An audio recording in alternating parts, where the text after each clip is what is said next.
Uchiha will divide Konoha. Greetings, fellow multiversal adventurers. It's an honor to have you back in this saga that has us all hooked. Official channel statement: this story is 100% epic fiction, so please don't attempt real magic. The results aren't guaranteed and insurance won't cover it. The rights to this masterpiece belong entirely to its brilliant original author. We are just a barge sharing it with you. Do you want to keep being part of this amazing community? Join our ninja army of subscribers on YouTube and give this content a like. And for true fans, our Patreon has exclusive ninjutsu waiting for you. Chapter 276: Scientist Orochimaru. In the land of heaven, in the hidden Sound Village, within an underground research base, Orochimaru's golden snake-like eyes greedily gazed at Uchiha Yoru. Yoru-kun, your body is truly the most perfect existence in the ninja world. Facing Orochimaru's abnormally burning gaze, Uchiha Yoru shrugged slightly and smiled. Sensei, there must have been even more perfect beings in the history of the ninja world, right? Hearing this, Orochimaru rarely showed such seriousness, his brow furrowing as he said in a deep voice, based on the historical records of the Uchiha clan that you provided, Yoru-kun, I suspect that the legendary Sage of Six Paths truly existed. Seemingly afraid that Uchiha Yoru wouldn't believe him, Orochimaru offered several compelling pieces of evidence.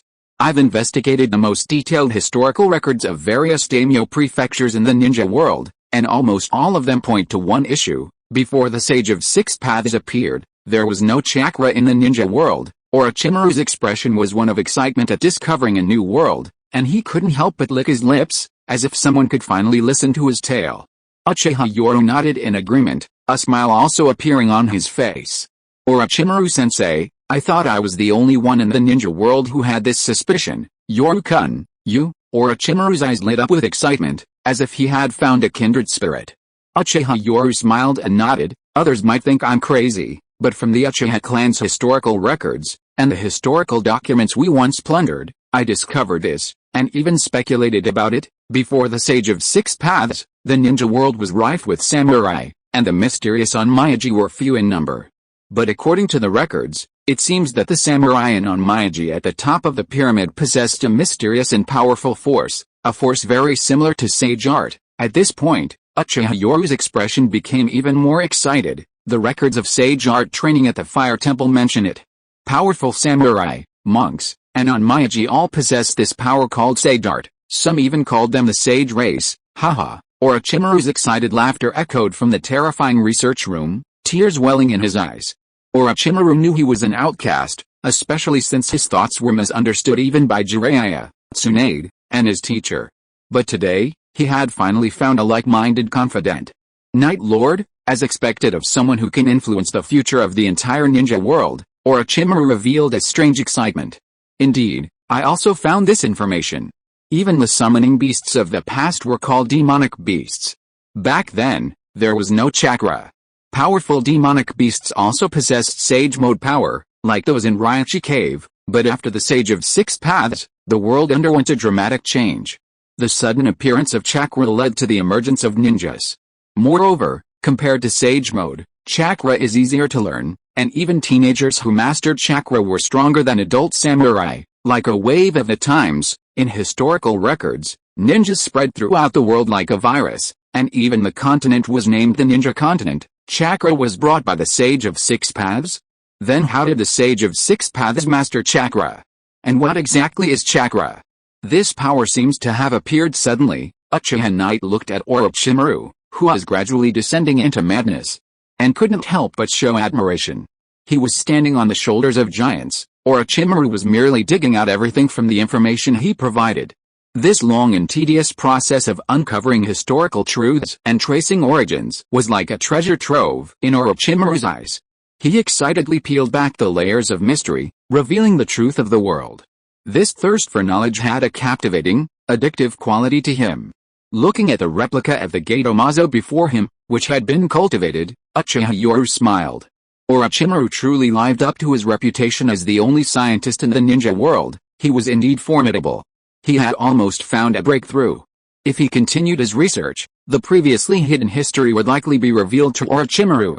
After all, Orochimaru possessed the forbidden technique of impure world reincarnation. The ancient daimyo's mansion and various historical ruins held countless historical truths.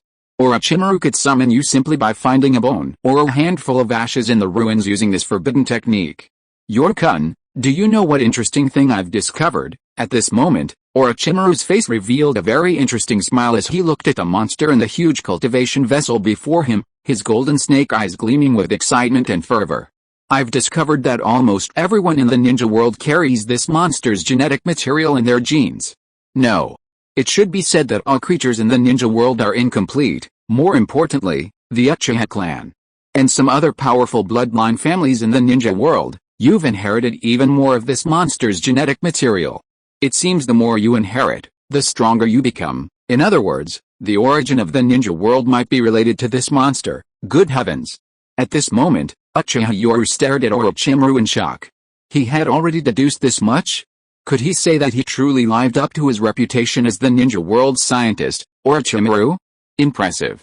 Furthermore, this strange creature seems to be a shell, while the tailed beast's chakra is like nourishment. This means that the tailed beast is also closely related to the origin of chakra, and you, Uchiha Yoru. Orochimaru licked his lips with fanatical excitement, taking out a test tube and a stack of sealed documents from the side. Knight, take a good look. Your genes have become even more perfect since you acquired wood release. If this strange creature were a tailed beast, then your body would be the perfect vessel for a Jinchuriki. Terrifying. At this moment, Uchiha Knight couldn't help but feel a chill run down his spine.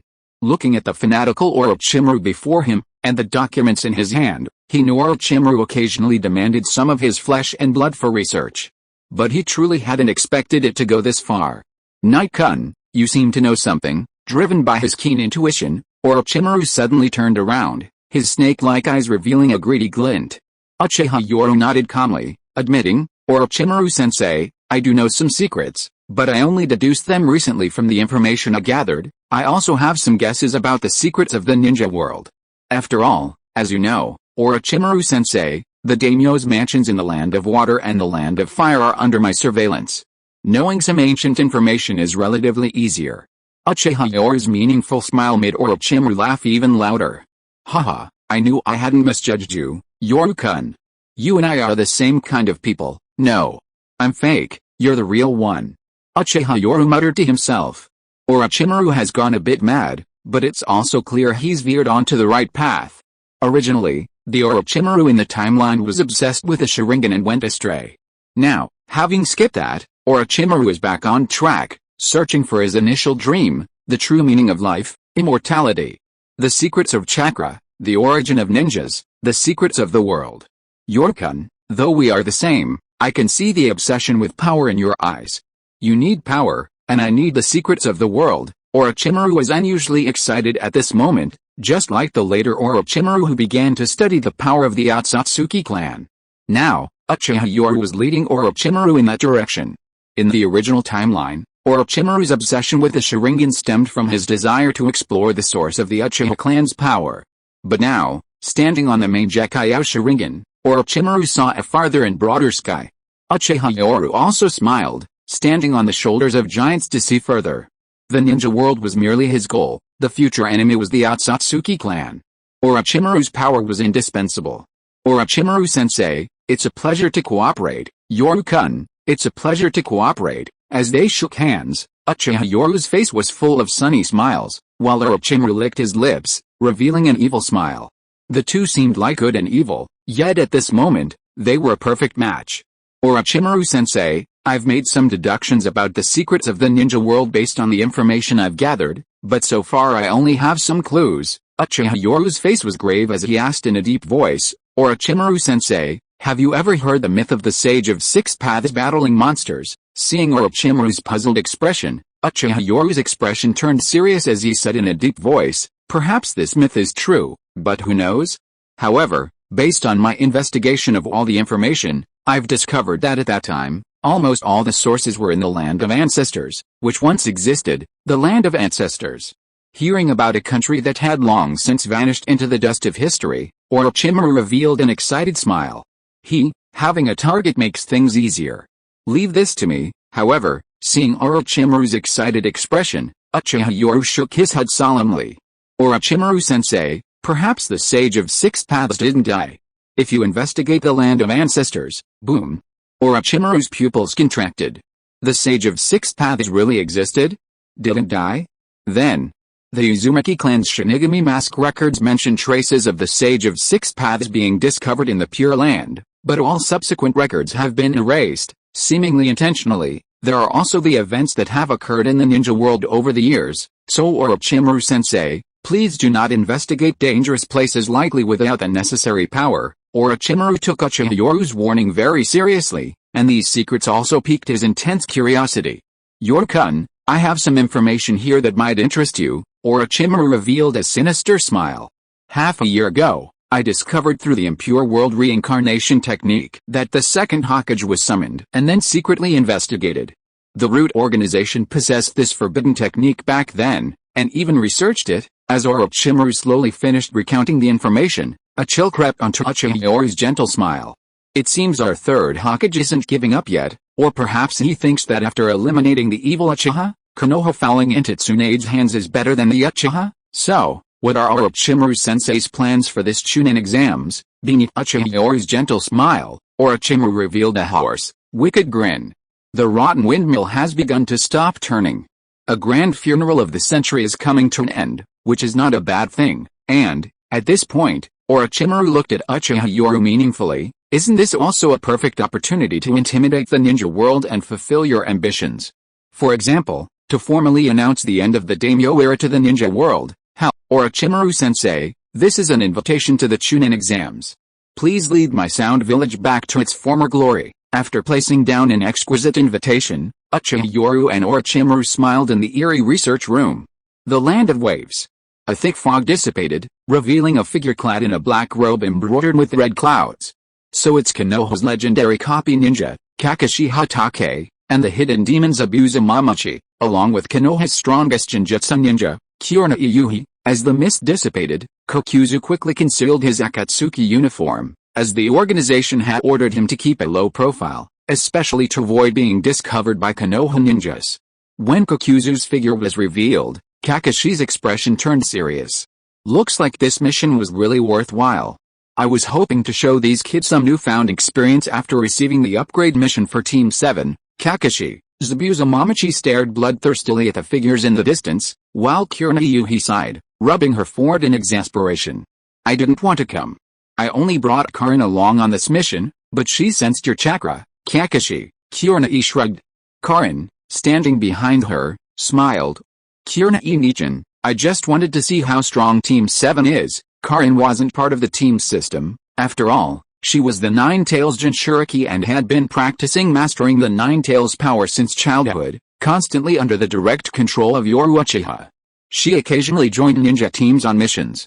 Looking at the ninjas' shouts, Kokuzu hesitated. His bounty list clearly listed the worth of these ninjas. Kakashi Hatake, an elite jonin of Konoha, possessed a Meijekaiao Sharingan, with a bounty of 50 million ryo. This was a full 15 million ryo more than the original Third Hokage's son, Asuma Sarutobi. The biggest reason for his skyrocketing bounty was his Meijekaiao Sharingan. Kakashi, if the complete Meijekaiao Sharingan can be preserved, the bounty is 50 million ryo. Kyorna Iyuhi is rumored to be the woman of the Night of God, worth 35 million ryo. And you, Zabuza Mamachi, flipping through the bounty list, Kokuzu suddenly frowned, revealing a look of disdain. Zabuza Mamachi of Kirigakure, bounty 5 million ryo, good heavens. After Kokuzu disdainfully quoted the black market price, Zabuza Mamachi immediately showed anger. Zabuza-sensei, so lame. Kiba Inuzu couldn't help but grumble, immediately receiving a death stare from his teacher. How, Kiba? This time, your teacher will treat you well. Zabuza's cruel smile made Kiba Inuzu's face turn pale, and he shook his head repeatedly. Meanwhile, Shino of Uraim suddenly pushed up his sunglasses, secretly thinking that it seemed quite good to be invisible for the first time. The sound ninja Koto scoffed. Kakashi's Jonin bounty is increased for two reasons. Firstly, the existence of the Meijekaiao Sharingan has drastically increased it. Secondly, Kakashi-sensei is Yoru-sama's right-hand woman, hence the 50 million bounty. And what about Kyorna-sensei? Naruto Uzumaki, equally quick-witted, immediately asked, his face lighting up with curiosity. Everyone looked at him with idiotic expressions, while Kyorna, somewhat embarrassed, couldn't help but show a hint of annoyance. Even Kakashi fell silent, He couldn't very well say that Kurena's bounty had skyrocketed because of her status as Yoru-sama. Please support with monthly votes. Chapter 277, AB level mission worth 200,000 taels of silver? What are you risking your life for? Land of Waves. On the bridge above, Kakuzu, watching the three Jonin of Konoha, could still resist the lure of the bounty. But the old man protecting them, Kakuzu, was green with envy. Damn it, he'd finally managed to sneak out and take on an easy mission, only to run into a tough opponent. AB rank bounty for the risk of an S rank mission. More money. He absolutely had to get more money. Fire release, head carving, wind release, pressure damage. Just when everyone thought the mercenary ninja was about to leave, he suddenly launched a terrifying ninjutsu attack. A raging inferno swept in, and most of the Jonin were stunned. This was a terrifying ninjutsu surpassing even Jonin level. Let me handle this. At that moment, Karin shouted, her hands forming hand seals, unleashing a torrent of chakra and a terrifying ninjutsu. Water release, water wall. Rumble. The massive water wall directly neutralized the terrifying combination ninjutsu, and a huge cloud of water rose up.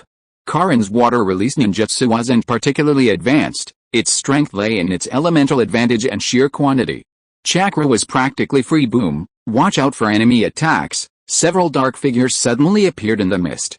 Kurena Iyuhi, still remembering what had just happened, sneered and formed hand seals ninjutsu, dark travel technique. This is the second Hokage's ninjutsu, a masked clone of Kakuzu, intending to attack and draw the enemy's attention, was unexpectedly plunged into darkness by a single ninjutsu. The old-timer Kakuzu was even more shocked, immediately recognizing the ninjutsu water release. Water Dragon Bullet Zabuza, standing nearby, also went berserk.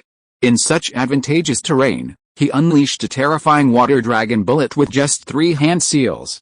Seeing this, Kakuzu's Earth-style masked clone exclaimed in shock, Your Mist Ninja's Water Dragon Bullet requires 44 hand seals. No. This is also the second Hokage's water release, Earth Flow Wall. Rumble. In an instant, the dazzling clash of various ninjutsu left these newly trained Jonin in awe. Even Sasuke and Hinata, who had received prior training, were somewhat shocked, knowing that this was a rare clash of ninjutsu even among Jonin.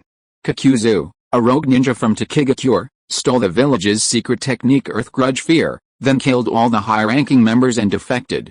He was a ninja who was active during the first Hokage's era. Suddenly, Kakashi's figure appeared behind Kakuzu. The two stood back to back, neither looking back, but both could clearly sense each other's presence. Kakashi spoke calmly, as if recounting an ordinary matter, while Kakuzu's face showed a solemn expression. Kakashi, once hailed as Konoha's most talented ninja, it seems the Sharingan's copy was just an excuse. Your swordsmanship is the strongest. Kakuzu looked down, a wound already appearing on his chest, yet his face showed no panic, only calm. White Fang sword technique. Very strong. I thought it had vanished from the ninja world, but I never expected to see it again today. Kakuzu's body slowly turned into mud, and Kakashi showed no surprise. He had sensed something was wrong from the feeling of the blade slicing through his flesh. Whoosh! Whoosh! The mist dissipated, and 4 terrifying black shadows burrowed into Kakuzu's body and merged with him. Only then did everyone notice the grotesque, terrifying black corpse before Kurena Iyuhi. Cold sweat dripped from everyone's temples, especially from Zabuza Momochi, who had always looked down on Kurena Iyuhi, who fell silent. He wasn't even confident of a one-hit kill. Or rather, he didn't have the ability. Even Kakashi fell silent. Kurena Iyuhi had learned this ninjutsu, something even he needed to treat with caution. It's important to know that the second Hokage's dark travel technique was almost specifically designed to counter the Sharingan. I underestimated you juniors, Kakuzu said, his voice tinged with pain as he watched Kakuzu lose a heart, yet he still spoke arrogantly and coldly, behaving like a senior. However, at that moment, his collar suddenly ripped open, and a bead of cold sweat trickled down his temple, revealing a tear in his collar. Kakuzu's green eyes then fixed on Kakashi, who calmly sheathed his white fang short sword. The two exchanged a knowing glance. That last strike was so close. If Kakuzu's Earth clone had been even a fraction slower, he would have met the same fate. Kakuzu is a veteran cage-level ninja, renowned for his taijutsu and ninjutsu. As seen in the anime, he almost completely dominated Kakashi. And this was Kakashi from Shippuden, whose strength was undoubtedly cage level. The fact that Kokuzu was completely overwhelmed demonstrates that Kokuzu's strength was certainly not weak. Ultimately, their defeat was due to tactical errors, not a lack of strength. Kami no Yoru is truly generous. Kokuzu couldn't help but feel a surge of jealousy as he looked at the three before him. The Mangekyo Sharingan fell into the hands of an outsider like you, and you didn't even think to take it back, instead trusting it so much? You even willingly taught the second Mizukage's water-release ninjutsu to a Jonin from Kirigakure. In this respect, Kami no Yoru truly deserves to be the leader of two great ninja villages. No wonder Kirigakure and Konoha merged so closely in just a few years. Kokuzu felt a pang of envy and jealousy. If his village had had such a cage, he wouldn't have had to flee to the ninja world. However, Kokuzu didn't know that he hadn't mentioned Kurenai in his words. Despite achieving the greatest victory with his subordinates, he didn't say a word about it. Kurenai's expression darkened, staring intently at him with a cold demeanor. But she couldn't help it. Whenever an enemy saw her, the first thing they thought of was Uchiha Yoru's woman. Even if she revealed her strength, the enemy would still show a look of realization. As expected of Yoru's woman. It seemed she couldn't escape this vicious cycle, which even made the usually strong-willed Kurenai feel frustrated. Kokuzu, is it worth it for a few 100,000 ryo? Kakashi Hatake clearly didn't want to participate in this mission, where the reward was obviously disproportionate to the effort.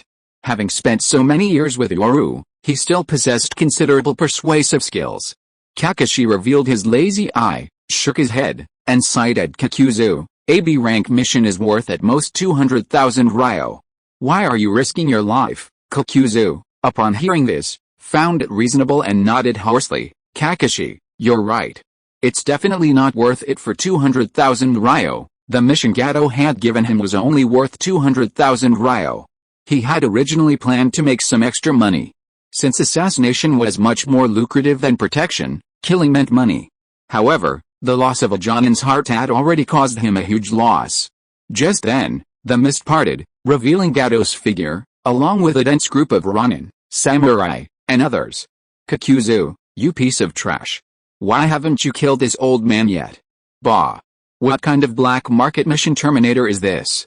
Is this all you've got? Good heavens, Gato's reckless boasting caused a murderous glint to rise in Kokuzu's eyes. Unaware of this, Gato arrogantly gazed at his target in the distance, shouting to the dark mass of people behind him, whoever kills this old man Tazuna gets 200,000 ryo. A roar of excited, frenzied shouts instantly echoed across the bridge. Kokuzu coldly snorted, called him an idiot, and vanished. Ordinary people would have been terrified by the sight of the crazed ninja and samurai, their murderous intent palpable. However, Uchiha Sasuke sneered and stepped forward. Hey, bottom of the class, I heard you studied with Jiraiya for a few years. Let me see your strength. Naruto had always been the bottom of the class, and although his shadow clone jutsu had proven himself during the graduation exam, Uchiha Sasuke still held a grudge. Hearing this, Naruto Uzumaki, who was being ostracized by everyone, roared excitedly, "You arrogant Sasuke, watch my power!" Instantly, hundreds of Naruto Uzumaki figures appeared on the bridge using the shadow clone technique, while the ravenous ninja charging towards them roared wildly. Attack! These are just ordinary clone techniques, they look impressive, kill them. Having never witnessed a fierce battle, nor the strength of Kakashi's group, these frogs in a well thought it was just a simple, intimidating clone technique. They charged forward, shouting wildly, and the hundreds of Naruto Uzumaki figures roared excitedly in unison, preparing to unleash their fists and feet. However, just as the others were about to join in, and their Jonin leader was ready to watch the show, Sasuke Uchiha stepped forward. He stopped everyone, revealing his arrogant and unruly eyes, staring evilly at Naruto Uzumaki. Hey, you loser, this is your true form, right, huh? Yes, what's wrong? Naruto scratched the back of his head, looking confused. But the next moment, he witnessed something that enraged him. Fire release, dragon fire technique. Sasuke Uchiha revealed a cold smile, as if taunting Naruto, and directly formed hand seals, unleashing a dense, violent ball of flame from his mouth. A straight line shot through the air, the raging, scorching fire dragon engulfing everything in its path. Before Naruto's stunned eyes, all his shadow clones, caught off guard, were instantly reduced to white smoke in the sea of fire. All the screams were fleeting, the intense heat of the flames instantly suffocated everyone, killing them. Sasuke, under Naruto's angry, incredulous gaze, Sasuke finally calmly stopped releasing the ninjutsu. At this moment, hundreds of charred corpses on the bridge emitted a pungent aroma, while Sasuke Uchiha, seemingly unaffected, glanced at them coldly and even snorted disdainfully. A bunch of scum. However, the next moment, a fist swung directly towards Sasuke's chin. With a thud, Sasuke instinctively caught it, but a surge of anger rose on his face. Naruto Uzumaki. What are you doing? Enraged, Naruto Uzumaki looked at his caught fist and roared furiously. How could you be so cruel? Hundreds of people have been slaughtered indiscriminately. They were all lives, you idiot. Are you insane? They were enemies. Damn Sasuke, people just need to understand each other. Facing Naruto Uzumaki's long-winded explanation, Sasuke Uchiha's eyes flashed with a single Tomo Sharingan as he stared intently at his opponent. Loser. You've wasted your life. These roguish ninjas and samurai only bring harm to the area. When no one hires them, they become bandits and robbers. They only know how to rob, kill, and commit arson. Are you out of your mind? I can't forgive you. Naruto Uzumaki angrily grabbed Sasuke Uchiha's collar. The atmosphere was extremely tense, and even Sakura couldn't help but feel afraid in the face of Naruto's rage. Naruto, let Sasuke go. However, the other Jonin in the squad watched this scene with disdain. Even Hinata Hyuga, the kindest of them all, muttered softly, if we let them go today, they will slaughter more innocent civilians in the future. Killing one to save 100, Lord Yoru taught us this principle. Karin Uzumaki, seeing this scene, sneered disdainfully and quickly formed hand seals. Water release, water dragon bullets technique. A roaring, terrifying water dragon appeared, startling Sasuke and Naruto into quickly separating to avoid it. Although the water dragon was menacing, it wasn't fast, rather, it seemed intentional. Boom, the water dragon swept across, and the bridge was once again clean. Meanwhile, Karin Uzumaki was grumbling to Sasuke. Sasuke, don't you know how much Lord Yoru works for the village every day? They might have valuables on them, and you just burned them all. Faced with Karin's scolding, Sasuke, usually so arrogant, could only nod obediently. Karin, I understand from now on. Over the years, Sasuke had suffered countless beatings. Karin, who had no shortage of chakra, was a childhood nightmare for him, and after she learned superhuman strength, she became even more terrifying. Naruto, left out in the cold, watched everyone casually discussing this, his understanding completely overturned. He stared in shock at the scene. Hey, Naruto, I really don't know how you've been wandering around these past few years. Kiba Inuzuka, with his carefree personality, walked over and shook his head as he looked at Naruto. There are so many bandits and outlaws in the ninja world, killing and burning countless civilians every year.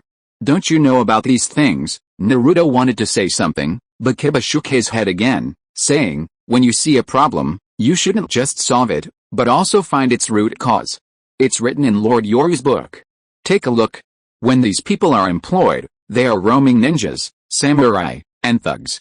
When they're not employed, they are bandits and outlaws who harm the local area. Naruto was stunned. Seeing the problem and solving it wasn't enough.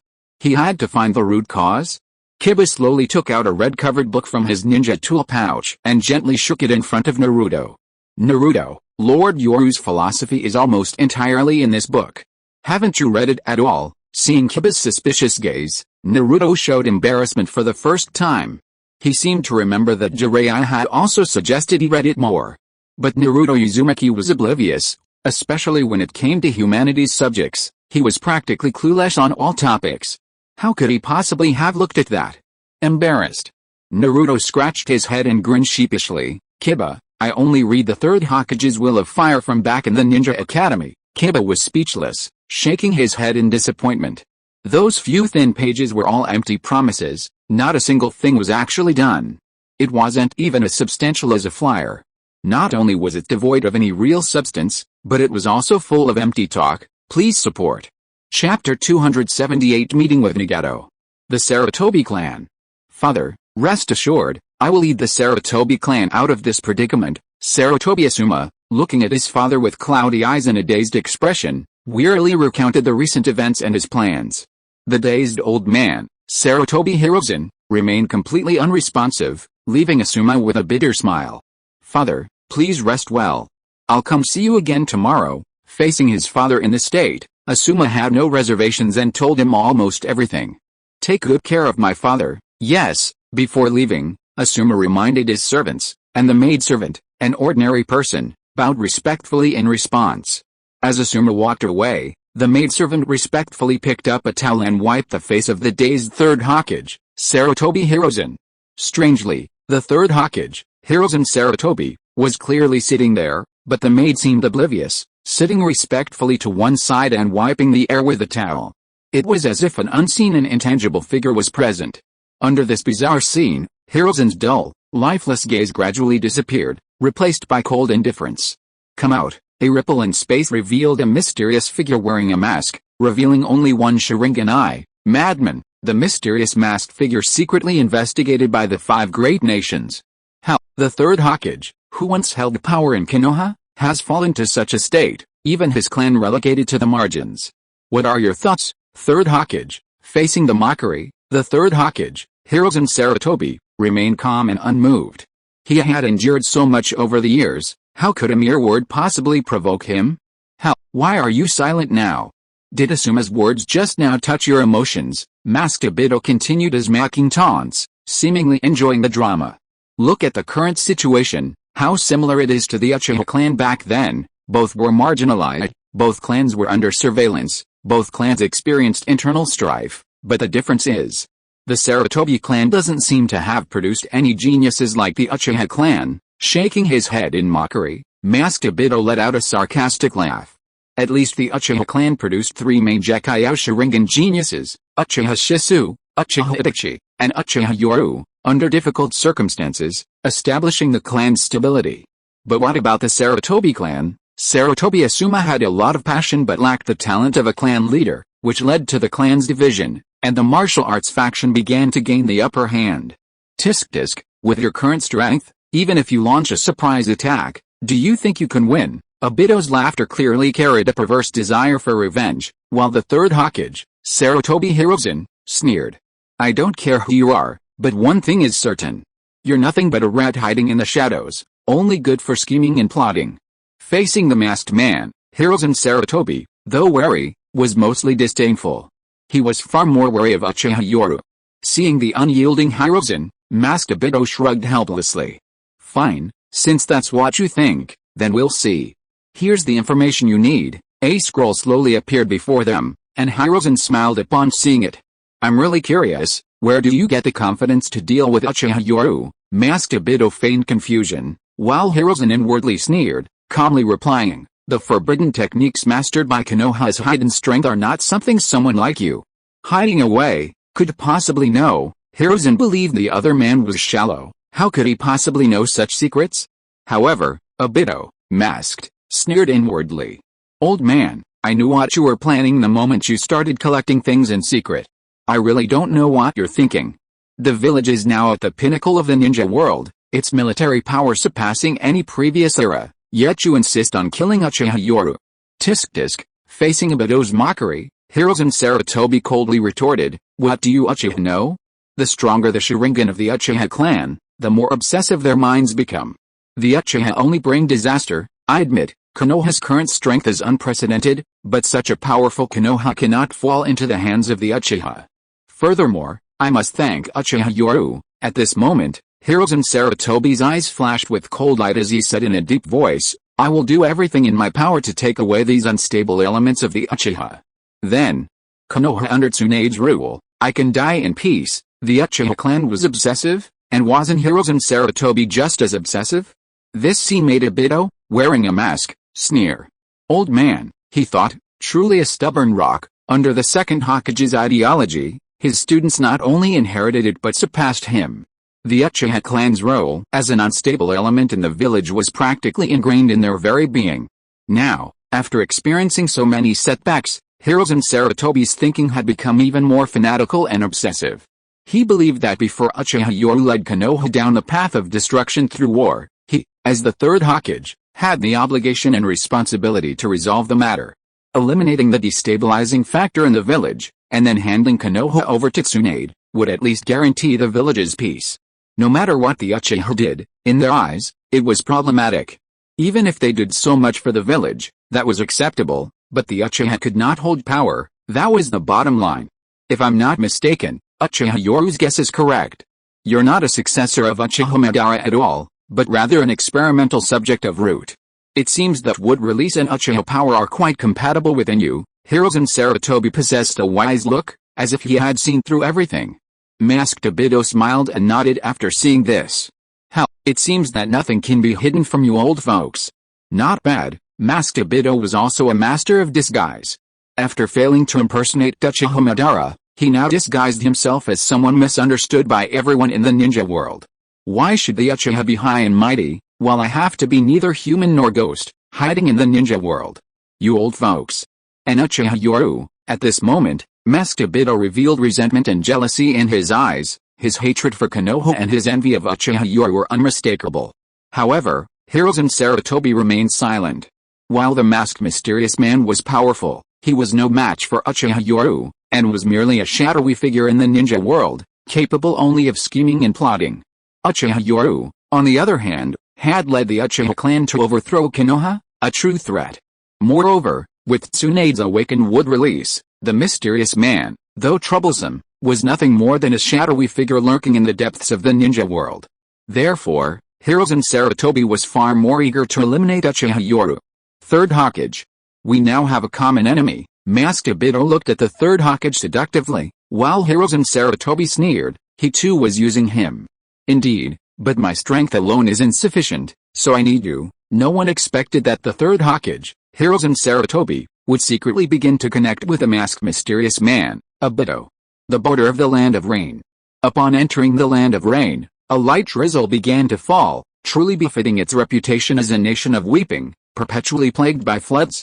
Gazing at the distant rain village, three figures slowly emerged from a small earthen mound.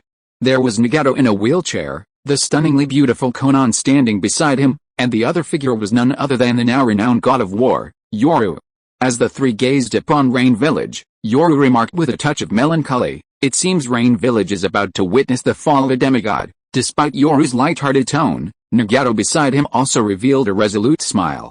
"There's only one god in the ninja world, Mr. Yoru, don't you feel too lonely?" Uchiha Yoru shook his head with a wry smile. "I never imagined that our encounter back then would be about the Rinnegan, and I never imagined that we'd meet again and share the same ideals." Nagato sighed with emotion. "Yes, back then you were just an ordinary jonin in Konoha, even suppressed, but who would have thought that in just a few years, you would become the god of the ninja world? Yes, back then, no one expected that you, with your crippled legs, would possess the Rinnegan, and now you're even preparing to replace a demigod and become another god of the ninja world. But are you capable now?" Uchiha Yoru asked with a relaxed smile, while Nagato, unusually relaxed, shrugged and slowly stood up from his wheelchair. So it was all a facade. Watching Nagato calmly sit back in his wheelchair, Uchiha Yoru laughed, showing no fear whatsoever, and no greed whatsoever for the Rinnegan. "Faced with someone like Mr. Yoru, I believe lies are unnecessary." Nagato spoke quite frankly. "I acknowledge that Mr. Yoru's ideals of peace are effective, but it will take far too long, just like the first Hokage. How old will you be when Mr. Yoru unifies the ninja world? Or rather, what will happen to the ninja world after you die? You know, when the first Hokage died, the ninja world erupted into an unprecedented war." At this point, Nagato's expression hardened as he said in a deep voice, as Mr. Yoru wrote in his book, "As long as there are still emotions and desires in the world, war will never cease. Therefore, a terrifying weapon that can deter the ninja world must appear, even if it means our deaths. As long as we find ninjas who can inherit our ideals before we die, they can be passed down from generation to generation, and only then can the ninja world truly be at peace." Looking at Nagato, who had already gone astray, Uchiha Yoru smiled and nodded. "Your idea is good, but I believe I can end this chaotic world, and at the same time, I will find the true meaning of life and achieve immortality. It seems Orochimaru's research has made some breakthroughs." Nagato also smiled. Clearly, Orochimaru's research into immortality techniques hadn't escaped the notice of powerful forces. After all, Konoha had spared no effort in spreading the news to destroy Orochimaru's reputation. The reanimation jutsu, an incomplete theoretical technique, was something the Akatsuki would have heard of. Uchiha Yoru didn't refute him, but instead smiled and said, "Your Akatsuki collects all the tailed beasts in the ninja world because you want to use them to create powerful weapons. Do you think you can subdue everything with force alone? Similarly, Uchiha Yoru also revealed the Akatsuki's plan. The two exchanged a glance and then smiled, showing no sign of enmity. Konan, as an observer, was unusually calm. The two seemed like close friends, both striving for peace. Isn't this perfect? I can create the most powerful weapon to intimidate the ninja world with force, allowing Mr. Yoru to unify the ninja world more quickly. Perhaps this weapon will need to be handed over to Mr. Yoru. Nagato smiled broadly. He knew the price of using certain powerful ninjutsu. He probably wouldn't live long afterward, but he had someone perfectly suited to inherit his will. It has to be said, this is a distorted world. Uchiha Yoru shook his head speechlessly. That's why I haven't touched the tailed beasts all these years, not even the tailed beasts of Takegakure. I wanted to see how far your Rinnegan can see, Nagato. Then, Mr. Yoru, the Nine Tails Jinchuriki. At this moment, Nagato couldn't help but show a hint of interest, even wanting to persuade Uchiha Yoru to give up the Nine Tails. But Uchiha Yoru shook his head and said, I think you know the identity of the Nine Tails Jinchuriki, the son of the Fourth Hokage, and Jiraiya, so I can't give it to you. Nagato was clearly disappointed after hearing this. He still didn't want to confront Uchiha Yoru. However, regarding the capture of the Nine Tails, I hope you can pin the blame on someone else, such as the Masked Man, the mysterious figure behind your Akatsuki organization. Uchiha Yoru's words immediately silenced Nagato. Mr. Yoru, do you know this person's identity? I have some guesses. It can't be Uchiha Madara. It should be one of Uchiha Madara's successors. Uchiha Yoru lied without batting an eye, calmly looking at the two. This is an invitation to a megacure for next year's Chunin exams. Uchiha Yoru calmly produced an exquisite invitation, and Nagato smiled and nodded after reading it. So, Mr. Yoru, is there some kind of deal you've made by coming here? The two had been corresponding for years, and later, through some investigation, they both knew about their past acquaintance, but this hadn't been broken. Today was their first meeting. Uchiha Yoru smiled and nodded at Nagato, saying, Isn't your Akatsuki the best mercenary ninja organization? I once personally assigned you a mission to find powerful summoning beasts in the ninja world, and I always paid a generous reward. I heard Hanzo's summoning beast, the giant salamander, is quite strong. Looking at Uchiha Yoru, Nagato couldn't help but smile. It seems Mr. Yoru is truly sparing no effort in developing his forces. There's no other way. With such a large organization, just like you said, if we really disappeared, we couldn't keep the people in charge, Uchiha Yoru replied with a relaxed smile. If he hadn't happened to be in a Togakure and discovered Nagato of the Akatsuki passing by, only then realizing that Nagato's target was a megacure, he wouldn't have thought to come. The exact time when Hanzo of a megacure was killed by Nagato in the original story isn't detailed, but there is evidence to infer the approximate time frame. During the Chunin exams, a megacure ninja participated, and their headbands had 4 stripes. However, in Nagato's a megacure, the headbands had a single scratch, a mark of a rogue ninja. This proves one thing, a megacure changed hands, and Hanzo died between the Chunin exams and Shippuden, a period of 4 years. This time, Nagato clearly died earlier. Please support. Chapter 279 The Monkey King appears in Sunagakure. Outside a megacure. Nagato smiled broadly, taking out several enormous scrolls containing summoning beasts. I wonder what reward Mr. Yoru is willing to offer? These are extremely rare summoning beast scrolls. Despite this, Nagato remained generous. Now that his legs had recovered, the role of pain was merely a smokescreen. The animal path's combat power was dispensable. He preferred to cooperate with Uchiha Yoru.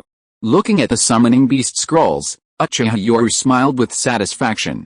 Besides the 9 tails, is the information on the other tailed beasts sufficient? Nagato shook his head with a smile, seemingly implying that their Akatsuki organization could also gather this information. It was just a matter of time and wait.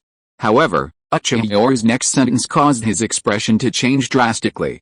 Then how about adding information on the Rinnegan? Instantly, Nagato's expression changed drastically, and even Konan beside him became coldly wary, staring intently at Uchiha Yoru, as if the two were about to become enemies. However, under Nagato's solemn expression, after a long pause, he stared at Uchiha Yoru and said in a deep voice, Please speak plainly, Mr. Yoru. There was no greed in Uchiha Yoru's clear eyes, meaning the other party had never coveted the Rinnegan. Yet, this sudden question filled him with seriousness. The Rinnegan had been with him ever since his awakening, What secret could it hold that warranted this trade? Uchiha Yoru, however, appeared relaxed and slowly began to recount the information about this precious summoning beast. The Rinnegan, known as the eye that controls life and death, possesses extraordinary abilities. Legend has it that only the Sage of Six Paths possessed it. Almost everyone had heard of the myth of the Sage of Six Paths, but Uchiha Yoru's next words caused Nagato and Konan's faces to turn ashen. But according to my and Orochimaru's investigation, we discovered that among the descendants of the Sage of Six Paths, there are two bloodlines that have been passed down, the Sage's eyes and the Sage's body. The Senju clan inherited the Sage's body, while the Uchiha clan inherited the Sage's eyes. When Uchiha Yoru revealed this secret, the two of them tensed up. After acquiring the Rinnegan, they knew that the Sage of Six Paths was not a legend, but a real person. But they had never heard of the legend of the Sage's eyes and Sage's body. Uchiha Yoru smiled and pointed to his eyes. The Sharingan is the Sage's eyes, or rather, a degenerated form. You also know the evolutionary path of the Sharingan: 1 Tomo, 2 Tomo, 3 Tomo, main Gekkyou Sharingan, and the eternal main Gekkyou Sharingan that doesn't cause blindness. At this point, Uchiha Yoru paused slightly, gazing at Nagato's purple Rinnegan, and narrowed his eyes. And above the eternal main Gekkyou Sharingan, according to Orochimaru's research report, lies the Rinnegan. The legendary true Sage's eye, the Rinnegan. Boom. Nagato and Konan's minds exploded upon hearing this information, their faces filled with shock.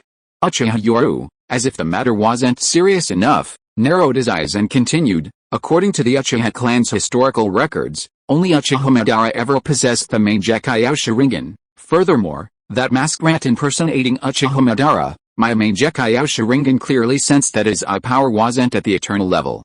As for Nagato, what's going on with your Rinnegan? Only you know. How is this possible? Konan's face was filled with shock and disbelief. Nagato awakened the Rinnegan from a young age? Facing Konan, Uchiha Yoru shrugged and chuckled. Long red hair is only possessed by members of the pure-blooded Uzumaki clan, who seem to be descendants of the Sage of Six Paths, and according to the Senju clan's historical records, the Uzumaki clan are distant relatives of the Senju clan, who possess the Sage body. Their tenacious vitality, vast chakra reserves, talent in sealing techniques, and natural Jinchuriki bodies all indicate that Nagato is a member of the Uzumaki clan, and in the history of the Uzumaki clan, no one has ever awakened a bloodline limit for ocular techniques. Uchiha Yoru didn't hesitate to reveal some secrets, hoping to put Nagato and Konan on their guard. If you have any bargaining chips, Nagato, I can trade the Uzumaki clan's sealing techniques, which contain techniques that only members of the pure-blooded Uzumaki clan can master. Uchiha Yoru spoke calmly, while Nagato's face turned ashen. Konan? Faced with Konan's worry, Nagato took a deep breath. His initial optimism about the future instantly turned into a realization that he had been living in a web of conspiracy. The Rinnegan. Had he awakened it on his own, or was he caught in a conspiracy? After all, there was the masked man's appearance. Recalling everything that had happened, his ninja mind, sharp and unsettling, began to analyze, and he sensed something was wrong. In a short moment, Nagato regained his composure, looking up at Uchiha Yoru. Seeing the man's confident smile, he felt the warmth of the sun. No wonder Mr. Yoru had never coveted the Rinnegan. It seemed it wasn't just about his own power, but more importantly, the strength of his Sharingan. Hanzo's summoning beasts, and these summoning scrolls, are all scrolls comparable to the large-scale combat summoning beasts of the three great holy lands. Nagato had practically shaved the animal path bald, not a single hair remained. Uchiha Yoru smiled. The summoned beasts of the animal path were dispensable. After all, Nagato's strength and the overwhelming power of the pain path made them more valuable to him. The simplest way is for Nagato to study this carefully. Your Rinnegan has remained in an open state within your body. You know, among all the Ijetsu clans, there's never been a case where the open eye couldn't be closed. Of course, Kakashi is an exception, having had a transplant. Uchiha Yoru smiled broadly. Then it's up to you, Nagato, to study it yourself. Perhaps closing it or regressing to a lower level will reveal the truth. Nagato fell silent, then said hoarsely, I understand. I'll experiment later, then. This transaction ends here. I'll wait for you to deliver Hanzo's summoned beast. Uchiha Yoru chuckled, then his body vanished into white smoke with a thud. A shadow clone had appeared. Nagato, now that only the two of them remained, Konan looked at her companion with some worry, while Nagato remained silent. After a long while, Nagato finally showed a resolute expression. Konan, let's take over Omega-Cure first and reclaim our foundation. We can capture an ordinary Jinan, their chakra won't be able to withstand it. If the Rinnegan degenerates or closes, it will prove one thing. These eyes weren't born this way. Nagato's resolute tone was met with a firm nod from Konan. Perhaps we need to cooperate more closely with Mr. Yoru. If I fail, Konan, you should go and serve Mr. Yoru, and help me see what pieces for under his ambition. Nagato, faced with Nagato's determined gaze, Konan finally lowered her head and said in a deep voice, I understand. Meanwhile, Uchiha Yoru, who is nowhere to be seen, raised his head, a mocking look in his eyes. Winning over all possible friends, increasing the number of friends, and decreasing the number of enemies, that was the correct principle. It would be a waste not to win over such a powerful yet simple-minded ninja like Nagato, given their acquaintance. Uchiha Obito secretly worried that Uchiha Yoru was too powerful, and therefore secretly plotted to sabotage him. Similarly, Uchiha Yoru was constantly weakening Uchiha Obito while strengthening himself. The ninja world seemed calm on the surface, but everyone knew this was the prelude to a storm. The current Yoru was too strong. After the merger of Kirigakure and Konoha, the 5 great nations and 5 great villages of the ninja world were merely empty titles. The combined military strength of Konoha and Kirigakure alone was enough to overwhelm any other ninja village. Let them merge? That was impossible. But faced with immense pressure, Iwagakure, Kumagakure, and Tsunagakure publicly announced their alliance. Although Tsunagakure was allied with Konoha, they allied with other ninja villages, which Konoha couldn't interfere with. While the 3 villages seemed to have an overwhelming number of ninja in their alliance, it's important to understand that an alliance and a merger are 2 different things. The merged Kirigakure and Konoha could unleash their full power in a single punch. The 3 villages under the alliance, however, would be lucky to unleash 7 or 8/10 of their power. Moreover, they possess high-end combat power, especially Tsunade's would release and Uchiha Yoru's main Decay Sharingan, not to mention Konoha's other several pairs of main Decay Sharingan. In terms of high-end combat power, they have almost always been suppressed. Uchiha Yoru has made a high-profile announcement that the Chunin exams will be held in Konoha next year, and invitations have been sent to every ninja village in the ninja world. It's practically a blatant display of strength, and the major ninja villages have also responded with high-profile participation, all in order to probe Uchiha Yoru's true strength. Kumagakure. In the Raikage's office, the 4th Raikage, looked at the invitation sent by Konoha, especially Yoru's tone, which seemed to be standing above all the cage, issuing commands in a commanding manner. The 4th Raikage, was immediately furious, his face turning extremely ugly, and he roared angrily, "This is outrageous. Uchiha Yoru, do you really think the ninja world is your own backyard?" Raikage-sama, what about next year's Chunin exams? Someone from Kumagakure asked cautiously, and the 4th Raikage, roared angrily in response. "I'm not that stupid to let the elites of our Cloud Village support Uchiha Yoru. What kind of bullshit Chunin exams are these? On their own turf, if I really brought the future of Cloud Village there, who knows what tricks they might have up their sleeves." The 4th Raikage, was already displeased, and upon hearing this, he refused without hesitation. Next year's Konoha Chunin exams, just find 2 bottom-ranked teams to handle it. I want to show the entire ninja world that Cloud Village doesn't trust Uchiha Yoru's actions. The 4th Raikage, wasn't stupid. He knew how many geniuses Konoha had, and even if they weren't as good as those from Cloud Village, he wouldn't bring them. If even one died, he'd be heartbroken. By adopting a conciliatory, distrustful attitude from the start, the ninja world understood and wouldn't dwell on the nonsense about Cloud Village being inferior to Konoha in the younger generation. Iwagakure, Hidden Stone Village. "Hey, old man, what do you think of this Chunin exams?" Kuratsuchi, already showing 7/10 of the flair of a future Kage, smiled as she looked at the exquisite invitation in the Tsuchikage's office. Meanwhile, the 3rd Tsuchikage, Anoki, sitting at his desk, glared at his granddaughter. "Of course I saw it with my own eyes," Kuratsuchi glared angrily. "Hey, old man, you're going too far. I was just concerned about you." Anoki shook his head and sighed. Uchiha Yoru's grand gesture suggests he's planning something big. "I'll personally attend next year as the 3rd Tsuchikage. Old man, aren't you afraid you won't come back?" Seeing Kuratsuchi's questioning gaze, Anoki chuckled and shook his head. "It's a pity. If only Uchiha Yoru really wanted to keep me." The Raikage, and the Kazekage here, then the entire ninja world would unite in a war of annihilation. However, upon considering this possibility, Inoki gave a self-deprecating smile. The Uchiha clan is too proud. Uchiha Yoru wouldn't do that, with the Uchiha clan's pride. Just you wait and see. If we really meet on the battlefield, Uchiha Yoru will suppress everyone with absolute power, not be such a short-sighted person. Kuratsuchi scratched her head and pouted. Look at you, old man, bragging. Did you usually hate the Uchiha clan the most? Inoki smiled awkwardly. You don't understand. There's never any like or dislike between great powers, only interests. Look at the Third Shinobi World War. I personally orchestrated the killing of the Third Hokage, and the Fourth Hokage, obediently allied with us. There's no sentiment between ninja villages, only interests. Next year, I'll prepare and lead 1 or 2 ordinary Iwagakure teams to participate. This time, the sightseeing envoy team is mainly for intelligence gathering and analysis. As for the Chunin exams, let's see the geniuses from Konoha and Karigakure. On his main battlefield, Uchiha Yoru would definitely bring out the geniuses from Konoha and Karigakure to showcase the strength of his forces in front of the prominent figures in the ninja world. Showing off his muscles. The third Tsuchikage, Inoki, wasn't stupid. Going to your main battlefield and really fighting head-on would only result in losses. It was better to reveal his hidden purpose from the beginning. Sand Village. A sandstorm raged.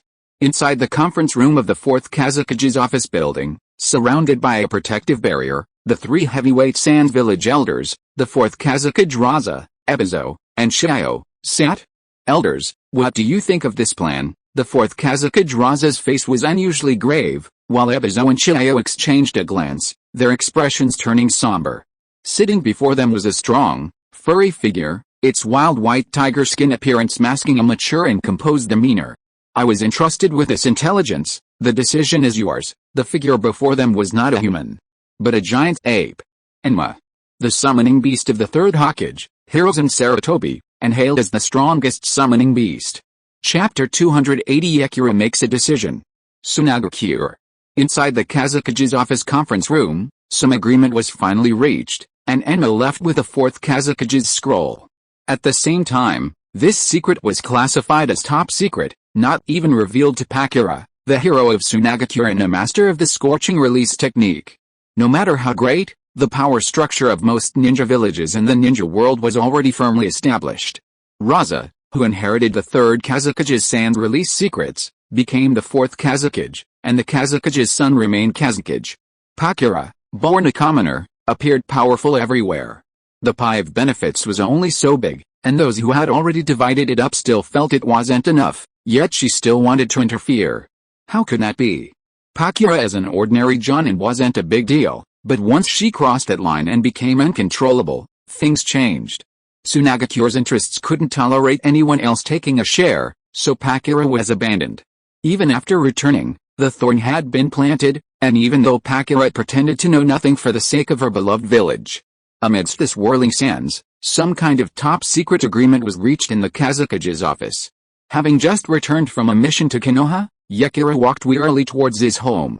Along the way, the Sand Village ninjas avoided the legendary flower of sand and flame. One reason was his formidable strength, the other was the rumors circulating in the village. From some unknown time, rumors of Yakura's dark and cruel nature had spread throughout Sand Village. Rumors circulated that Yakura loved to roast his enemies into jerky and then perversely admire his handiwork. In recent years, Yakura's power had not only failed to expand but had actually shrunk considerably. Only a few common ninjas regarded him as a hero of Sand Village, a hero for ordinary ninjas. Creak. After closing the door, Yakura shed his facade, his eyes flashing coldly as he gazed at the hurried passers-by outside the village. A decaying village. A village stagnant like a pool of dead water. How long has it been since fresh blood was added? No. It should be said that this decaying village no longer allows fresh blood to be added, Yakura muttered to himself, shaking his head and smiling bitterly. Over the years, she had endured the abandonment and betrayal of the village for its sake, not because she had forgotten the hatred, but because her love for the village had suppressed it. But the events of these past years, and the changes since the merger of Konoha and Karigakure, made her realize that perhaps you are right. This corrupt ninja village and world needs a god to redefine it. Yakura slowly took out a red-covered book she had read countless times from the table, a complex emotion flickering in her eyes. For the sake of Tsunagakure, not for the sake of you corrupt high-ranking officials, I will change Tsunagakure. Tsunagakure cannot be without a future. Just then, a green chameleon slowly appeared on the table. Seeing this, Yakira couldn't help but show curiosity.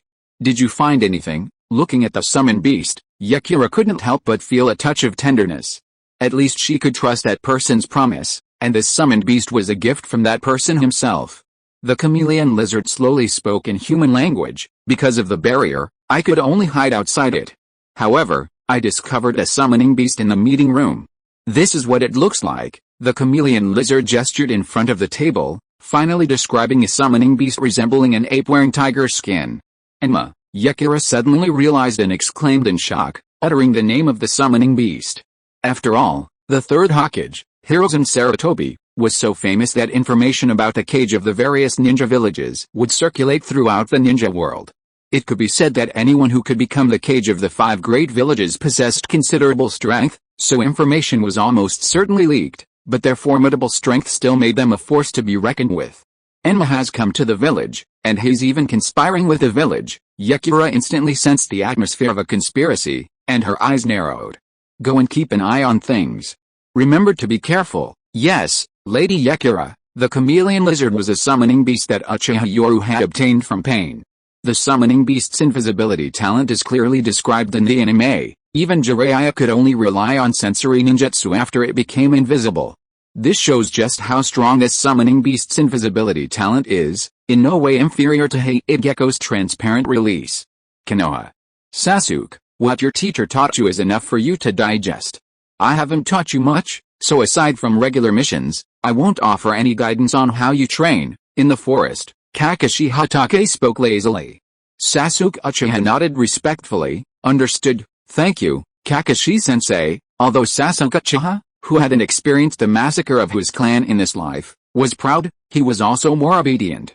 Moreover, he had known Kakashi for many years and naturally knew that his teacher's strength couldn't be fooled by his lazy appearance. And you, Naruto Uzumaki? Kakashi Hatake turned to look at Naruto Uzumaki, sighing with a troubled expression. Although you've had Jiraiya's guidance during your training, I feel it's my responsibility to help you develop a training plan now that he's not around. And you, Sakura? Right now you're just a drag on the team. Kakashi's blunt tone immediately made Sakura look embarrassed. She knew she was lacking, but saying it in front of so many people was really awkward. Kakashi-sensei, I believe in Sakura. The thick-skinned Naruto Uzumaki patted his chest and laughed heartily, his sunny smile making Kakashi feel a pang of emotion. If only he didn't have that foolish, stubborn idea. Alright, Sakura, the training direction I've set for you is to train in medical ninjutsu and become a support member of the team. Seeing Naruto still wanting to argue, Kakashi Hatake directly stopped him. Sasuke comes from a wealthy family and received training from the Uchiha clan from a young age, even having been personally instructed by Lord Yoru. And you, Naruto Uzumaki, also come from a distinguished background. Your mother possesses the Uzumaki bloodline, and your father is the 4th Hokage. And Sakura? What does Sakura have? A single sentence silenced Naruto's attempt to argue.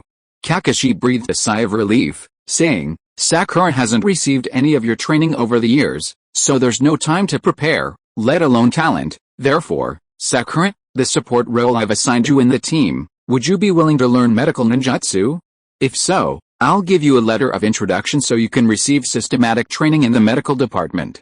At this moment, Sakura was stunned to realize that she seemed to have nothing in the team. She had arrogantly assumed she was a princess, only to find herself a commoner. Neither her parents were her support. Sakura forced a smile and bowed respectfully, saying, Thank you, Kakashi-sensei. Sakura wasn't stupid, she knew her place, otherwise she wouldn't have gotten full marks in the theoretical courses. Looking at the obedient and sensible Sakura, Kakashi Hatake smiled with satisfaction, but when he turned to see Naruto Uzumaki, he felt a headache coming on. This time, he deliberately kept Naruto behind, frankly, hoping to change Naruto's obsessive mindset through his own efforts. Although he knew the hope was slim, after all, even Jiraiya had tried for so many years, people just wouldn't give up. Dismissed, clearly, Kakashi was only taking a whatever happens attitude, not showing any particular determination. Training Ground 44. The Jinan of Team 3, led by Might Guy, were undergoing arduous training. Niji, although you are a genius, I must tell you that next year's Chunin exams will gather all the geniuses. You should understand what a true genius looks like, as Yoru-sama has said. Hyuga Niji, sweating profusely and panting, immediately became serious upon hearing his teacher's words. He had seen true geniuses, such as Haku, Karin, and that terrifying boy who used bones. Genius. Isn't Niji's talent the strongest? Rock Lee, who was diligently training on the wooden dummy, couldn't help but be shocked and looked at his teacher, Might Guy. Might Guy, dressed somewhat comically in green, solemnly gave a thumbs up and revealed a determined smile. I won't talk about the geniuses of the Night of the Gods, I'll tell you about my lifelong rival, the genius Hatake Kakashi. He graduated from the Jinan Academy at 5, the youngest Jinan graduate in Konoha history to date. He became a Chunin at 6, a Jonin at 12, and even created his own A-rank ninjutsu. Hatake Kakashi's brilliant record of genius was still astonishing even upon hearing it again. A Jonin at 12. And he created his own A-rank ninjutsu. And what about them? They seemed to still be Jinan. Even though they considered themselves to have strength comparable to Chunin, the title of Jonin and the creation of their own A-rank ninjutsu almost suffocated them. Might Guy. Just then, Zabuza Mamachi appeared on the training field, and Might Guy's face lit up with an excited smile. Yo-ho. It's Zabuza. Let's have our 37th duel. Upon meeting, Zabuza saw Might Guy's green bodysuit, his familiar watermelon-headed smile revealing his teeth, and his signature pose. This sight caused Zabuza's eyes to twitch. Suppressing his embarrassment, he forced a smile and said, Guy, there's something I'd like to ask you for a favor. Good grief, Zabuza actually needed a favor. Even the usually thick-skinned Might Guy was surprised. Zabuza pulled a green mission scroll from his pocket and said awkwardly, I have a B-rank mission here, requiring me to stay in the land of rice fields for half a year, so, Might Guy, though thick-skinned, wasn't stupid. He immediately smiled. Oh, so it seems Zabuza, you're preparing to train a disciple. Zabuza nodded awkwardly. For next year's Chunin exams, Kakashi and I have a bet based on our rankings. Upon hearing about the bet, Might Guy instantly became excited and shouted, Yo-ho. I want to join this bet too. After the two exchanged a few words, Might Guy excitedly gave a thumbs up and said, Don't worry, next year my disciple Rock Lee will definitely surprise you all. As he said this, Might Guy glanced at Rock Lee, a boy who looked almost exactly like him, who was training hard in the training ground. A surge of excitement appeared in Might Guy's eyes. A Jonin leading a team is just a teacher, basically an instructor, but a disciple is a master and disciple. Zabuza, is your disciple in the land of rice fields? Might Guy asked curiously, and Zabuza nodded and sighed helplessly. He's from the Hazuki clan. He joined the Sound Village because of Orochimaru-sama's research. Might Guy couldn't help but smile. Zabuza had gone to the Sound Village specifically for his disciple. It was truly rare. Although Zabuza's excuse was to win a bet against Kakashi, wasn't he also showing affection? Yo, this is youth, Might Guy shouted excitedly, while Zabuza beside him felt incredibly uncomfortable. The ninjas of Konoha and Karegakure were all working incredibly hard for next year's Chunin exams, the largest ninja exam in the ninja world. Especially the talented Jinan who wanted to stand out, and some Jonin secretly vying for power. For the Jinan of Konoha, this was practically a feast. In the past, the Jonin and Chunin leading the teams were usually lazy, and even those in charge weren't too serious. But this time was different. Almost everyone was putting in their best effort to train their subordinates, and the master-disciple transmission was intensifying. These Jonin and Chunin leading their teams weren't aiming for top rankings, just a decent one to bring them some pride. However, the announcement from the cage's office instantly ignited the passion of both Konoha and Karegakure. The Jinan in the villages stared blankly at their instructors, who seemed to have been injected with adrenaline. The announcement stated that those who performed exceptionally well in next year's Chunin exams would receive a B-rank ninjutsu as a reward for leading their Jonin teams. All those who passed the exams and became Chunin would be gathered for 3 months of intensive training. The training would be overseen by Kakashi Hatake and Shisui Uchiha. 4 cage-level ninja would also serve as instructors, each receiving 3 days of training in the final 12 days. These 4 cage were Jiraiya, Tsunade, the 5th Hokage, Madarumi, the 5th Mizukage, and Orochimaru. This news instantly set Konoha and Karegakure ablaze with excitement. Inside the office building, Uchiha Yoru looked at the bustling village, a satisfied smile appearing in his eyes. Tsunade, after this, the village will select talented and loyal Jonin.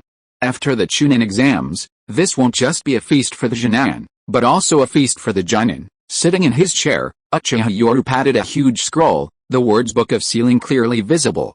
This seemed to Rumi Meisai. Yoru, you really know how to give? Tsunade scoffed, casually saying, what an ambitious man. In recent years, Uchiha Yoru had been generous to the Jonin of Kirigakure and Konoha, especially those with talent and loyalty.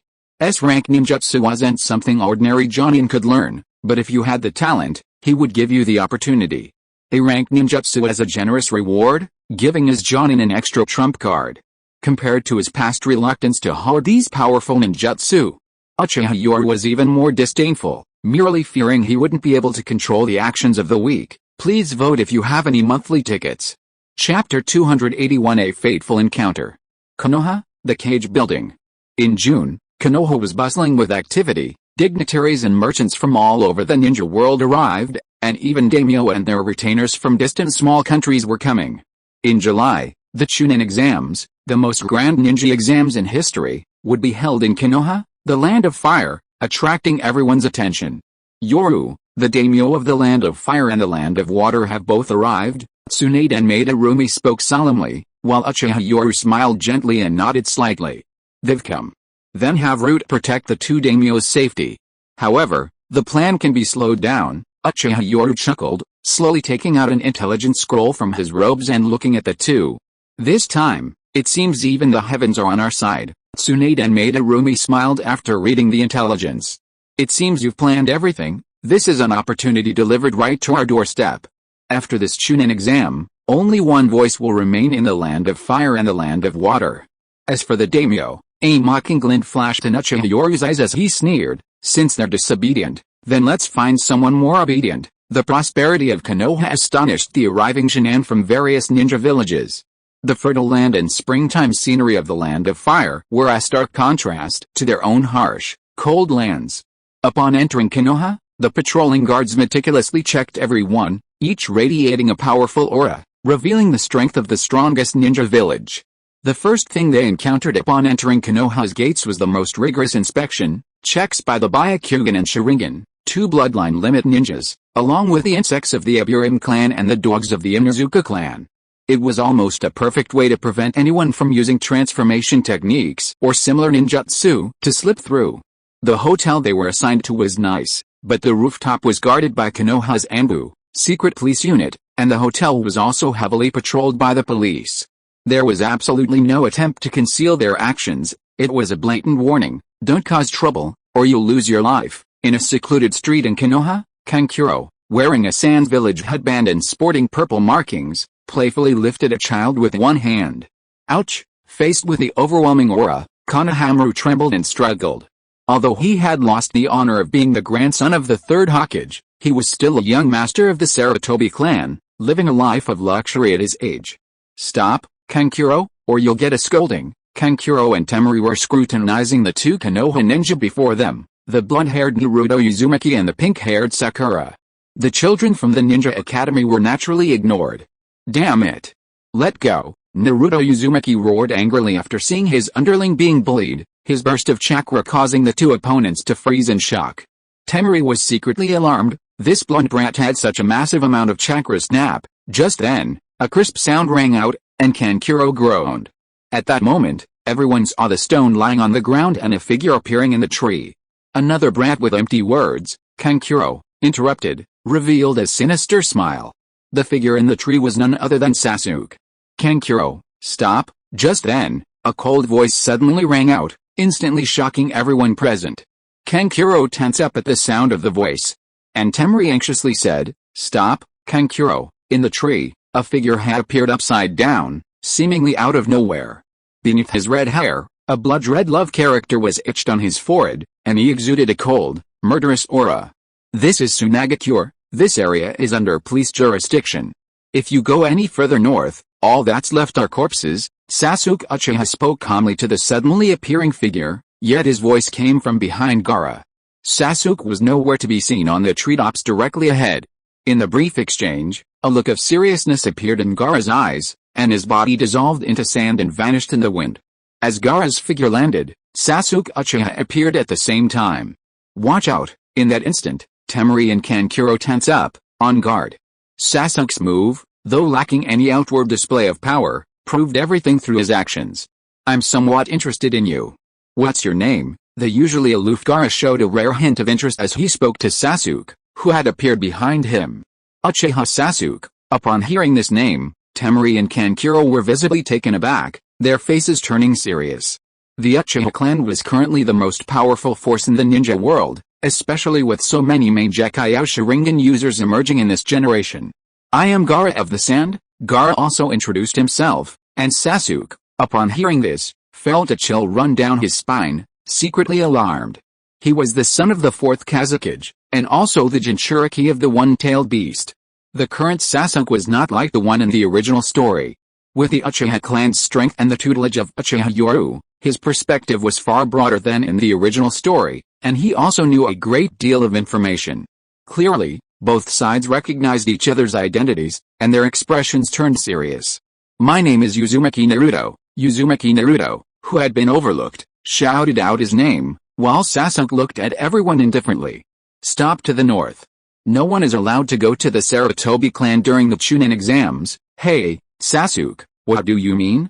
I want to see the third Hokage. Are you going to stop me? Facing the unreasonable Naruto, Sasuke showed annoyance and waved his hand, saying, this is an order from Yoru-sensei, and also a decree passed by the 5th Hokage.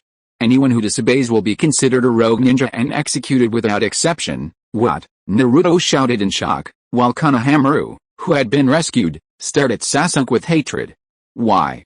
Your Uchiha clan has been monitoring us and the Sarutobi clan all along, and now you want to restrict our freedom, the young Konohamaru shouted angrily, while Naruto clearly stood protectively beside him. This scene embarrassed Sakura Haruno, while Sasuke, even more annoyed, pulled a piece of paper from his pocket. The village just made a decision, no outside ninjas are allowed to approach. As for why, Sasuke Uchiha's lips curled into a vengeful smile. Because Master Yoru said the Sarutobi clan is unstable, boom. Although Sasuke was young then, he clearly felt the village's exclusion. After all that had happened, he understood the suffering his clan had endured. Now it was simply being returned to them. Even so, Sasuke added with a cold laugh, of course, this isn't just about the Sarutobi clan. Outside ninjas are forbidden from entering any clan's territory. Those who disobey will be considered provocateurs and will be killed. A shuriken was slowly drawn from his weapon pouch. Sasuke seemed to be threatening Naruto, but his eyes were coldly fixed on the three Sand ninja. The implication was clear. Hell, we've just arrived in Konoha and don't know anything. We apologize, Temari, as expected of someone who helped Gaara in the later stages of the Sand village, was flexible and showed no embarrassment whatsoever, as if she were genuinely ashamed. Seeing Temari's apology, Sasuke Uchiha didn't make things difficult for her. Instead, he calmly nodded and said, it's alright. Walk one more street north, and I think you'll encounter elite members of the police department. Temari smiled sheepishly, but inwardly she was secretly alarmed. Konoha's defenses were truly formidable. Let's go. A fateful encounter, a calm departure, the future holds the promise of future meetings. Meanwhile, on a distant tree, Uchiha Yoru, watching this farce, smiled. Truly a fateful encounter. That child is Gaara, the fourth Hokage Raza's child, the one-tailed Jinchuriki. Jiraiya, with his white hair leaning against a tree, looked at the Sarutobi clan with a sorrowful expression. Jiraiya, you didn't call me out just to watch a child's farce, did you? Uchiha Yoru said with a laugh, while Jiraiya sighed deeply. Yoru, you should know about the Sarutobi clan, so what? Uchiha Yoru looked surprised upon hearing this, then shook his head. I've already entrusted the Sarutobi clan's affairs to you and Tsunade. As for your division of labor with Tsunade, that's your business, isn't it? Uchiha Yoru's lips curled up, clearly indicating he didn't want to get involved. Jiraiya, seeing this, felt even more frustrated, only letting out a soft sigh. Yoru, the Sarutobi clan's martial faction seems to have some schemes. Even Asuma doesn't know exactly what they're plotting, but I think you should know, Yoru. Jiraiya had investigated for so long and had indeed discovered some problems. He even had a vague guess. After all, the martial faction was so determined, There must be a leader among them. Looking at Jiraiya, Uchiha Yoru smiled and slowly took out a scroll from his ninja tool pouch. Jiraiya's eyes widened in disbelief. This. How is this possible? His eyes blazed with fury, while Uchiha Yoru calmly gazed into the distance. As an exchange of information, after the Chunin exams, I want you to go to the Land of Wind to be in charge of its defense. Jiraiya gripped the intelligence report tightly, crushing it into pieces. He remained silent for a long while. Third Hokage, what do you plan to do? Uchiha Yoru turned to look at Jiraiya, a mocking smile playing on his lips. What do I plan to do? I've entrusted this matter to you and Tsunade. The Sarutobi clan, like the Uchiha clan before them, was a hot potato. Holding them would only make him feel hotter. In the original story, the Third Hokage and Danzo's group wiped out the Uchiha clan. Did that really have no impact? It must have had a huge impact. It was evident during the Chunin exams that the Third Hokage's faction had lost popular support, and countless Jonin were already dissatisfied. And this time was no different. Although Uchiha Yoru was powerful and prestigious, the Sarutobi clan had already gone to such lengths, and going too far would still damage his reputation. However, unlike the Third Hokage, Uchiha Yoru rose to power through both strength and policy. Jiraiya was worried about this, which is why he took over. But it turned out to be a real hot potato. Looking at the dismissed Uchiha Yoru, Jiraiya was on the verge of tears, feeling both helpless and somewhat relieved. Helpless because his teacher's clan had fallen into his hands. Relieved because being in his hands offered a sliver of hope, otherwise, he would have been doomed. Jiraiya, do you know that prejudice in people's hearts is like a mountain, impossible to move no matter how hard you try? Uchiha Yoru chuckled self-deprecatingly. After the Nine Tails attack, the Uchiha clan made countless efforts and concessions. I think you should know that, Jiraiya, but what was the result? The Uchiha clan's concessions only resulted in relentless pressure and blatant trampling of their dignity. Are the Uchiha clan truly so evil and unforgivable? At this point, Uchiha Yoru pointed to the bustling center of Konoha and sneered, the village is now controlled by the evil Uchiha clan, implementing evil policies, yet the village is more prosperous and powerful than ever before, dominating the ninja world, its territory even larger than during the first Hokage's time. And what about the self-proclaimed righteous Third Hokage, the Sarutobi clan? Uchiha Yoru took a deep breath and smiled. Now I represent the righteous Uchiha, and the entire village. The Sarutobi clan has become a destabilizing factor in the village, so Jiraiya, for the village, for peace. As he spoke the last sentence, Uchiha Yoru's face was righteous and radiant with a smile, but his eyes were filled with utterly sarcastic mockery. Clearly, he was stating a fact. Justice and evil? Now that I hold the reins, I wield justice. And the Sarutobi clan's resistance is the destabilizing factor in the village. Watching Uchiha Yoru disappear, and standing on the treetop gazing at the isolated Sarutobi clan, Jiraiya's expression was complex. Sarutobi-sensei, you're too stubborn. If you had had Fugaku's determination back then, under Asuma's leadership, the Sarutobi clan wouldn't have come to this. Standing on the treetop, Jiraiya looked at the Sarutobi clan being monitored in the distance, his expression complex. The intelligence he had just received clearly recorded the Sarutobi clan's militant faction secretly accumulating war supplies, clearly preparing for a coup. Even more outrageous, Enma's figure appeared in Tsunagakure, the hidden sand village in the Land of Wind. While the specific plans he conspired to follow are unknown, the intelligence presented by Uchiha Yoru has proven everything. An elite ninja army from Tsunagakure has secretly infiltrated the Land of Fire. Normally, this wouldn't be so easy, but with the protection of the Sarutobi clan, it became much simpler. After all, the Sarutobi clan's businesses and influence make such cover-ups relatively easy. Colluding with ninjas from another country to wage war against one's own village has crossed a line. Please support. Chapter 282 Yamato's Wood Release for Construction. Konoha, Chunin Exams.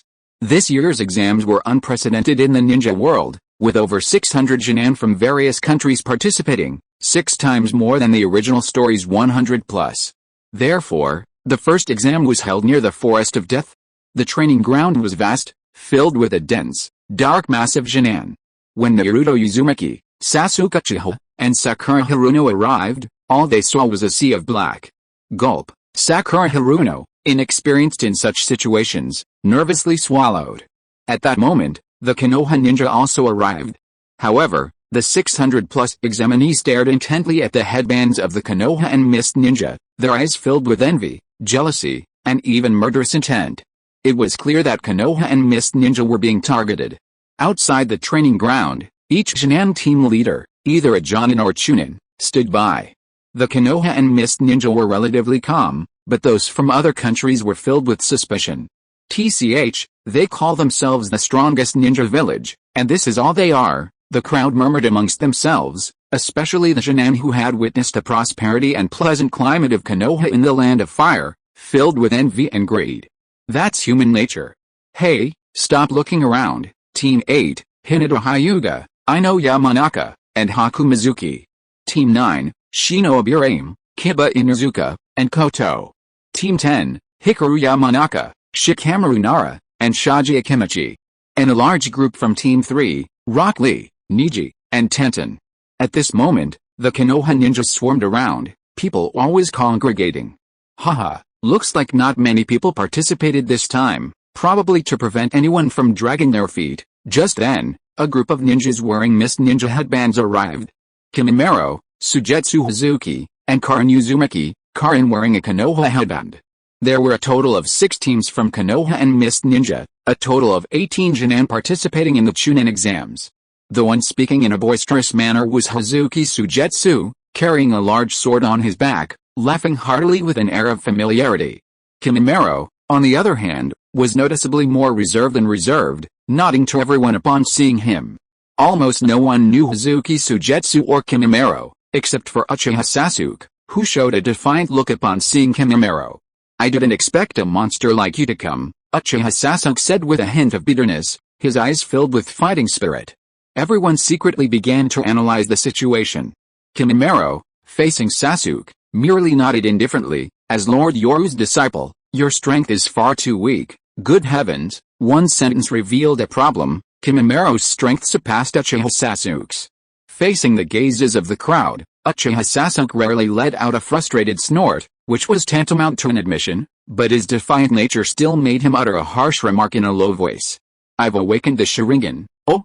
Just awakened it? Kimimaro's infuriating glare left Sasuke speechless and frustrated. Alright, everyone's here. Just then, a female voice rang out. The newcomer was Teuaya, wearing a Sound Ninja headband, followed by the Sound 4 and Hugo.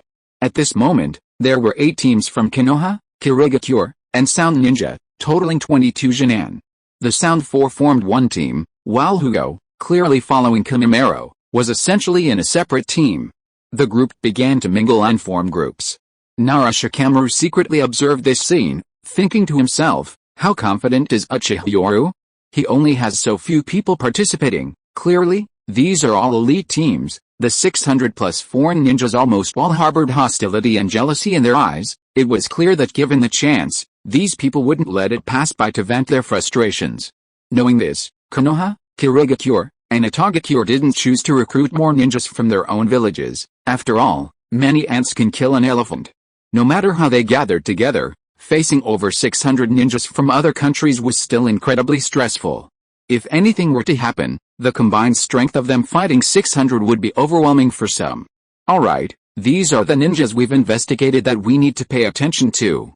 Of course, there are many others whose information isn't detailed enough due to their Shin'an status. As everyone gathered, Uzumaki Karin gently pushed up her glasses and calmly pulled out a stack of cards for everyone to see. Although Uzumaki Karin was usually quite lively, she remained very calm when analyzing information. It could be said that this incarnation of Karin hadn't lost her original talent for sensory ninja intelligence analysis.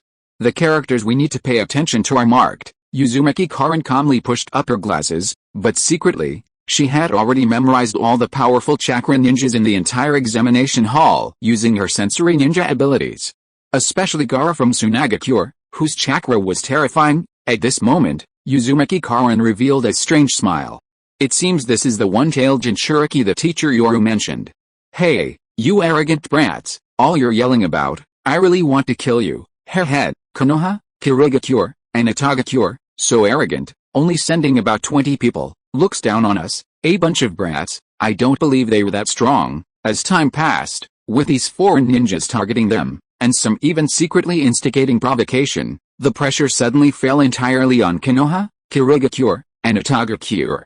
Meanwhile, in the Tsunagakure ninja squad, Temari narrowed her eyes upon seeing this scene. It seems this god Yoru is truly confident. Don't underestimate the enemy. Suddenly, Gaara's words stunned Temari and Kankuro, their faces filled with shock. The usually indifferent Gaara was now filled with solemnity, a sight they had never seen before. At this moment, Gaara stared intently at the white-haired Kimimaro and Hugo, feeling a palpable sense of danger from them. Bang! Just then, a cloud of white smoke suddenly appeared, followed by a group of ninjas wearing headbands of the gods. Sorry to keep you waiting.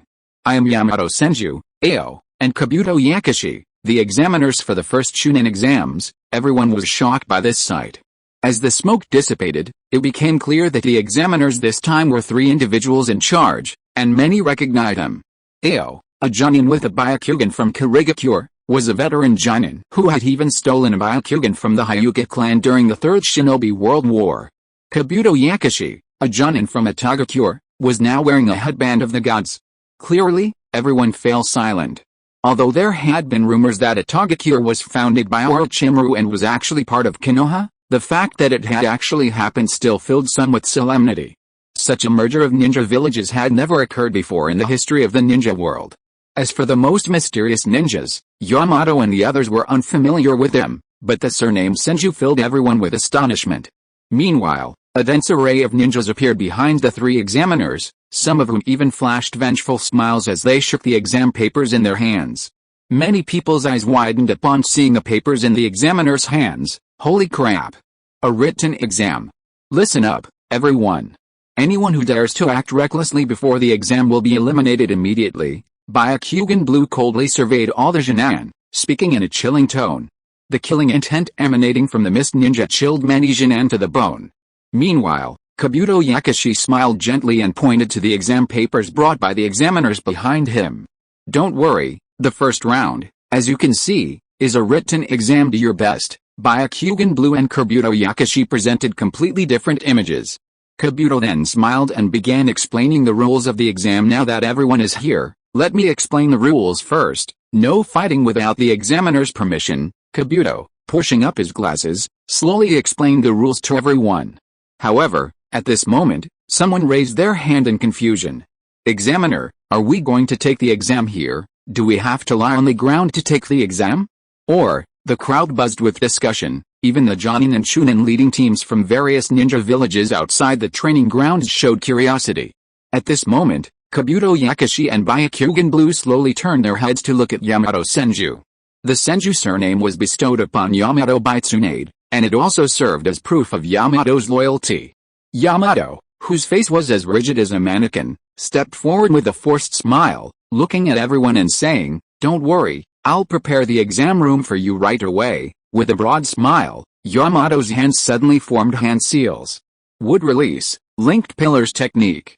Rumble instantly, logs sprouted from the ground of the training ground, shocking all the ninjas. Even the Jonin and Chunin leading teams outside stared in astonishment at the scene.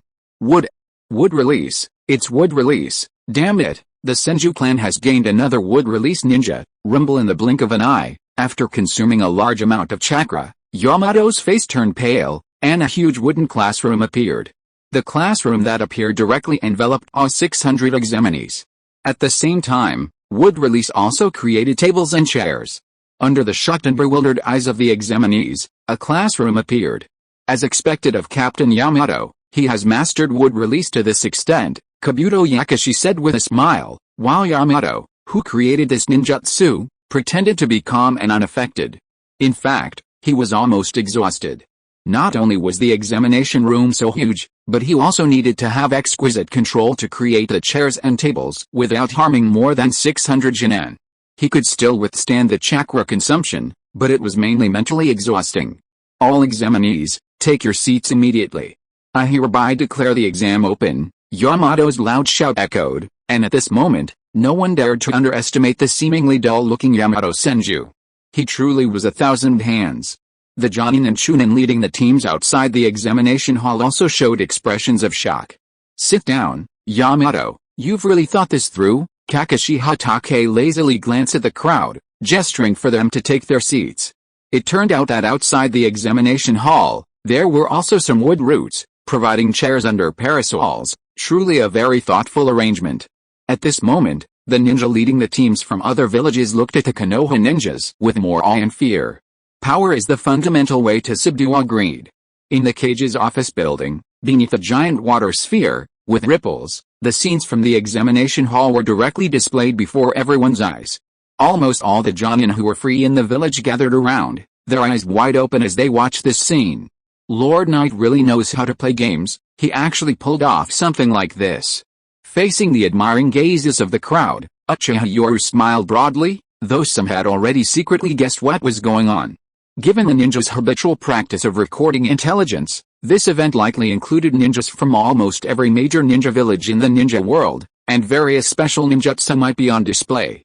Of course, Iwagakure and Kumagakure had only sent one or two Jinan teams to fulfill their duties, claiming that their villages had just held the Chunin exams. In other words, it didn't matter if these teams failed to advance or were eliminated, since they were the ones rejected anyway. Even so, with so many ninjas, even if only half the information was worth recording, it would be worthwhile. Many jonin secretly glanced at Uchiha Yoru, revealing expressions of admiration.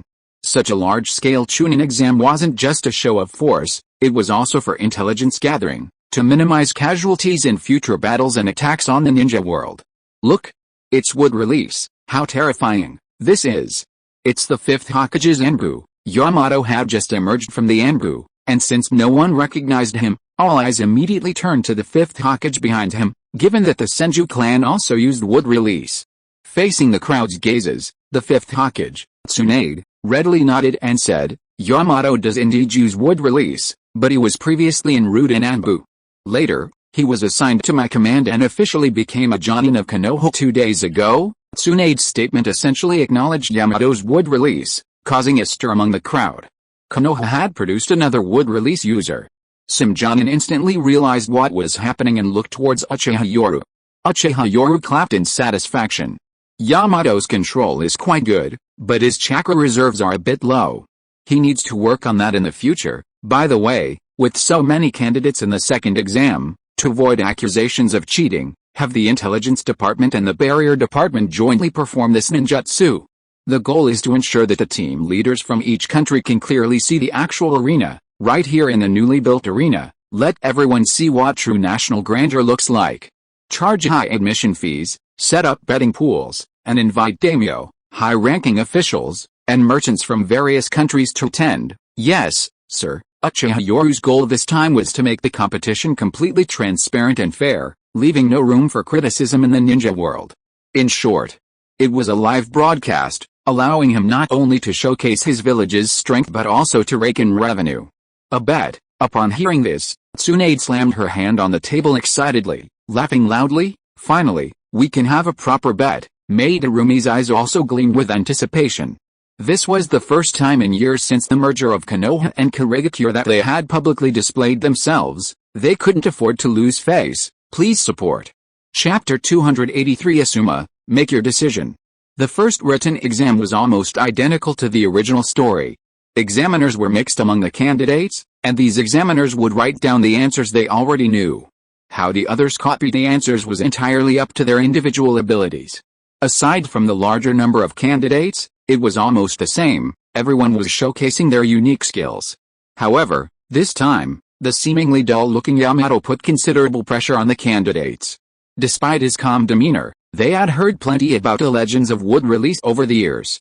However, unlike the original story, this exam didn't have the most difficult 10th question. The difficulty of the first written exam was directly lowered by Uchiha Yoru. This was for the sake of later preparation. Alright, I now announce that all the remaining Jinan have passed the first exam. What? Faced with a candidate's shock, Yakashi Kabuto, with a gentle smile, pushed up his glasses and explained to everyone. The first written test, to put it simply, is to assess your intelligence gathering abilities, as well as your teamwork skills. A team may have combat roles and support roles, but in various complex missions, intelligence gathering is essential. This is the most important question. In your teams, once you obtain intelligence, is that intelligence true or false? Also, how do you help your teammates who are poor at intelligence gathering? Kabuto Yakashi, with a gentle smile, explained the content of the exam to everyone. even squinting at them as he said, "Many of our people were hidden in your exam, but there was also some deliberately false intelligence, and those who were expelled from the exam just now, I can only say their level was too poor. The requirements for this exam are very simple, just the ability of an ordinary Jinan. This time, we won't collect your exam papers, they're for you to see. See who has gathered the true intelligence. In a mission, false intelligence can not only kill yourself but also your teammates." Just then, a cold light flashed outside the window, followed by a dark figure flashing in. Many Jinan showed serious expressions. Thump thump. Now is not the time to be happy. I am the examiner for the second exam, Matarashienko. The black cloth was pulled back, revealing the word second exam in large characters. This high-profile and passionate scene left countless Jinan below dumbfounded. The Konoha ninjas were even more embarrassed. Hey, there's also Lady Gyurn. Good heavens, another female ninja shouted excitedly, seemingly oblivious to the embarrassment. Biwa Juzo, the third figure, remained silent for a while before finally announcing his name in a low voice, feeling incredibly awkward. Gentlemen, let's begin our second exam in the Forest of Death. Although countless Konoha and Kurigakure ninjas already knew, everyone still felt incredibly awkward every time they saw the carefree Matarashienko. Kabuto Yakashi, looking at Gyurn, even broke out in a sweat, muttering to himself, "She's only just arrived in Konoha and she's already found a companion. That's really outrageous." Forest of Death. When nearly 600 examinees arrived at the entrance to the Forest of Death, they were all shocked by the sight of the towering trees. The trees and animals in the ninja world were already ridiculously large, but this forest was even more outrageous. I heard that the Forest of Death underwent a dramatic change after the fifth Hokage, Tsunade, used wood release. When someone revealed this information, countless people were stunned. This terrifyingly vast forest made humans seem like ants, and its sheer size required an immense amount of chakra. Alright, everyone, sign the agreement. Matarashienko explained the rules of the second exam with a pure smile, but countless Jinan were shocked. This exam was essentially forcing them to fight each other in the forest. Yet the examiner remained calm, as if it were perfectly normal. "Oh, right, I forgot to tell you, this is only the first half of the second exam." The first half. Countless people stared at their examiner in shock, while Matarashienko smiled broadly. "Good. You have 24 hours in the Death Forest to compete for scrolls.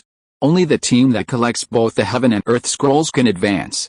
Of course, even if you collect them all, you need to be careful before the time runs out. Half an hour for rest and consideration. The timer starts now." Half an hour passed quickly. No one withdrew, and everyone signed the agreement. Then, they began drawing lots and distributing scrolls. No one knew what scroll the other had, and each Jinan team looked at their lot with some suspicion. According to the draw, 10 teams were divided into groups, but it was all random. Therefore, many Jinan secretly wondered if the group competition would be determined by drawing lots. Just as everyone was wondering, Crimson Lotus smiled, formed hand seals, and slammed her hands on the ground. Summoning Jutsu. The huge summoning jutsu dissipated the white smoke, revealing a series of strong and huge eagles. Listen up, everyone. You'll be assigned to summoning eagles according to the draw. You'll be randomly dropped from the sky, so your positions are all random. Everyone was bewildered, some even turning green with fear. Being dropped from such a height, even though it was a forest below, still made some of the weaker Jinan uneasy. But some of the calmer Jinan had already come up with a plan. A dense cacophony of eagle cries suddenly echoed across the sky above Konoha. In an instant, nearly 100 eagles appeared simultaneously, each carrying a dense swarm of ninjas.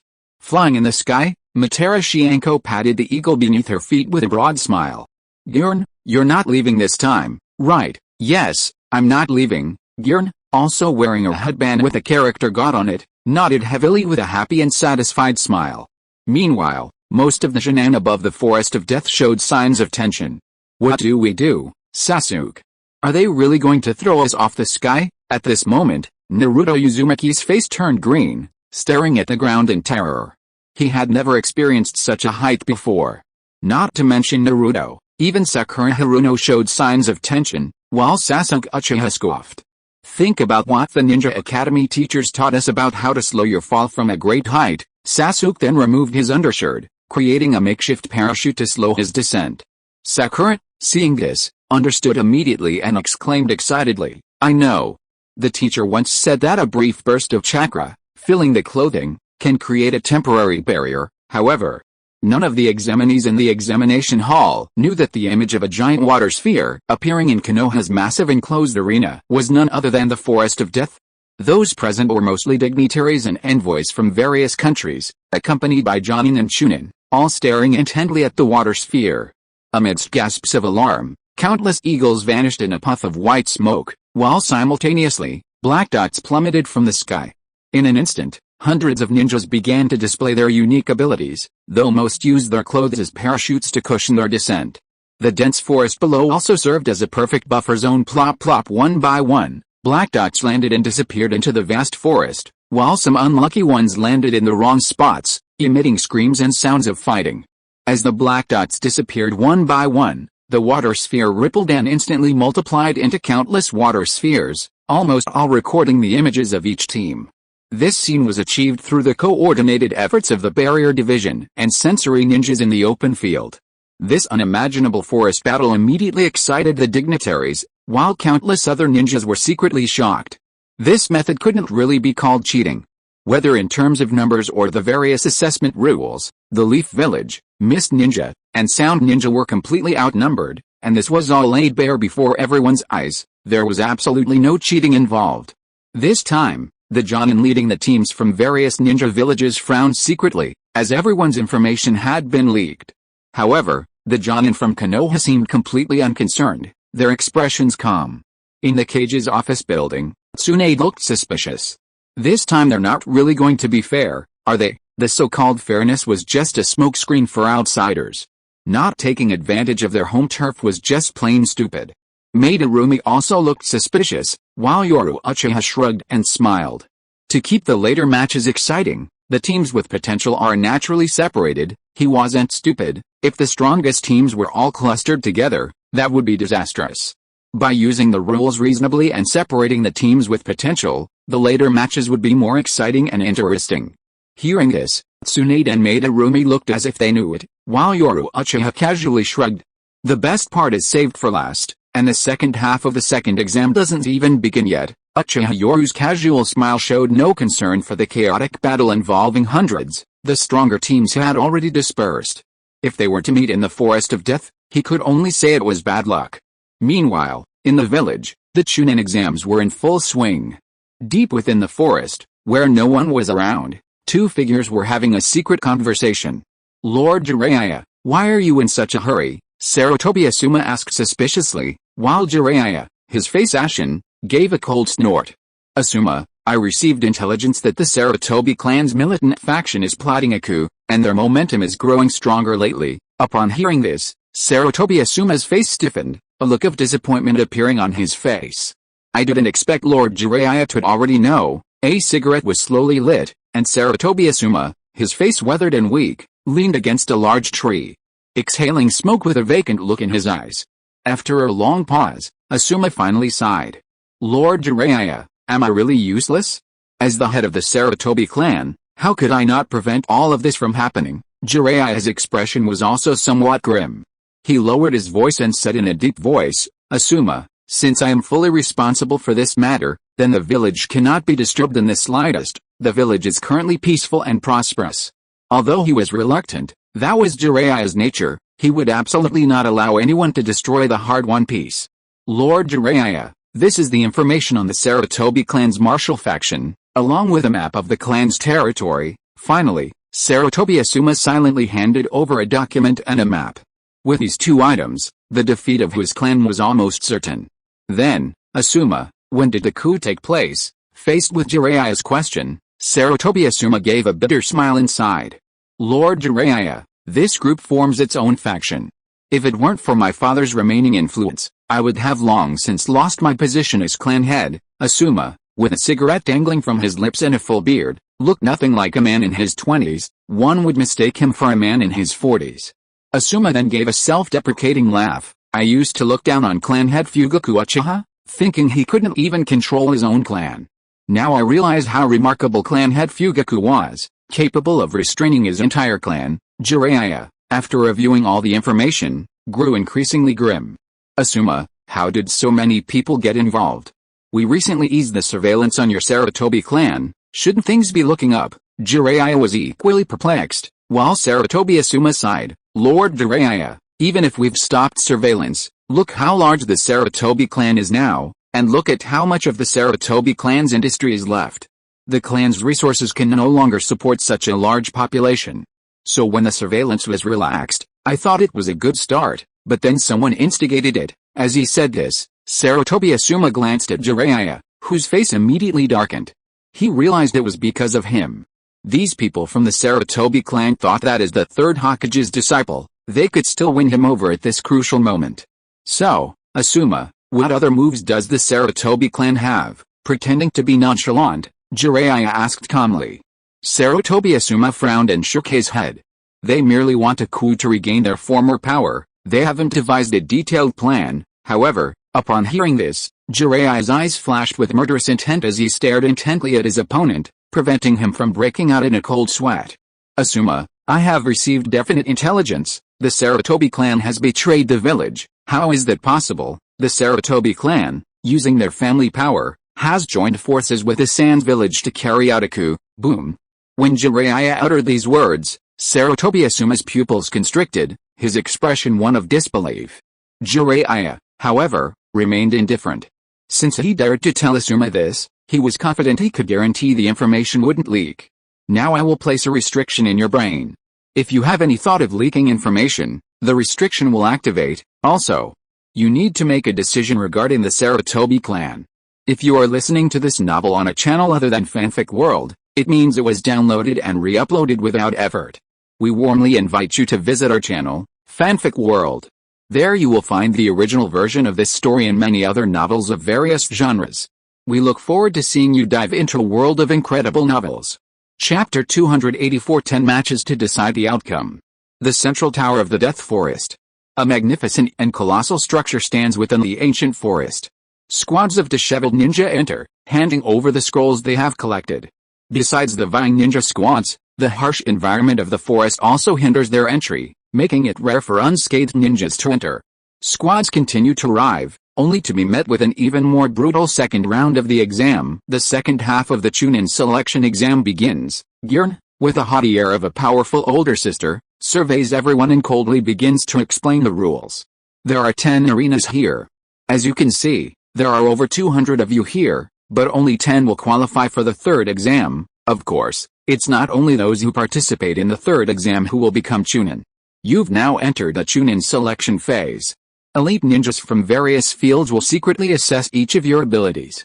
Anyone with the ability will become a Chunin. However, the third exam will be watched by the 5 Kage and Lord Shinajo, along with elites from various ninja villages and the daimyo. The third exam is known as the Battle of Geniuses. And here's some good news, the top 10, regardless of which village they come from, will all receive a ninjutsu personally awarded by Lord Shinajo. As Girn explained, the ninjas who had just experienced a fierce battle were immediately shocked. A reward ninjutsu. And in front of so many people. This meant that once they stepped into the third exam arena, their names wouldn't just be ordinary Chunin, but names that would be remembered by everyone. Of course, those who perform well in the third exam and achieve outstanding scores are eligible to be promoted to special Jonin. Now, the 10 arenas before us will be drawn by lot. I think those of you confident in your abilities know how to choose wisely. We'll have a 10-minute break, and then the matches will begin. Boom. As the words fell, the massive stone arenas appeared, causing the Shin'an to murmur amongst themselves. Haha, Sasuke, let's have a duel, idiot. Shut up, Sakura roared angrily at Naruto, while Sasuke, seeing this, simply called him an idiot. In other words, if we don't want to fight our own people, we have to choose different arenas. Of course, if you're not confident in your abilities, you can consider teaming up on one arena, as long as one of the 3 wins, that's fine. Sure enough, countless Shin'an teams began to calculate. Having the entire team on one arena was the most advantageous, as it would allow them to conserve some energy when facing each other. The ninjas, equally confident in their abilities, sneered and arrogantly chose individual arenas. Naruto, you? To Sakura's astonishment, Naruto Uzumaki gave Sasuke Uchiha a thumbs up and a smile. Naruto Uzumaki, will be waiting for you in the third arena. Naruto, his face flushed with excitement, chose another individual arena. while Sasuke scoffed. Idiot Sasuke. Sasuke also chose another individual arena, leaving Sakura bewildered. Meanwhile, Temari, from the Sand Village team, calmly said, "Preserve your strength first. Kankuro, we're in a team with Gaara. Remember our purpose here, we're not here to show off." Yes, Gaara stood coldly before an arena, clearly disregarding all rules. He only wanted to taste blood. Time was short, and in a moment, all the ninjas had made their decisions. However, a scene unfolded that made the Konoha ninjas whisper among themselves. Ino Yamanaka revealed a bloodthirsty smile, following Shikamaru's Team 10, clearly targeting the Ino Shikajo trio. Seeing this, Shikamaru felt a chill run down his spine and was secretly alarmed. He whispered to the others, "Be careful, Ino has her eye on us." The three of us split up. The Ino Yamanaka of today was no longer the wild child she once was. She was now a disciple of the Fifth Hokage, Tsunade. Otherwise, Shikamaru wouldn't be so worried. Hinata Hyuga and Haku Mizuki exchanged a gentle smile and almost simultaneously stood behind Ino. Clearly, while Ino was the leader of their team, the two gentle-natured individuals also understood the hatred in Ino's heart. Naturally, they chose to help her.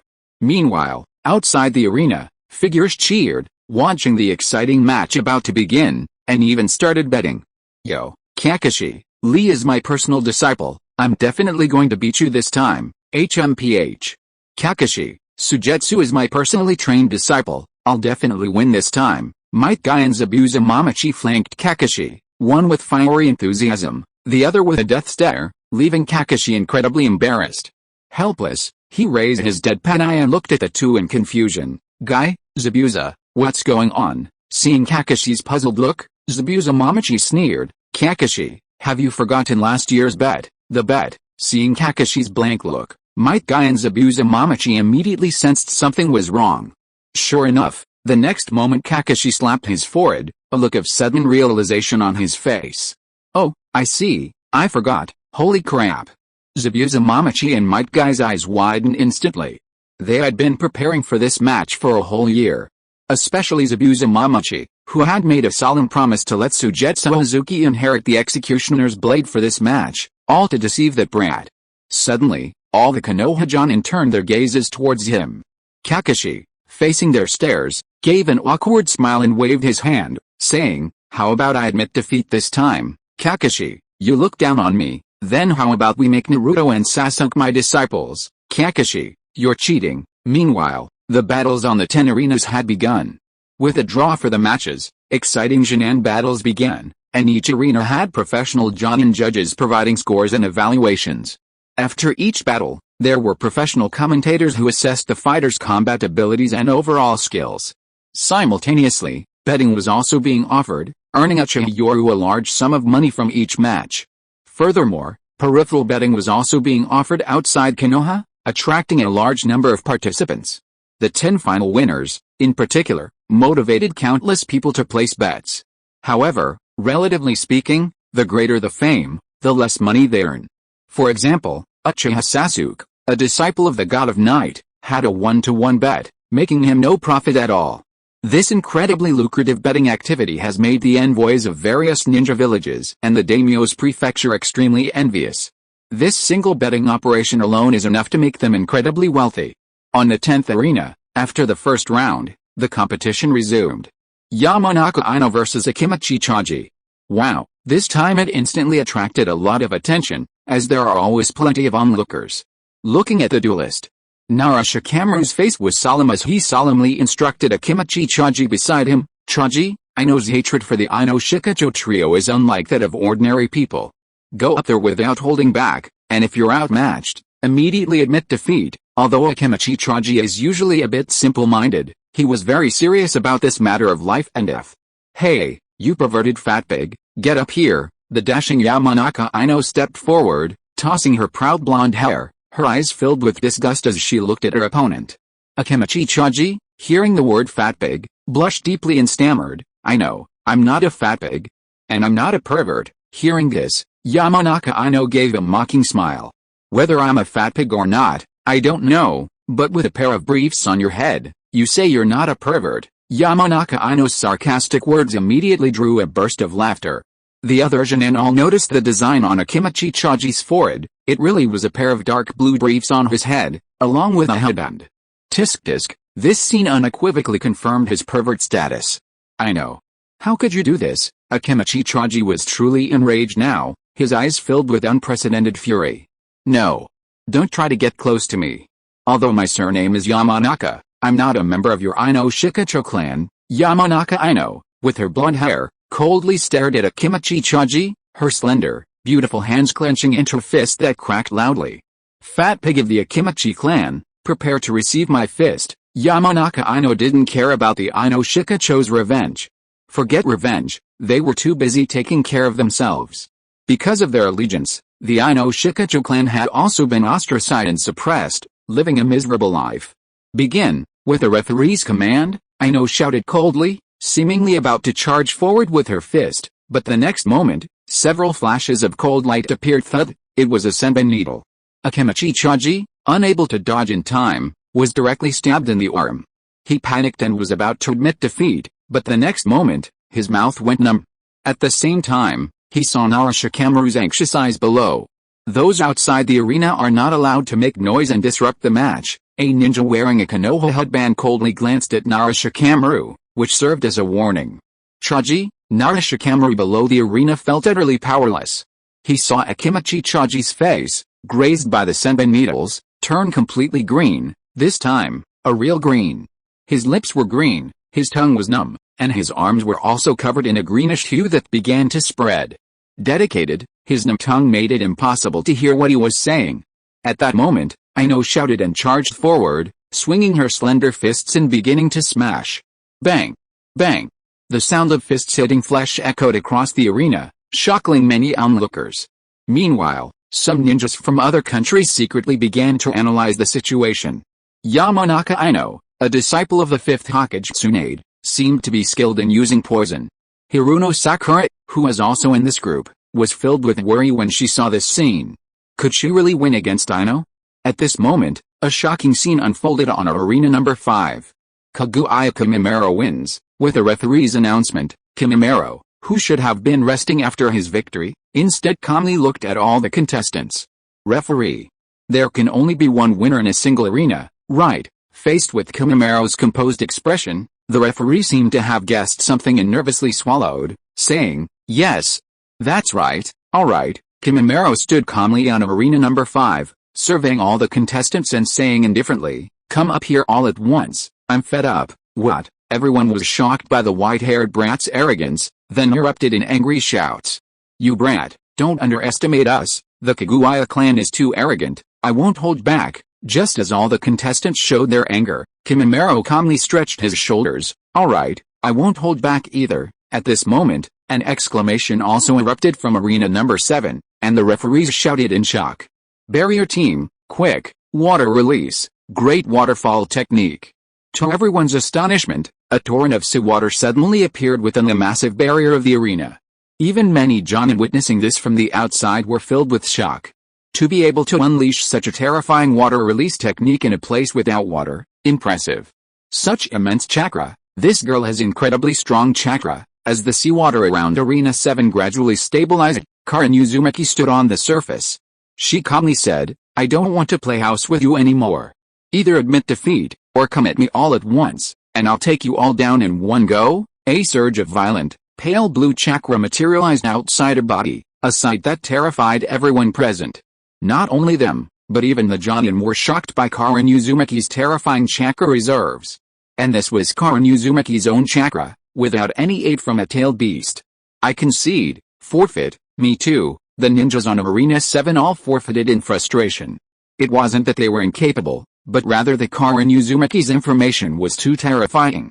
A disciple of Shinajo, and also Konoha's Nine Tails Jinchuriki, hailed as the strongest weapon of war. This transparent information had been mentioned by other team leaders before they came, so naturally they chose to forfeit. Unlike Arena 5, where a furious roar erupted and the massive arena instantly transformed into a chaotic melee, or rather, Kimimaro's lightning-fast attacks that repeatedly knocked opponents off the stage, the first to determine a winner was surprisingly Karin Uzumaki from Arena 7. Now, After Karin's victory, an excited and ecstatic smile appeared on her face. Now, Shinajo-sensei can see my spectacular performance, right, she thought. Please support me. Chapter 285 The third match, each person's opponent. The second round of the Chunin exams concluded, selecting 10 contestants to compete in a duel scheduled for half a month later, when the 5 Hokage will gather in Konoha. The list of 10 opponents for the third round has been released: Uchiha Sasuke vs Uzumaki Naruto, Hyuga Neji vs Hazuki Suigetsu, Kimimaro vs Gaara, Uzumaki Karin vs Hugo, and Yamanaka Ino vs Nara Shikamaru. The betting organized by Konoha for the second round of exams was incredibly profitable, and the announcement of the third round's opponents caused an immediate uproar. Countless people excitedly placed bets, making the first match incredibly exciting: Uchiha Sasuke, son of the former Uchiha clan head, versus Uzumaki Naruto, son of the fourth Hokage. It must be said, Konoha knows how to capture people's hearts. The second match, Hyuga Neji vs Hazuki Suigetsu, a clash between a genius of the Hyuga clan and a genius of the Kurigakure clan, was equally anticipated. The third match, Kimimaro vs Gaara, a genius from the Kaguya clan of Kurigakure versus the strongest Jonin of Sunagakure. The first 3 matches alone were incredibly hype, attracting countless people to place bets. Not only civilians, but also numerous ninjas secretly analyzed each match, choosing their bets. The third Chunin exam was more like a battle of star ninjas. Everyone knew that the 10 contestants in the third Chunin exam were almost guaranteed to become Chunin.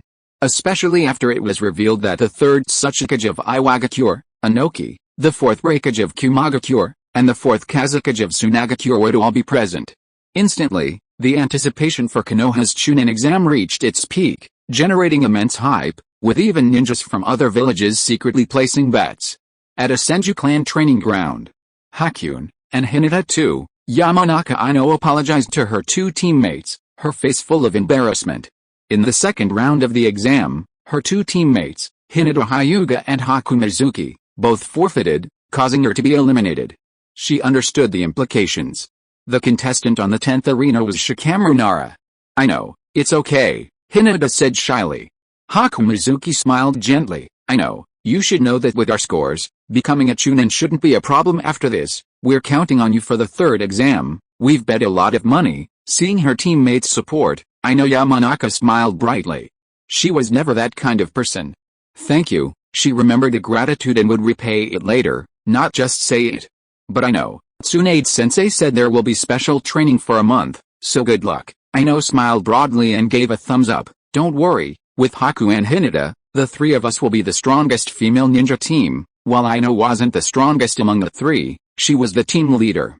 Ino is straightforward yet not violent, and having experienced so much since childhood, she is independent and has a strong sense of the big picture. In contrast, Haku is too gentle and unsuitable for the captaincy, as is Hinata. Therefore, Ino is the core leader of the 3-person team.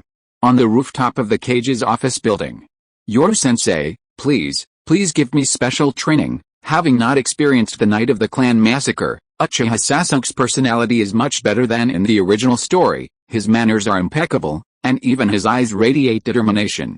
"So, Sasuke, do you want special training just to defeat Uzumaki Naruto?" Faced with Yoru's question, Uchiha Sasuke smiled firmly. "No. My goal is to become stronger and become the 6th Hokage of Konoha. Then I will personally tell Uzumaki Naruto how naive his so-called ideals are." Seeing Uchiha Sasuke's unwavering belief, Yoru smiled. "This is getting more and more interesting. Uchiha Sasuke's ultimate dream is to become the 6th Hokage. I wonder what will happen between him and Naruto in the future." In Uchiha Sasuke's heart, there is only one god above the cage, and that is his teacher, Uchiha Yoru. "Alright, I will give you special training. Don't complain when you're done." "Thank you, Yoru-sensei." After Uchiha Sasuke respectfully left, Uchiha Yoru smiled and nodded, saying, "Itachi, do you see now?" Uchiha Itachi, the head of the Anbu, slowly emerged from the shadows, removed his mask to reveal a mature face, and had a gentler smile than in the anime. "Yoru-sensei, I'm entrusting Sasuke to you."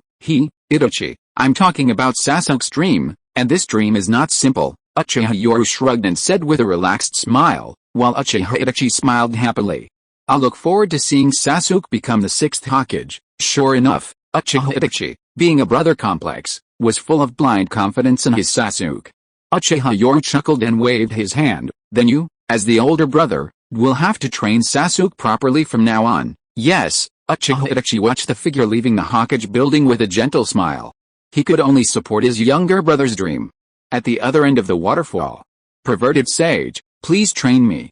I'm going to fight that arrogant Sasuke in half a month, please. Uzumaki Naruto, unusually proactive, sought out Jiraiya and shouted firmly that he wanted special training.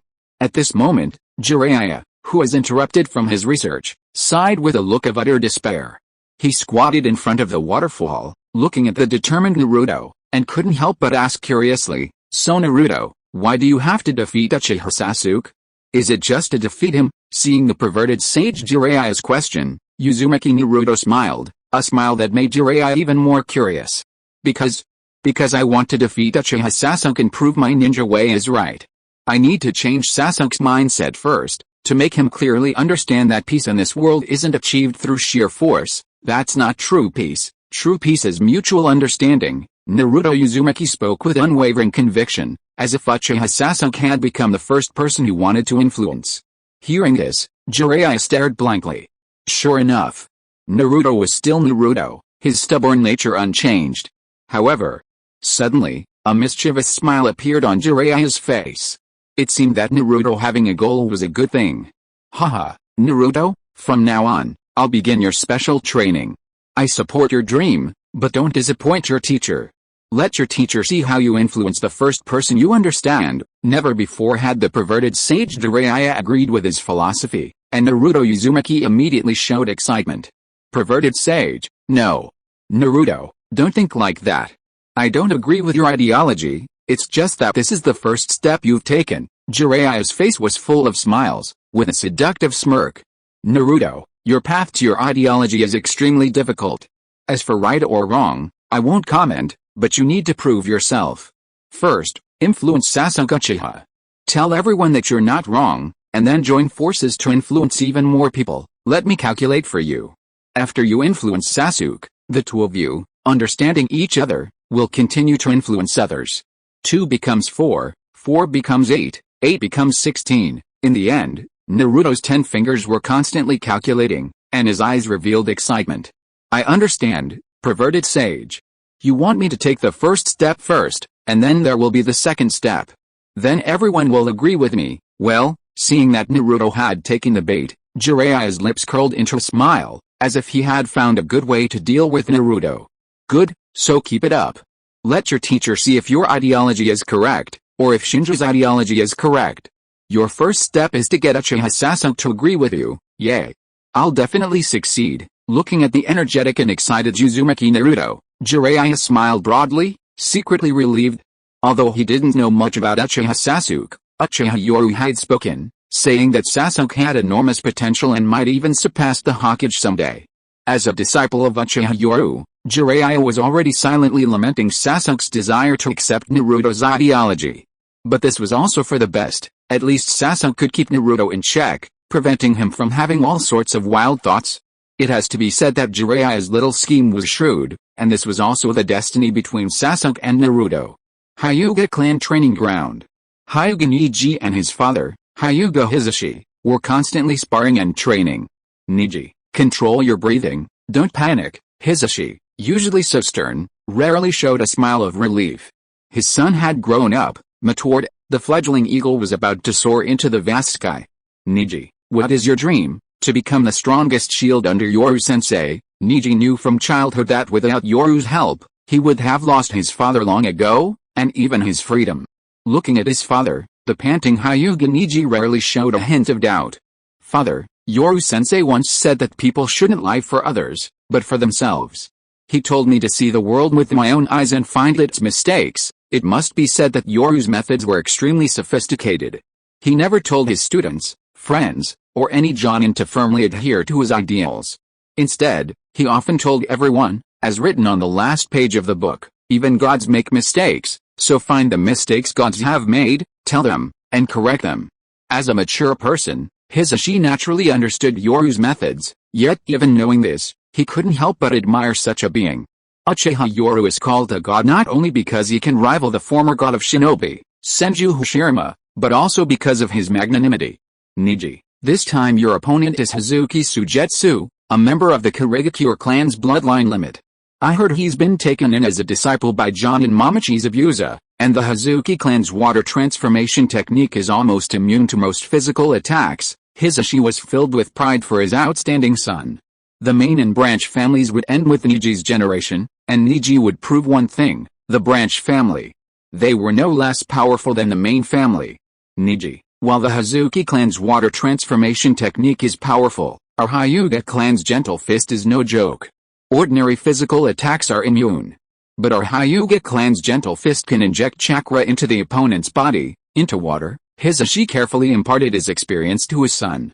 However, at that moment, a shadowy figure from the Anbu appeared, and Hisashi stopped, leaving Niji panting heavily. Lord Hisashi, Lord Yoru has ordered that the junior ninja Hyuga Niji proceed to the Uchiha clan's training grounds tomorrow for a 2-week special training program. Niji was, after all, Yoru's former disciple, taken in to recruit the branch family's leader. While he wasn't skilled in gentle fist, he could still offer guidance in other areas. Upon hearing this, Hisashi immediately smiled respectfully. Please thank Lord Yoru for me, farewell. Since Yoru took power, the first order revised by the Anbu and root was that no one was allowed to trespass on others' homes. Previously, when the Third Hokage was alive, Anbu and root ninjas would deliver orders with impunity, entering their targets' homes with an arrogant and indifferent tone. They hadn't thought much of it then, but now, in comparison, they instantly felt the respect due to this new order. Within the dense fog-shrouded forest, the sound of water echoed continuously. Damn it, brat, get serious. If you lose this match, forget about the executioner's blade. Zabuza Momochi's furious voice echoed through the mist, while the humiliated Sujetsu Hazuki was filled with resentment. Hey, Zabuza-sensei, I heard you got humiliated by Kakashi-senpai, and you're taking it out on me. Shut up. Despite the pain from being slapped away, Sujetsu Hazuki continued his incessant chatter. I heard you and my guy took on students, but Kakashi completely ignored and forgot about it. Haha. Sujetsu's constant chatter filled Zabuza with rage. He had never imagined taking on such a disciple. His mouth was truly annoying. Shut up. I've bet on you this time. You'd better hold out for at least 5 minutes, even if it kills you. What? Sujetsu Hazuki's eyes widened. What do you mean? Are you looking down on me? Aren't I naturally countered by the Hyuga clan's gentle fist? Zabuza Momochi sneered at the arrogant Hazuki Sujetsu. That's right, the Hazuki clan's water transformation technique can almost completely negate physical damage, but the Hyuga clan's gentle fist is different.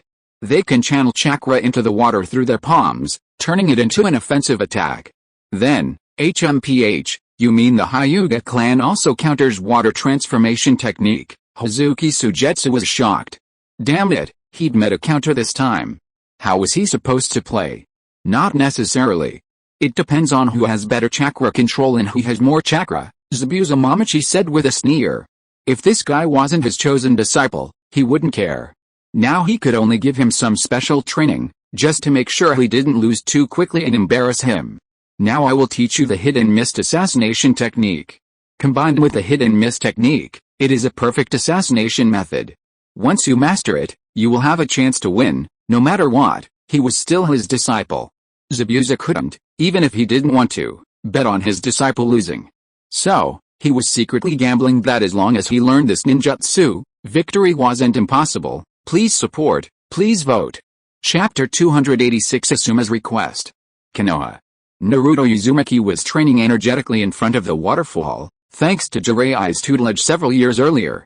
Naruto's growth was significantly faster than in the original story, and he had already begun training in wind-style chakra nature transformation.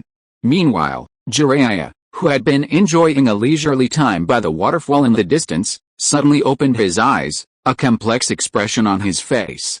Inside the forest, Jiraiya leaned against a tree trunk, and the figure that appeared was none other than Asuma Sarutobi. In such a short time, Asuma's face was already weathered, a testament to the immense pressure he was under. Lord Jiraiya, I hope you can communicate with Lord Yoru. I will personally eliminate the unstable Sarutobi clan. Asuma made a painful decision, and Jiraiya fell silent. The Sarutobi clan's attempt at a coup was already extremely sensitive, and now they were colluding with outsiders. This was practically irrefutable evidence. Any ninja village would have suppressed them with an iron fist.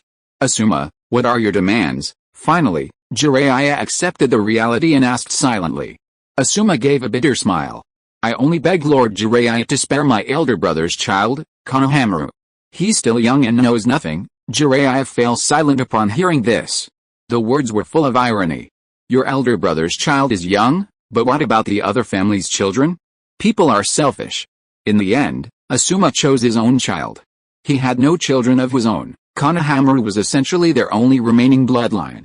Finally, after a long silence, Jiraiya nodded. Alright, I will communicate with Yoru and try my best to preserve as many bloodlines as possible for the Sarutobi clan. Although the Sarutobi clan was divided into a militant faction and a peaceful faction, this was before anything happened. Once the village eliminated the militant faction, what about the peaceful faction? Would there be hatred? They already had blood ties, and both sides even had their own brothers and friends. Hatred would only continue to spread, albeit hidden. Therefore, preserving more bloodlines for the Sarutobi clan was truly difficult. Jiraiya understood the principle of cutting the weeds at the root. Asuma Sarutobi naturally understood this principle. Hatred spreads. Inside the cage's office, the door opened, and the silent Jiraiya walked in. Madarumi, who was discussing a policy with Tsunade, looked up. Upon seeing this, the two immediately understood what was happening. I'll go out for a bit and check on the preparations for the third exam. Madarumi smiled tactfully and prepared to leave, while Tsunade scoffed. Now that Kurigakure and Konoha are family, you, as a cage, should set an example. Tsunade's words made Madarumi, who was about to get up, smile. Although she didn't leave, she decided not to comment. After all, this was a matter between the three Sannin. Tsunade, this is Asuma's decision. Jiraiya took out a scroll, his expression worried. According to Asuma's intelligence, the mysterious masked man has secretly contacted him and invited him to join an organization. Tsunade and Madarumi looked at the intelligence Asuma had sent, their expressions turning grave. Madarumi frowned, but remained silent, as this matter was the most difficult for Tsunade and Jiraiya. However, Tsunade finally let out a cold laugh amidst her furrowed brows. Asuma isn't stupid. He knows to atone for the clan's sins. Otherwise, based on his collusion with the Sand Village, the Sarutobi clan would have been wiped out 10 times over. Tsunade had little affection for the Sarutobi clan. Most of the Senju clan's assets had been swallowed up by them. As for Hiruzen Sarutobi, her so-called teacher, Tsunade sneered. The so-called master-disciple relationship was, from the beginning, more about Hiruzen Sarutobi using her background. From the perspective of ninjutsu development, the Sarutobi clan knew almost nothing about medical ninjutsu. That was all part of the Senju clan's heritage. As for superhuman strength, Tsunade's abilities were almost entirely due to her clan's legacy. She learned very little from Hiruzen Sarutobi. Therefore, among the legendary Sannin, Tsunade's relationship with the Third Hokage was the most distant. Otherwise, when she was invited to become the fifth Hokage in the original story, there was no mention of avenging the Third Hokage. Orochimaru was a bit better. At least he initially received many ninjutsu instruction from Hiruzen Sarutobi, but later he embarked on the path of developing his own ninjutsu. Jiraiya had the deepest relationship with Hiruzen Sarutobi, but it's clear there was some foul play during the Chunin exams. Jiraiya's choice also stemmed from tacit acceptance, essentially a way of sending off the aging Third Hokage, who was only leading Konoha into stagnation and decay. The older a person gets, the more stubborn their thinking becomes, especially someone as arrogant and even obsessive as the Third Hokage. Konoha had long since fallen into a state of moral decay and corruption, but the Third Hokage couldn't see it. He saw a future where his rule would be powerful. Where did his confidence come from? There was no logic to it.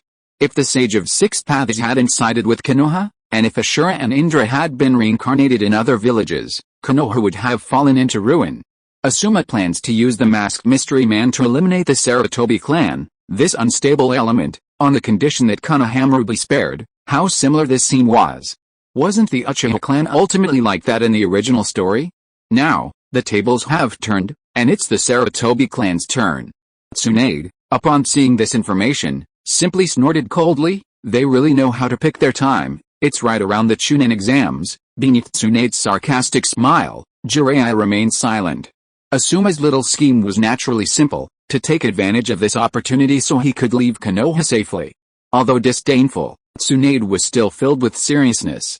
Although the Sarutobi clan couldn't compare to old established clans like the Uchiha and Hyuga, their development in recent years was still extremely terrifying.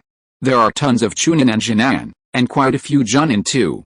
The Sarutobi clan alone has more ninja than the Ino Shikacho trio. They are a truly powerful clan, second only to the Uchiha clan. Before the split, the Hyuga clan could have been a stronger force, but now, well, that's a different story. Tsunade, it's time to make a decision. The Sarutobi clan's actions have now jeopardized the village's peace and crossed Jiraiya's line. Madarumi listened quietly, offering no comment. Tsunade calmly took a scroll from her drawer, tossed it to Jiraiya, and said directly, "This is the Uchiha clan extermination plan devised by Root." Tsunade wouldn't do this suddenly. There must be a deeper meaning. When Jiraiya opened the scroll and saw its contents, his expression darkened. Tsunade, seeing Jiraiya's ashen face, Tsunade sighed. "Jiraiya, you should know that the Sarutobi clan has many ninjas outside the village. If these people betray us, how much information will be leaked? So my plan is, either don't do it at all, or do it completely. Just like the old man and the others, do it thoroughly. Don't leave a single seed of hatred." Jiraiya's expression was grim. "Tsunade, the Sarutobi clan has countless children?" "Children?" Then Jiraiya, do you think this plan, if left en route, has been approved by the old man and the others, given Danzo's personality?" Tsunade smiled sarcastically. "I'll be in charge of the people outside the village." "Jiraiya, you're in charge of the village." Just then, Uchiha Yoru appeared in the office. Terumime smiled and sat down to look at other documents. She wasn't involved in this matter, just knowing about it was enough. "Jiraiya, who do you want to keep?" Uchiha Yoru sat at his desk with a relaxed smile, looking at Jiraiya with a questioning expression. "The old man's grandson, Konohamaru." Jiraiya finally uttered a name after a moment of silence. Uchiha Yoru, upon hearing this, showed a look of realization, then calmly retrieved the Sarutobi clan's file from a drawer. Upon seeing Konohamaru's file, Uchiha Yoru couldn't help but smile. 9 years old, quite talented, naturally possesses a vast amount of chakra, and has received instruction from the clan's Jonin instructors since childhood. Looking at Uchiha Yoru, Jiraiya felt somewhat embarrassed. "Yoru, Asuma is willing to act as an inside agent, hoping only to preserve a trace of the Sarutobi clan's bloodline. At the same time, Asuma will take full responsibility for these crimes. Konohamaru will never know any of this." Looking at Jiraiya, Uchiha Yoru felt only irony. Wasn't this exactly how the Uchiha clan in the anime portrayed them? However, the Uchiha clan did indeed intend to stage a coup, but hadn't yet acted on it. Meanwhile, the Sarutobi clan had already taken concrete steps of treason. Based on this alone, Uchiha Yoru's order for their complete extermination wouldn't be unreasonable. However, at this moment, Uchiha Yoru recalled the information Orochimaru had sent and seemed to have discovered something interesting. He decided to leave the Konohamaru role to Naruto. He wanted to see how Naruto, the protagonist, would ultimately resolve this grudge. In the original story, Naruto forgave Obito, the murderer of his parents, through his talk no jutsu and the concept of mutual understanding. So, this time, let's see how talk no jutsu works. Thinking this, Uchiha Yoru smiled and casually waved his hand, saying, "You can keep Konohamaru, thank you." Hearing Uchiha Yoru speak, Jiraiya finally breathed a sigh of relief. Uchiha Yoru, however, smiled and waved his hand, saying, "Not only Konohamaru, but I can even keep these few families from the Sarutobi clan. After all, no matter what the Sarutobi clan has done, they are still part of the village. Although they are enemies now, I am not a murderous demon. Take a look at the information on these Sarutobi clan families." He pulled out the information on 7 Sarutobi clan families from the side and casually tossed it to Jiraiya. At this moment, Tsunade, standing nearby, also showed curiosity. Of these 7 households, 3 are ordinary people with simple family structures, only about a dozen members. The remaining 4 households have a maximum of 2 Chunin, but their ancestors offended members of the Third Hokage's main lineage. Although the Third Hokage didn't take it seriously, the rest of the clan considered it a provocation. Therefore, these 7 households have always been marginalized and ostracized, with almost no sense of belonging to the Sarutobi clan. In fact, 2 of these households have family members whose deaths were questionable. With a broad smile, Uchiha Yoru spared the lives of 7 Sarutobi households this time, demonstrating his magnanimity to everyone. Since Konoha wanted to keep them, he naturally wanted to leave some clan members behind as well. However, whether these clan members would still consider Konoha their young clan leader remained to be seen. Tell Asuma that the evidence of the Sarutobi clan's treason is irrefutable. They should have been exterminated without exception, but I cannot bear to see them wiped out. Therefore, I have decided to spare the 7 good Sarutobi clan members, and Konoha will also remain. Jiraiya nodded gratefully upon hearing this. Don't worry, Yoru, Asuma will join this mysterious organization, and then he will be able to gather information about it. Uchiha Yoru casually waved his hand and shook his head, saying, I won't follow the Third Hokage's example and need someone to bear the blame. With the evidence of the Sarutobi clan's treason being irrefutable, I will inform the entire ninja world. Asuma won't need to bear the blame for me. Originally, the Uchiha clan was exterminated because they hadn't even taken any action. If word got out that it was merely a precautionary measure, and the Third Hokage could wipe out an entire clan, wouldn't the other clans in the village worry? If they disagreed with his policies, would they also be branded with such a name and eliminated? That's why Uchiha Itachi bore the burden of everything. But he didn't need to. Jiraiya hesitated upon hearing this. This wouldn't just ruin the reputation of the Sarutobi clan, but also that of the Third Hokage. Tsunade, standing nearby, sneered, Jiraiya, you're not going to have the village cover this up, are you? Jiraiya smiled wryly, while Uchiha Yoru shook his head at the two of them. Alright, you two stop acting. After this, I will issue an order prohibiting discussion of this matter. Furthermore, the rumor of the Sarutobi clan's treason will be limited to circulating among the Jonin. This matter will be dispelled as quickly as possible. Hearing this, Jiraiya gave a forced smile. At least it was much better than he had initially expected. However, the specific plan still needs to be arranged. Jiraiya sighed, I'll be temporarily assigned to Root. I'll handle this matter, with Sarutobi Asuma as an inside man, and Jiraiya personally leading the team. There shouldn't be any major problems. Tsunade, please prepare more of the medicine we used last time, and increase the dosage. That way, the Sarutobi clan's elite fighters will be unable to resist, and the rest will be no threat. Having made his decision, Jiraiya, though in pain, was more decisive as a ninja. When serious, Jiraiya's methods were remarkable. He immediately thought of minimizing casualties by attacking from within. Tsunade, listening nearby, said in a deep voice, an elite Sand village force has infiltrated the Land of Fire. This involves not only the Sarutobi clan but also the Fire Country's daimyo. I've already ordered the Anbu to deploy. Once the Sand village begins its attack, the Anbu will order the 2 ninja armies on the left and right to attack from both sides.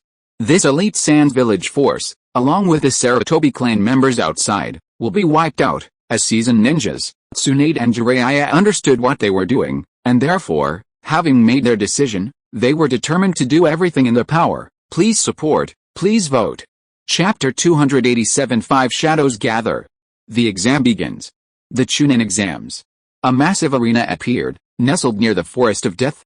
The sun shone brightly that day, and the arena was bustling with activity, a dense crowd filled with excitement. Ninjas maintained order, while the Byakugan and sensory ninjas of the Hyuga clan constantly observed the crowd.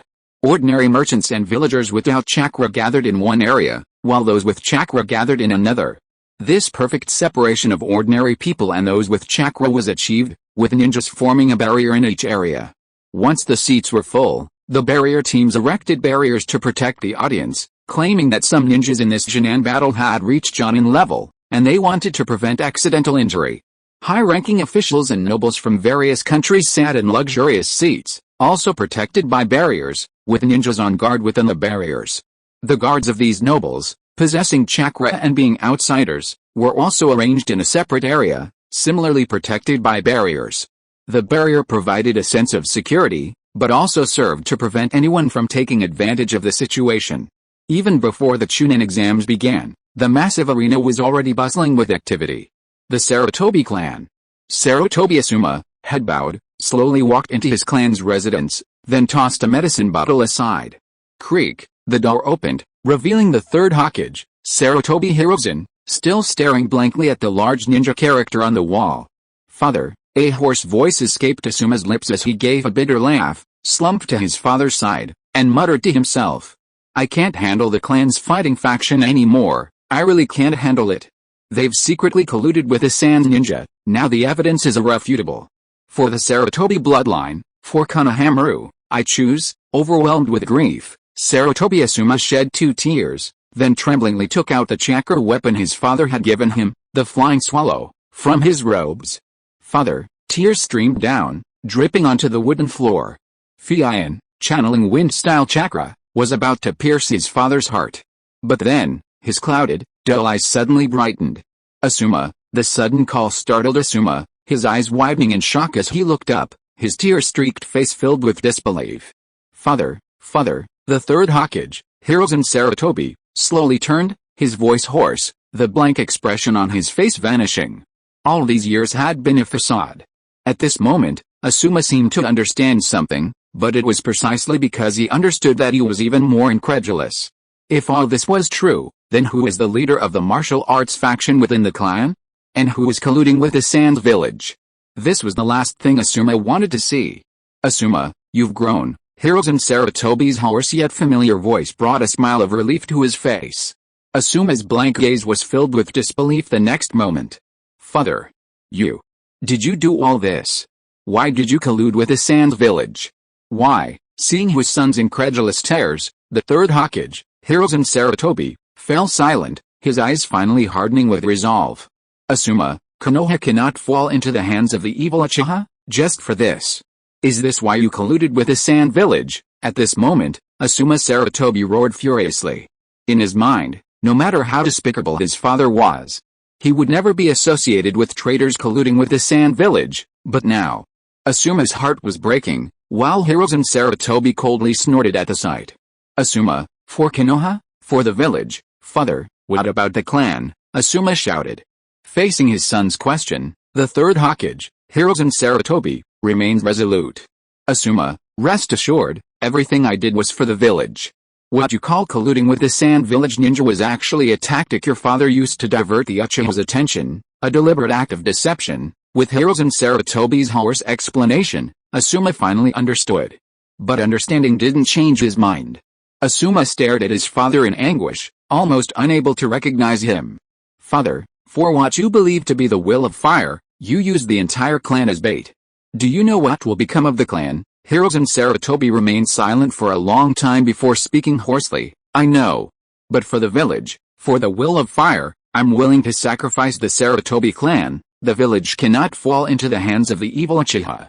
Asuma, rest assured, this time your father is making amends for his mistakes. Tsunade and Jiraiya will be there for the village. In Hiruzen Sarutobi's mind, anyone but the Uchiha would do. Besides, if his plan succeeded, Konoha would inevitably fall into Tsunade's hands. After all, she was his disciple.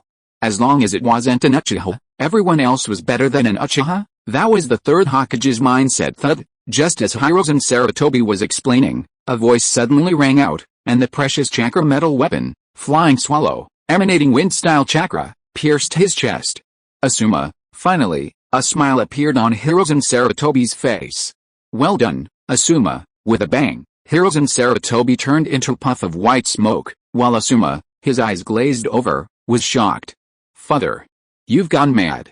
You've really gone mad. For your self-righteous will of fire, you've destroyed the clan and now you have to bear the infamy. When he saw that his father was a shadow clone, Asuma Sarutobi screamed frantically.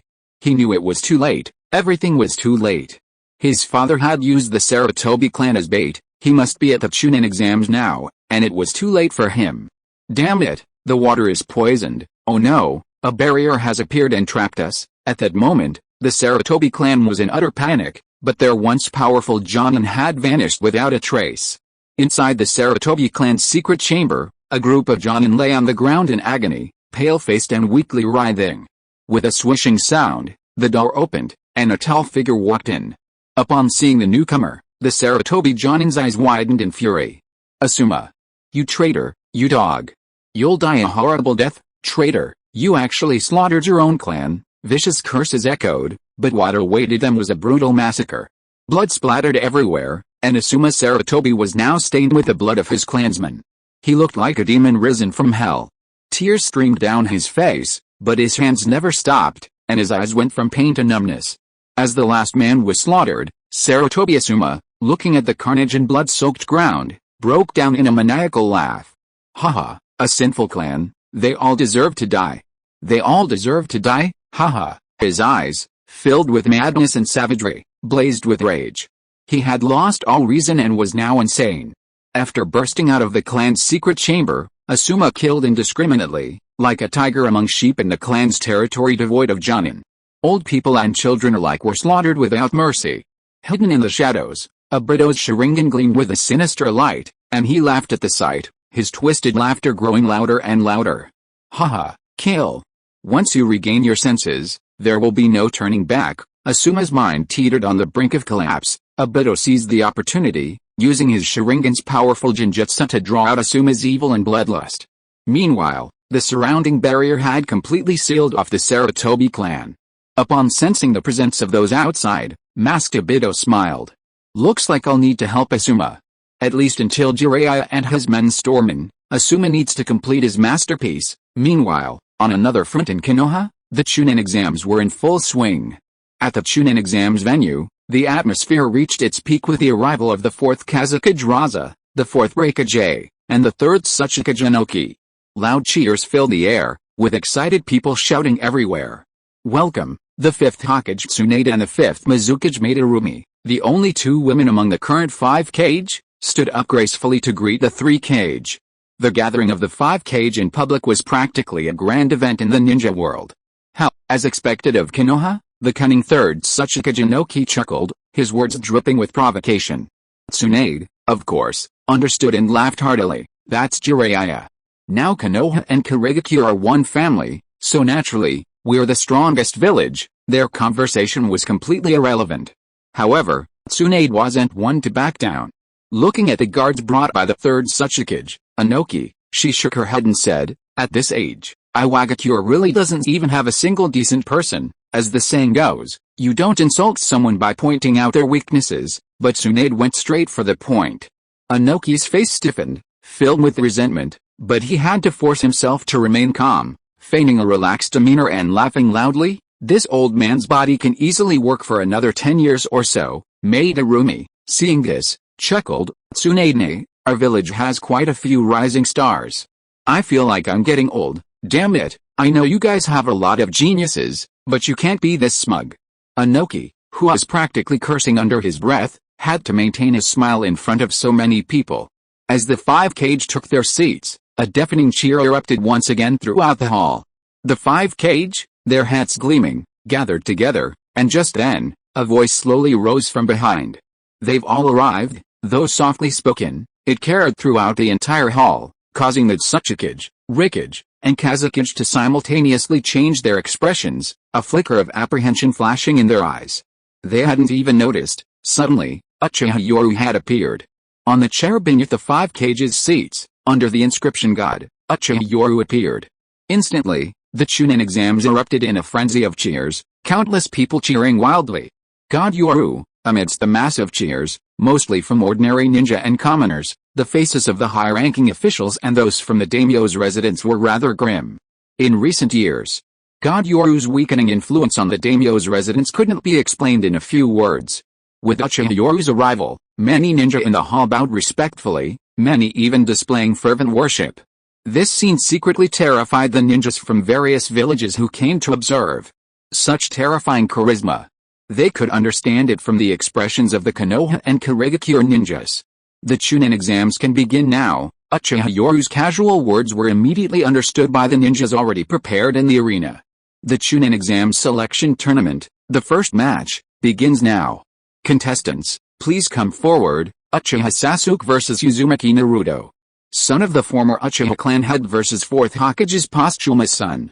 This was a battle between 2 second-generation ninjas, a clash of geniuses. Yo! Uzumaki Naruto has arrived. Just then, Uzumaki Naruto, dressed in orange, descended from the sky, giving a thumbs up to everyone upon landing. Whoosh, a gentle breeze blew, and as a leaf fell, Uchiha Sasuke's figure also appeared. However, the moment Uchiha Sasuke appeared, countless ninjas present showed astonished expressions, but these were quickly drowned out by the excited cheers of the audience. Sasuke Uchiha, with his cool and aloof expression, wore a pure white kimono and black trousers. His chest was open, slightly revealing his striking muscles. Dark black arm guards covered his forearms and extended to his hands. A black rope belt was tied around his waist, with a ninja straight sword tucked horizontally. This scene astonished countless people. Especially the Konoha Jonin. Many exchanged bewildered glances, looking towards Uchiha Yoru. Even the fifth Hokage Tsunade and Madarumi on the platform narrowed their eyes upon seeing this. Yoru, no wonder you admire and value this brat so much, no wonder your talent is far inferior to others, yet you favor this brat so much, good heavens. Tsunade and Madarumi's words immediately created an awkward atmosphere. Of the three Kage present, only the Kazekage remained silent, while the third Tsuchikage, Inoki, revealed a hint of admiration. Inoki seemed to be saying, this young man is quite skilled, I admire him. Among the Jonin present, Zabuza Mamachi, unusually, turned to Kakashi and whispered, Kakashi, could this kid be Yoru-sama's child? Many of his colleagues also cast curious glances.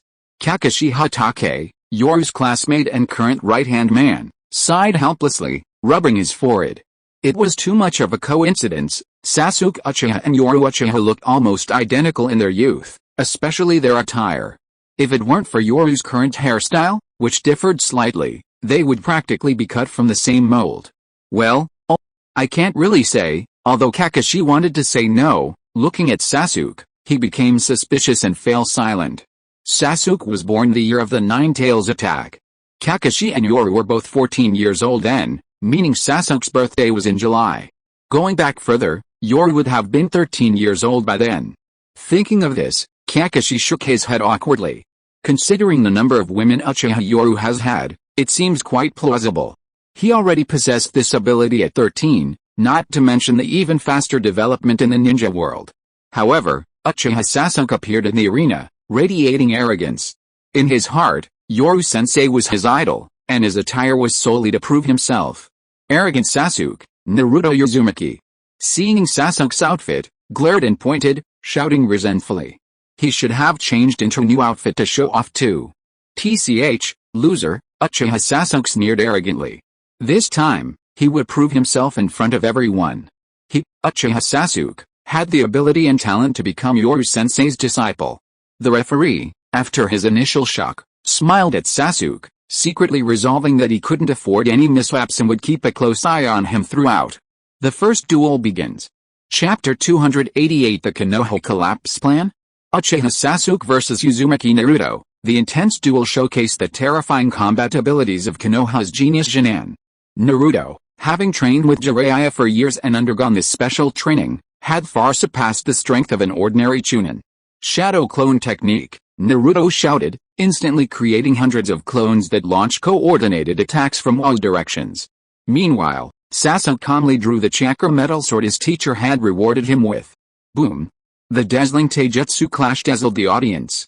Even the spectators wore serious expressions. The taijutsu between the two had exceeded the level of an ordinary Chunin. Boom! Fire release, Phoenix Flower technique. The appearance of this magnificent fire ninjutsu brought the atmosphere to fever pitch. The two exchanged blows, a seemingly destined encounter, neither willing to yield. Which way is more, Sasuke? The battle reached its climax, and among the 5 Kage on the viewing platform, Tsunade and Madarumi wore bored expressions. The third Tsuchikage, Inoki, saw this and his eyes turned red, his gaze wide, wishing these were ninjas from his own village. Although Iwagakure's military strength had developed rapidly in recent years, and even had a considerable number of Jonin, not a single one could inherit their position. This was what frustrated and pained him the most.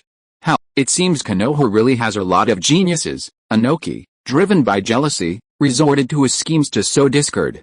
Tsunade, hearing this, simply smiled. Of course, that brat Sasuke has learned a lot about Karigakure's swordsmanship. Madarumi, standing nearby, chuckled, I hope Iwagakure can hold the Chunin exam next time, so the whole ninja world can see the strength of the 5 great villages. Goodness, these two women's mouths are sharper than the last. Inoki was choked and let out a cold snort, but inwardly he was incredibly envious. Why did all the geniuses go to Konoha? The sage of 6 paths, at least open your eyes and give one to my old Iwagakure. Among the 5 Kage, Inoki, though outwardly composed, was filled with embarrassment. His Iwagakure's Tsuchikage was an old man over 60, while the other Kage were all young and vigorous, or at least in their prime. Damn it. Wow. Look, what kind of ninjutsu is that, Chidori? And Rasengan. As the heat intensified, Uchiha Sasuke and Uzumaki Naruto, panting heavily, frantically unleashed their ultimate techniques. Meanwhile, Kakashi Hatake, the commander-in-chief of the third exam, couldn't help but show a grave expression upon seeing the two using such high-level ninjutsu. This is outrageous. Jonin battles are even using A-rank ninjutsu now. Order the medical ninjas to be ready for emergency treatment at any time. Yes, sir. Under the watchful eyes of everyone, Uchiha Sasuke shouted excitedly, his Chidori, crackling with lightning, charging forward like lightning. At the same time, Uzumaki Naruto roared with passion, gripping his Rasengan in one hand and choosing to clash head-on. Boom. First, there was a dazzling light from the collision of two A-rank ninjutsu, followed by a huge roar. Everyone held their breath, watching the duel below with tense eyes. As the smoke cleared, the two figures were finally revealed. Uchiha Sasuke and Uzumaki Naruto lay panting on the ground, looking utterly disheveled. Help! Hatake Kakashi calmly gave the order, and two ninjas instantly appeared on the examination ground. At this moment, Uzumaki Naruto was still struggling, trying to get up. However, the referee stepped forward and, looking at the two, announced in a deep voice, "First match, Uchiha Sasuke vs Uzumaki Naruto. Both are incapacitated, a draw." Just as Naruto was about to shout that he could fight again, a medical ninja rushed forward, a smile on his face. With a single needle, Naruto's mouth instantly fell silent. "I'll restore you in half an hour." The two Jonin were carried off the dueling arena, but the audience erupted in wild cheers. This was no mere Jonin duel, it was a spectacular ninjutsu duel, including taijutsu. Their duel had surpassed the level of ordinary chunin. "Please bring the second match to the stage," with the referee's continued loud call. While everyone was still savoring the exciting first match, the second match's contestants appeared. Everyone watched this scene with excitement, while the enemy ninja's eyes were filled with solemnity. Konoha's strength was terrifying. Hyuga Neji vs Hazuki Suigetsu. One was a veteran bloodline limit ninja from Konoha, the other from Kirigakure. This duel was highly anticipated. Countless people cheered excitedly, hoping this battle wouldn't be any worse than the last. Meanwhile, on the 5-cage stage, Uchiha Yoru, seeing Sasuke and Naruto almost evenly matched, shook his head and said, "A draw?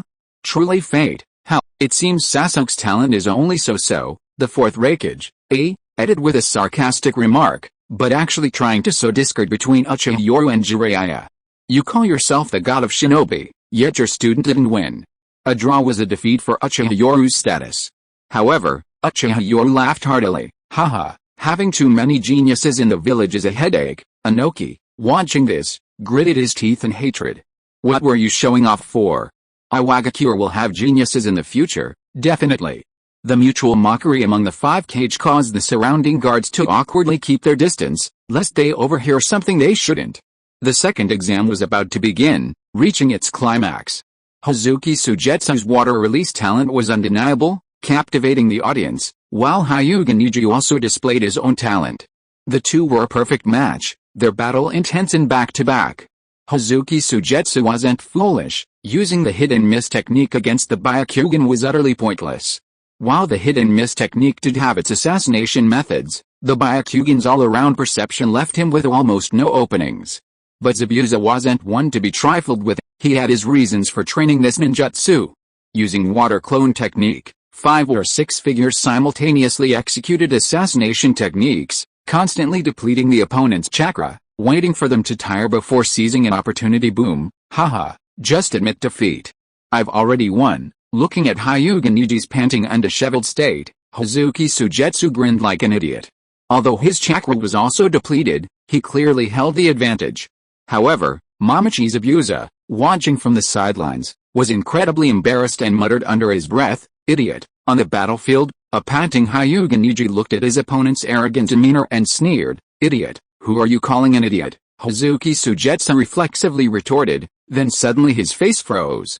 His entire body stiffened, and he couldn't control his chakra. A look of disbelief crossed his face. "How is this possible? You didn't even touch my true form." Thump. Unable to control his stiff body, Hazuki Suigetsu collapsed to the ground. Water splashed everywhere as he landed, and his pupils constricted. "It's water." Hyuga Neji smiled, Looking at the water droplets scattered on the ground, he couldn't help but sigh. You were careless, you didn't observe the rain. Although your physical body didn't touch me, the Hyuga clan's gentle fist can transmit through contact. Hazuki Sujetsu, who had lost control of his body, turned green and said in frustration, "It's the water on the ground. You poured a large amount of gentle fist chakra into the water, using it to attack me." At this moment, Sujetsu understood where he had lost. Hyuga Niji nodded, panting, "That's right, but this requires a lot of chakra, so it's not usually used, damn it." With Hazuki Sujetsu feeling frustrated, the referee announced the result of the second match. Second match, Hyuga Niji vs Hazuki Sujetsu. Hyuga Niji wins. The atmosphere became even more intense. If the first match was a dazzling ninjutsu duel, then the second match was a duel of defense and offense. Meanwhile, Hazuki Sujetsu also showcased his talent in water release and swordsmanship to countless viewers. Had he not been careless, the outcome might have been uncertain. Hyuga Niji also displayed a meticulous tactical mind and a calm demeanor.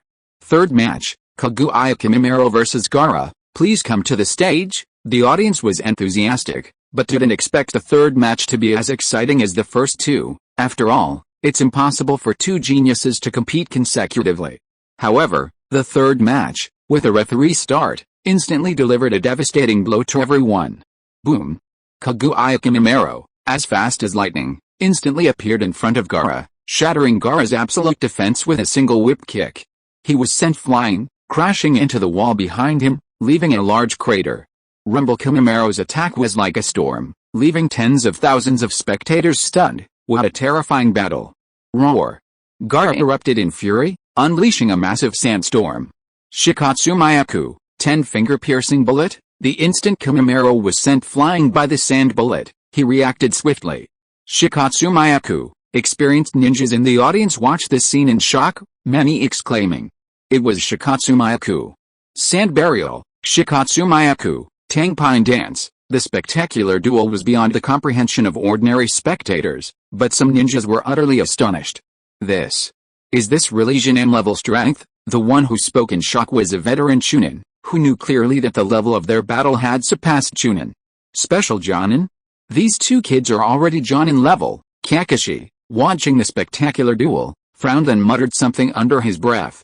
Zabuza Mamachi, standing nearby, also nodded solemnly, a rare occurrence. At least this brat Kimimaro already posed a death threat to him.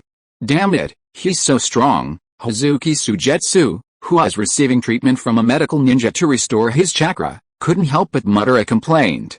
Zabuza Mamachi, standing nearby, immediately flew into a rage, turning to glare at him and yelling, "You idiot! You lost because of your brain. Idiot, my eyebrowless teacher, how was I supposed to know he'd be so cunning?" "What did you say?" the master and students argued, their eyes wide. Until finally Hazuki Sujetsu succumbed to Zabuza's tyranny, forced to endure the demon's affection. Meanwhile, the battlefield had become one-sided.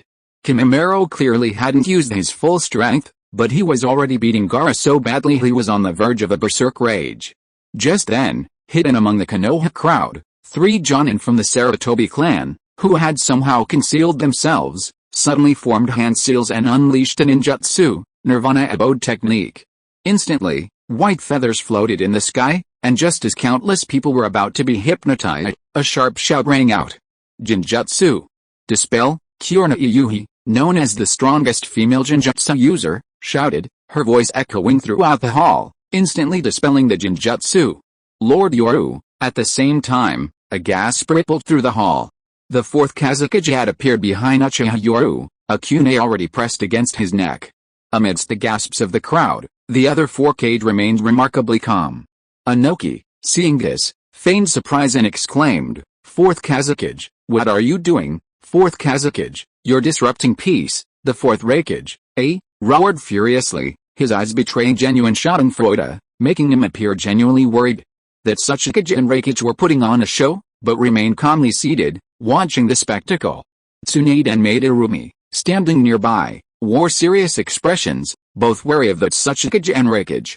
4th Kazekage, you've got some nerve. Instantly, the signal blared through the sky, and a large number of sand ninja appeared outside Konoha village, charging madly towards the village. This sudden turn of events caused panic among the spectators. Fortunately, prior arrangements in a prearranged barrier perfectly prevented the chaos. Uchiha Yoru was calmly taken hostage by the fourth Kazekage and brought to the rooftop. Four figures, who had been waiting for this moment, instantly appeared on the golden tiles. Barrier technique, 4 purple flame formation. Suddenly, a square purple barrier appeared on the rooftop, a scene clearly visible to everyone. The hostage, Uchiha Yoru, calmly watched this. I didn't expect you to be so bold, fourth Kazekage. Was it given to you by Sarutobi? At this moment, the masked fourth Kazekage smiled. This was just a smokescreen to make you careless, Uchiha Yoru. His voice clearly changed at the last sentence, revealing a familiar, hoarse tone. So it was you, Uchiha Yoru couldn't help but show a hint of surprise. The third Hokage, Hiruzen Sarutobi, as Yoru's voice fell, the fourth Kazekage behind him let out a hoarse laugh, and the other 4 Kage saw it clearly. A hand scratched open the fourth Kazekage's face, and his divine robe flew high, revealing the third Hokage's true appearance. The third Hokage, Hiruzen Sarutobi, clad in armor, reappeared before the world. Please support with monthly votes. Chapter 289 Uchiha Madara, first Hokage and second Hokage appear. The Chunin exams were in chaos. On the rooftop, Uchiha Yoru suddenly realized, no wonder no one noticed. It turns out the third Hokage has started using ninjutsu that was once considered evil. Meanwhile, the third Hokage, Hiruzen Sarutobi, coldly tore off his mask with one hand.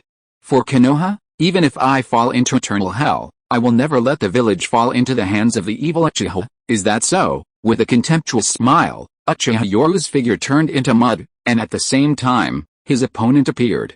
What makes you so confident that you can kill me? Standing on the rooftop, Uchiha Yoru was eerily calm, showing no sign of panic. Outside Konoha, the sounds of fierce fighting erupted. After breaching the village walls, the first thing they saw was the Sarutobi clan's territory, followed by the Ino Shikacho trio and other clans. Uchiha Yoru glanced at the direction of the battle, a smile appearing on his face, and clapped his hands in agreement. The third Hokage is indeed cunning. He used the Sands village to divert my attention while deliberately revealing clues. Even the Sarutobi clan was used as bait to distract me. Impressive? Uchiha Yoru couldn't help but sigh. He had to admit, the third Hokage was truly shrewd. Not only did he weaken the Sand village, but if the plan succeeded, Konoha under Tsunade's leadership could really be successful. The third Hokage, Sarutobi Hiruzen, sneered, mere Sand village ninja dares to have such ambitions? Today, I will annihilate your evil Uchiha clan, and only then can the village truly be at peace. Old man, are you crazy? Just then, Tsunade, wearing the fifth Hokage's hat, couldn't help but shout angrily. She hadn't expected Sarutobi Hiruzen to have pretended to be stupid for so many years, all for this day. She simply couldn't understand why he was so stubborn at his age. And could he even win? Where did his confidence come from? Tsunade, the village is in your hands from now on. I cannot fail the second Hokage's expectations, and I absolutely cannot stand by and watch Hanamura fall into the hands of the evil Uchiha. Thud, as Hiruzen Sarutobi roared excitedly, Uchiha Yoru suddenly appeared behind him. A kune pierced his heart, and he showed a pained expression. How, as expected of the third Hokage who could feign ignorance and fool so many people in the village, impressive? With Uchiha Yoru's mocking tone, the third Hokage before him gradually turned into mud. Lord Yoru, with the appearance of Kakashi and Might Guy, facing the barrier, Might Guy suddenly roared and unleashed his power, kicking the barrier apart with a single blow. Kakashi, Might Guy, you two lead the ninjas to protect everyone. Don't worry about the village. Just as Uchiha Yoru's voice fell, a huge plume of white smoke suddenly rose from within the village. Orochimaru, this time I want 100 sacrifices. The familiar, arrogant voice echoed throughout the village, and the previously panicked ninjas now showed excited expressions. Orochimaru. On the roof of the Chunin exams venue, as the barrier broke, the 4 people presiding over it instantly closed the distance. Crack. Third Hokage, hurry. We can't hold on much longer. The 4 purple flame formation shrank into a narrow space. The 4 ninjas roared furiously, clearly using secret techniques to protect the barrier's temporary strength and prevent it from being blown up again. At this moment, Hiruzen Sarutobi, inside the narrow barrier, revealed a crazed expression, his hands forming hand seals as he roared, "Today is the end of the evil Uchiha clan, summoning jutsu, impure world reincarnation, At this moment, the third Hokage, Hiruzen Sarutobi, seemed to want everyone to know what kind of ninjutsu he was using, roaring with all his might. Initially on guard, expecting the old man to unleash a suicidal jutsu, Uchiha Yoru was stunned by what he saw. Haha, Hiruzen Sarutobi, you're unworthy of being the third Hokage. You've actually practiced a jutsu once considered evil. Haha, Yoru's disdainful laughter was filled with mockery of the third Hokage, a scene witnessed by countless Konoha ninja. At that moment, the third Hokage's last shred of prestige vanished. Yoru, be careful, Kakashi Hatake, who was overseeing security, cried out in alarm. Inside the barrier, the third Hokage, Hiruzen Sarutobi, smiled. Today is the end of the evil Uchiha clan. Rumble. 3 coffins slowly rose from the ground. The first coffin bore the character, first, the second, Madara, and the third, 2. Boom. Just as the first and second coffin slowly opened, the coffin bearing the inscription Madara was suddenly kicked open, clearly from the inside. As the coffin lid shattered, 3 figures slowly emerged. Everyone froze, even the third Tsuchikage, the fourth Raikage, and the fifth Hokage. The fifth Mizukage, Madarumi, exclaimed in shock, These are the Hokage of all generations, the first Hokage, the second Hokage. And, suddenly, someone exclaimed, revealing the identities of the 3 figures emerging from the coffins. However, the ninja with waist-length black hair, who made an arrogant and domineering entrance, clad in red armor, was completely unfamiliar to everyone. Meanwhile, standing behind the 3, Hiruzen Sarutobi, panting heavily, smiled. Haha, this is your Uchiha ancestor, Uchiha Madara, haha, Uchiha Yoru, aren't you powerful? You call yourself the god of shinobi. Today your opponents are the first Hokage, Senju Hashirama, the first Hokage, the second Hokage, and your Uchiha Madara, on par with the first Hokage, your Uchiha ancestor, the Ashura of the shinobi world, Uchiha Madara. With Hiruzen Sarutobi's frenzied roar, 3 figures emerged, their bodies emitting white smoke as they regained their vitality. What's this? The first Hokage, Senju Hashirama, who had just recovered from his daze, was stunned when he saw the scene before him, then burst into exaggerated laughter. Haha, Madara, you're here too, good heavens, such a high-class entrance, yet Senju Hashirama, the self-proclaimed god of shinobi, instantly left everyone dumbfounded. These were all unfamiliar faces, but familiar faces were different. Tsunade's eyes welled up with tears, staring at the scene in disbelief. Brother, look at the situation, something seems wrong. That monkey actually used that ninjutsu. It seems the village is in big trouble. Tobirama Senju looked around gravely, feeling helpless in the face of his embarrassing older brother. Meanwhile, the usually imposing Madara Uchiha, realizing it wasn't his turn to be resurrected, was already in a bad mood. Then, he saw Hashirama Senju's idiotic laughter and immediately lost his composure. Hashi the idiot. You moron. Even the usually domineering Madara Uchiha broke down instantly, glaring at Hashirama Senju while simultaneously scanning his surroundings. He secretly pondered. Has it come to this? The third Hokage is so old. It seems Konoha is in trouble and has summoned them. At this moment, looking at the 3 of them, Hiruzen Sarutobi was moved to tears. First Hokage, second Hokage, the village is currently under the control of the evil Uchiha clan. The entire village and the ninja world are in extreme danger. We beg you to eliminate the evil Uchiha, the evil Uchiha. Seeing the third Hokage's excited expression, Hashirama Senju, though hot-blooded and somewhat naive, wasn't stupid. He scanned his surroundings. When he saw the Hokage rock, Hashirama's eyes widened. How many years has it been, monkey? What generation of Hokage is this? The 7th? Is this the young man before me? But he's a bit too high profile, isn't he? Why is this young man's head higher than everyone else's? Hashirama's reflexes were truly befitting of Ashura's chakra reincarnation. His absent-mindedness seemed to be hereditary. Idiot brother, take a good look at the monkey's current situation. For the third Hokage to be using ninjutsu within the village, while hiding inside a barrier, was very strange. First Hokage, second Hokage, inside the barrier, Hiruzen Sarutobi, his eyes brimming with tears and hatred, stared at Yoru Uchiha, recounting everything that had happened over the years. It was a comical sight. A frail old man, tears streaming down his face, was actually complaining to his parents about being bullied. After Hiruzen Sarutobi finished his brief account, the second Hokage frowned, glancing sideways at the boy outside the barrier. The god of shinobi?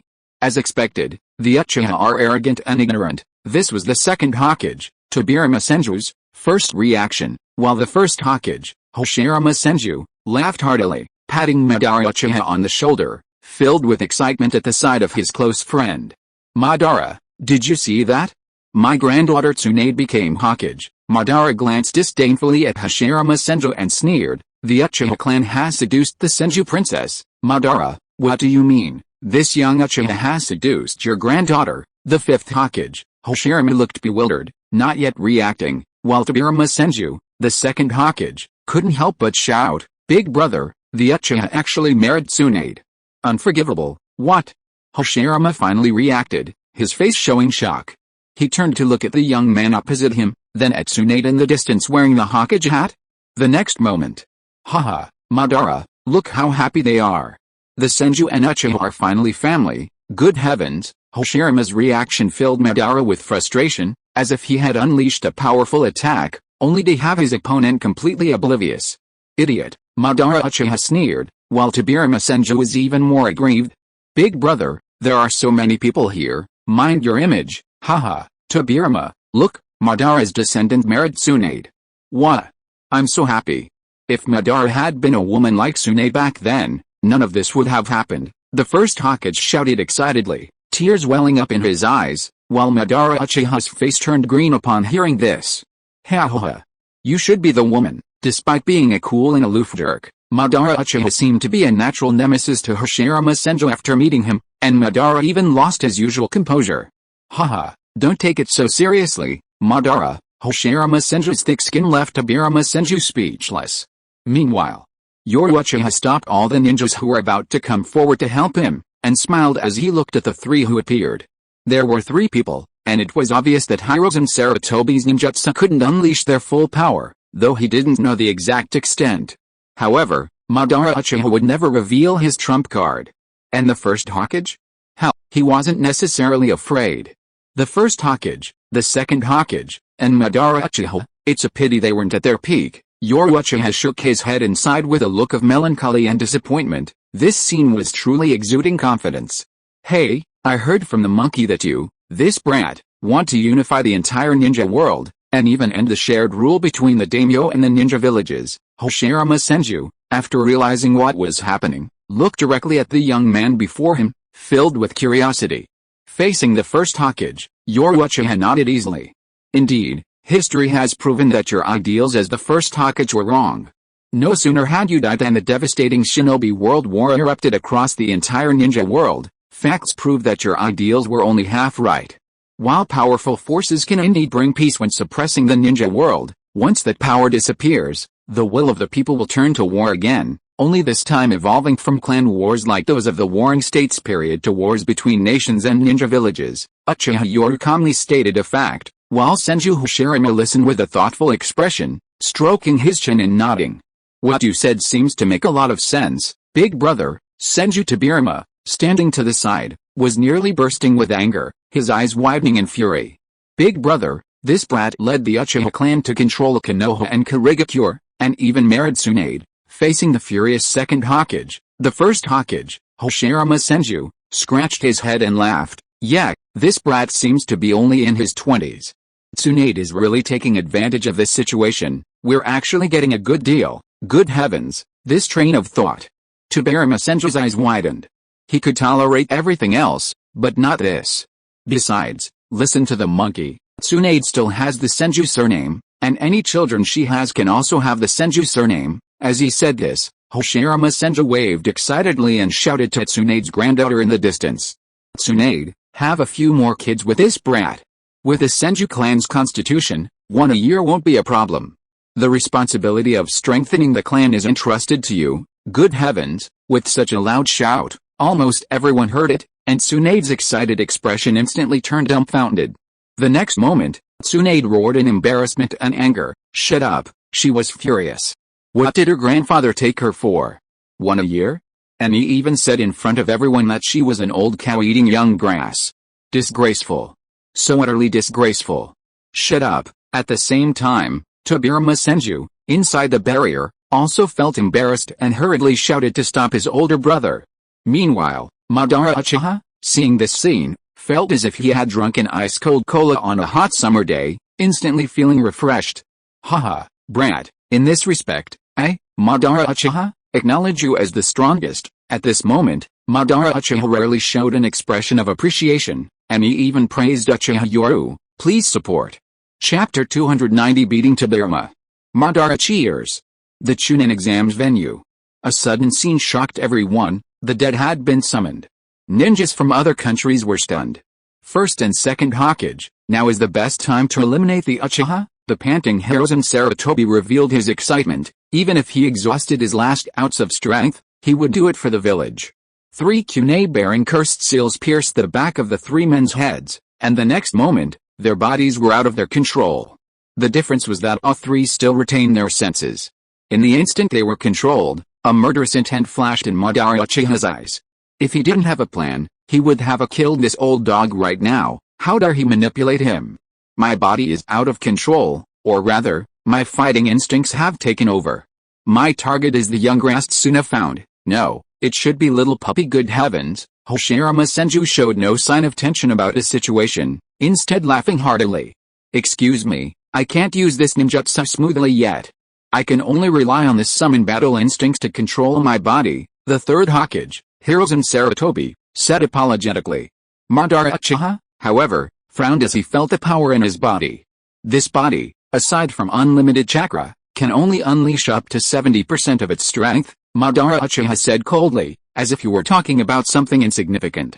Of course, he was concealing his true strength, evaluating it based on the power level at the Valley of the End. Meanwhile, the first Hokage, Hoshirama Senju, laughed loudly. Haha, I can feel that this brat's chakra level has already surpassed mine at my peak. He's truly amazing. No wonder he's the man who could make Suna take action. Big brother, Tobirama Senju, standing to the side, felt aggrieved and embarrassed seeing his own brother being treated so intimately by an outsider. Hey, you wicked brat, I have to say, your dream is even crazier than Madara's. You actually dare to dream of unifying the ninja world and abolishing the daimyo to rule the world together with the ninjas. But, you're too dangerous, you wicked brat. Tobirama Senju glared at the brat with hostility. According to the monkey's logic, the Senju clan had declined, and even Tsunade had married this brat. Did that mean the Senju were being overshadowed by the Uchiha? Damn it! Just then, the barrier suddenly opened, and the second Hokage's figure shot out like an arrow. Madara sneered, while Hoshirama Senju exclaimed, Tobirama, be careful, don't come any closer. Today, let me experience the strength of the previous Hokage. Yoru Uchiha smiled excitedly, and facing Tobirama Senju's attack, his body suddenly disappeared from the spot. Boom! When the 2 figures reappeared, Yoru Uchiha kicked the second Hokage Senju's cracked face. With the force of the kick, Tobirama Senju was sent flying like a cannonball, crashing into the wall with a loud thud. Well done, kid. Madara Uchiha, watching the fight, couldn't help but shout excitedly. Damn it! He'd been wanting to get rid of Tobirama for ages. His brother had died at his hands. Give him a good beating. The first Hokage, Hoshirama Senju, standing nearby, looked helpless. Damn it, Tobirama's my brother, Hoshirama seemed to be saying. Shouldn't you be cheering? Uchiha, who had initially felt a little embarrassed after his excited shout, suddenly perked up at Hoshirama's words, glaring at him. This brat is my junior, your grandson-in-law. Upon hearing this, Hoshirama Senju suddenly realized, Madara, what you say makes sense, we're all family. The third Hokage, seeing this, felt a surge of frustration, staring at the 2 chatting idly, first Hokage and the other 2, this brat. However, the next moment, every ninja in the entire hall felt the terrifying chakra pressure emanating from the first Hokage. Although the first Hokage was usually oblivious, when he got serious, the terrifying chakra pressure filled everyone with shock and fear. Even Kakashi Hatake below couldn't help but break out in a cold sweat. Is this the power of our predecessors?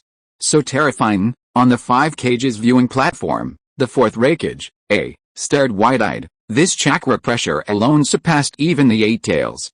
The 5th Mizukage, Madarumi, also wore a solemn expression. Only the 3rd Tsuchikage, Inoki, seemed to recall something terrible. His face was pale, and he stared fearfully at Madara Uchiha, clad in red armor. Terrifying. Grandpa, Kuratsuchi's guards had already arrived, their faces filled with worry. She had never seen her grandfather so fearful.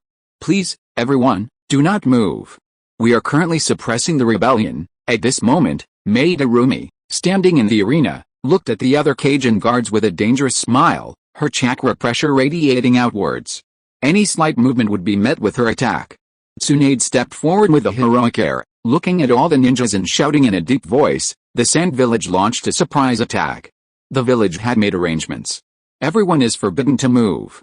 Anyone who disobeys will be considered a rogue ninja. Meanwhile, Gaara, who was sparring with Kimimaro during the Chunin exams, had been on the verge of exploding with madness, but after sensing the chakra of Madara Uchiha and Hashirama Senju, he instantly calmed down. The Sand Ninja, held hostage by a group of Konoha and Karigakure ninja, were dumbfounded, exchanging bewildered glances. Temari, in particular, cried out in shock. Gaara, equally bewildered, felt a sudden calm within him. The once raging one-tailed Shukaku was now obediently and quietly hiding. He could sense Shukaku's fear in the face of the two figures appearing on the platform. On the platform, the second Hokage, Tobirama Senju, who had been kicked away in a disheveled manner, angrily rushed out. The first Hokage and Madara Uchiha, who were watching the spectacle, were observing, while the third Hokage, Hiruzen Sarutobi, was filled with anxiety. "Old man," Tsunade said, a proud expression on her face, with the pride of Grandpa and Madara, "how could we allow ourselves to team up against someone, especially a junior? Besides," she continued, "you said it yourself, the three of you are now controlled by your own fighting instincts. Their instinct is to disdain teaming up against a junior. This was the dignity of the strong. Kid, don't get cocky." Thud. Thud. The clash between the two filled the surrounding ninjas with astonishment. Their mere taijutsu exchange already surpassed that of many Jonin, even Kage. With each punch landing with brutal force, Uchiha Yoru chuckled listlessly. "Get a little serious, after all, you're the second Hokage, kid." Suddenly, Uchiha Yoru punched Senju Tobirama, sending him flying. The next moment, his hands rapidly formed hand seals. Fire release, fire dragon flame bullet. Instantly, Uchiha Yoru spewed out more a ball of blazing flame. While Senju Tobirama, still on the ground, also quickly formed hand seals. The technique was completed the instant he landed. Water release, water barrier. A ball of water instantly appeared around him, rapidly rotating to form a barrier. The collision of fire and water instantly generated a massive amount of steam. Seeing this, Uchiha Yoru's eyes narrowed, a smile appearing on his face. The next moment, he increased the amount of chakra he exhaled. Instantly, the raging flames transformed into incandescence, their temperature skyrocketing. While most ninjas' fire release techniques are fiery red, the color of the flame indicates its temperature. Specific data: dark red, approximately 600 degrees Celsius, deep red, approximately 700 degrees Celsius, orange red, approximately 1000 degrees Celsius, pure orange, approximately 1100 degrees Celsius, golden orange, approximately 1200 degrees Celsius, golden yellow, approximately 1300 degrees Celsius, golden white, approximately 1400 degrees Celsius, pure white, approximately 1500 degrees Celsius. In the original story, the third Hokage's fire release techniques were already approaching white, while Uchiha Yoru's current fire release reached a temperature of pure white. Under this terrifying 1500 degrees Celsius fire release, every ninja in the entire venue could feel its chilling heat. Tobirama Senju also felt the pressure, but with a cold smile, he increased the chakra of his water release technique. "Kid, you're far from good enough." Before his words even finished, a figure had already rushed to the water barrier. Uchiha Yoru raised his fist high, lightning flashing, and then slammed it down. Boom! With a deafening roar, the punch shattered the powerful defensive ninjutsu. Water release, water wave. Suddenly, Tobirama Senju appeared on the other side, his hands clasped together, releasing the ninjutsu he had prepared. In an instant, a water tornado appeared out of thin air, spinning rapidly upwards, then the water spread out like a waterfall and surged downwards. It appeared directly in the arena like a waterfall. Whoosh! The next moment, Tobirama Senju appeared behind Uchiha Yoru, grabbing his body and slamming him into the created lake. The ninjas who had already returned to the high viewing platform were filled with shock. To be able to use such a terrifying water release ninjutsu so easily in a place without water, it's truly terrifying. The Jonin participating in this competition were filled with shock. No matter how talented they were, They were still powerless and shocked by the terrifying cage-level powerhouse before them. Earth release, earth flow wall. Just then, a huge stone mountain suddenly rose from the sea. At the same time, Kakashi Hatake hurriedly shouted, "All earth release ninjas, prepare to open the arena." This place cannot accommodate a battle of this level. Kakashi Hatake suddenly formed hand seals and slammed his hand on the ground. Instantly, the entire arena began to rumble, and the earth trembled. The circular Chunin exam arena, like a gladiatorial arena, slowly opened, revealing a crack. A large amount of seawater rushed out and directly swept into the death forest. When everything was over, the original arena was like an open box, directly facing the death forest. Water release, water severing wave. A stray column of water with extremely high pressure was rapidly spat out from his mouth, flashing like a sharp sword, cutting into wherever it went. When Uchiha Yoru saw this, he retreated rapidly, actually taking the second Hokage away from the exam venue. After all, this Edo Tensei was different from the one in the original story.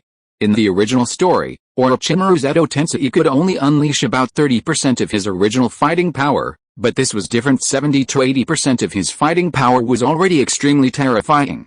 In an instant, the two figures appeared in the forest of death. Sarutobi Hiruzen, on the high platform, was filled with shock and anger upon seeing this. The second Hokage was actually at a disadvantage, and he couldn't help but reveal a resolute look.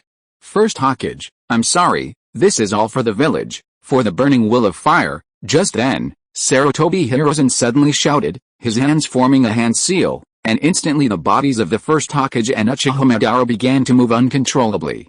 At this time, their consciousness was still intact, and the first Hokage said with a grim face, "You monkey." Uchiha Madara, who was ignored, was almost bursting with anger.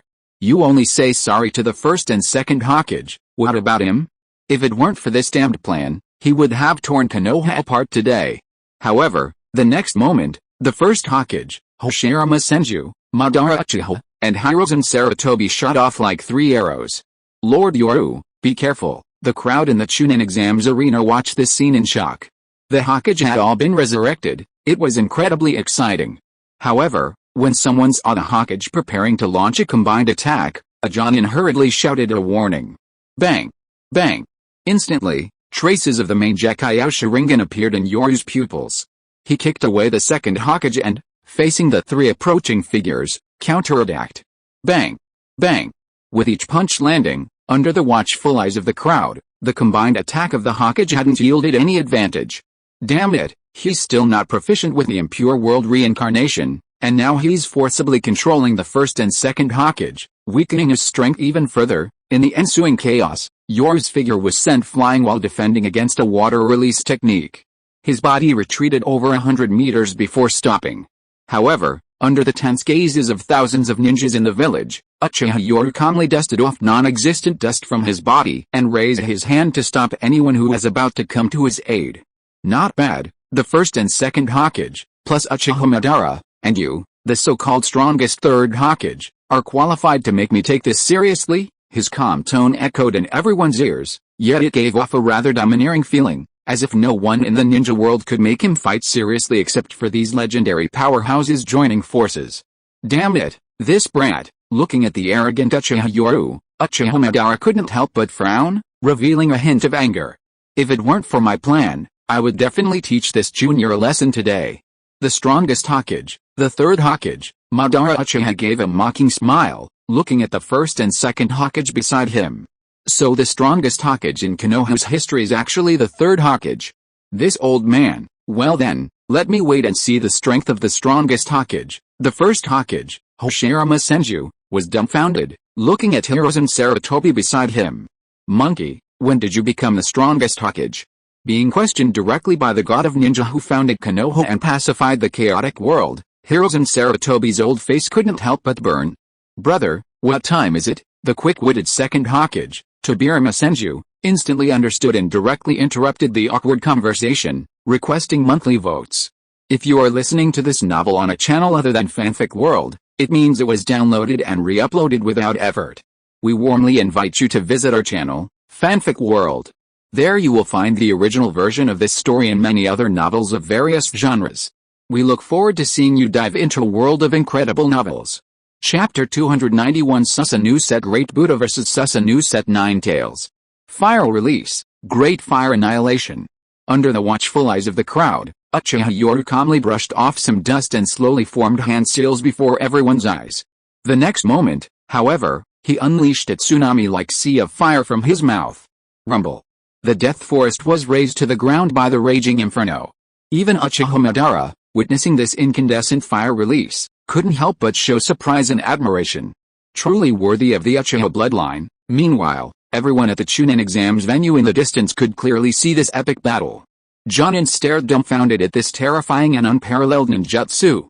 Even Kakashi Hatake exclaimed in shock, "Yoru's fire release has reached this level." Even a Jonin felt like a child before such power, let alone a Chunin or Shin'an. On the 5K's viewing platform, Inoki and Reikage both showed fear. Uchiha Yoru's strength far exceeded their expectations. Water release, great exploding water wave. In an instant, a tsunami rose opposite the sea of fire, real seawater. With limitless chakra, the second Hokage, Tobirama Senju, roared, his hands forming hand seals, unleashing a terrifying water release ninjutsu. Rumble. The two ninjutsu clashed, instantly creating a massive cloud of steam. The steam from the fire and water was extremely hot. Fire release. Fire release actually suppressed water release. Countless Jonin in the arena felt a chill run down their spines at this sight, yet simultaneously, they erupted in unprecedented excitement. Go, Lord Yoru! A wave of excitement swept through the Chunin exams arena. The first to cheer were clearly Kurigakure ninjas, who didn't want Uchiha Yoru to fail. Next came the Konoha ninjas, who cheered loudly and excitedly. Kid, let this old man teach you what true combat is. Uchiha Madara and Senju Hashirama had somehow appeared on either side, launching a pincer attack on Uchiha Yoru. However, Uchiha Yoru's face lit up with an excited smile. Is that so? Perfect, I'd like to spar with you too. In an instant, the Mangekyou Sharingan appeared in Uchiha Yoru's eyes, and arcs of electricity crackled across his body. Bang! Bang! In a flash, the faces of Uchiha Madara and Senju Hashirama were distorted. With punches and kicks, their strength was limited, while Uchiha Yoru was unleashing his full power. Cursed seals had somehow covered his entire body, and his Mangekyou Sharingan spun rapidly. Eye technique, 3 wheels of divine power.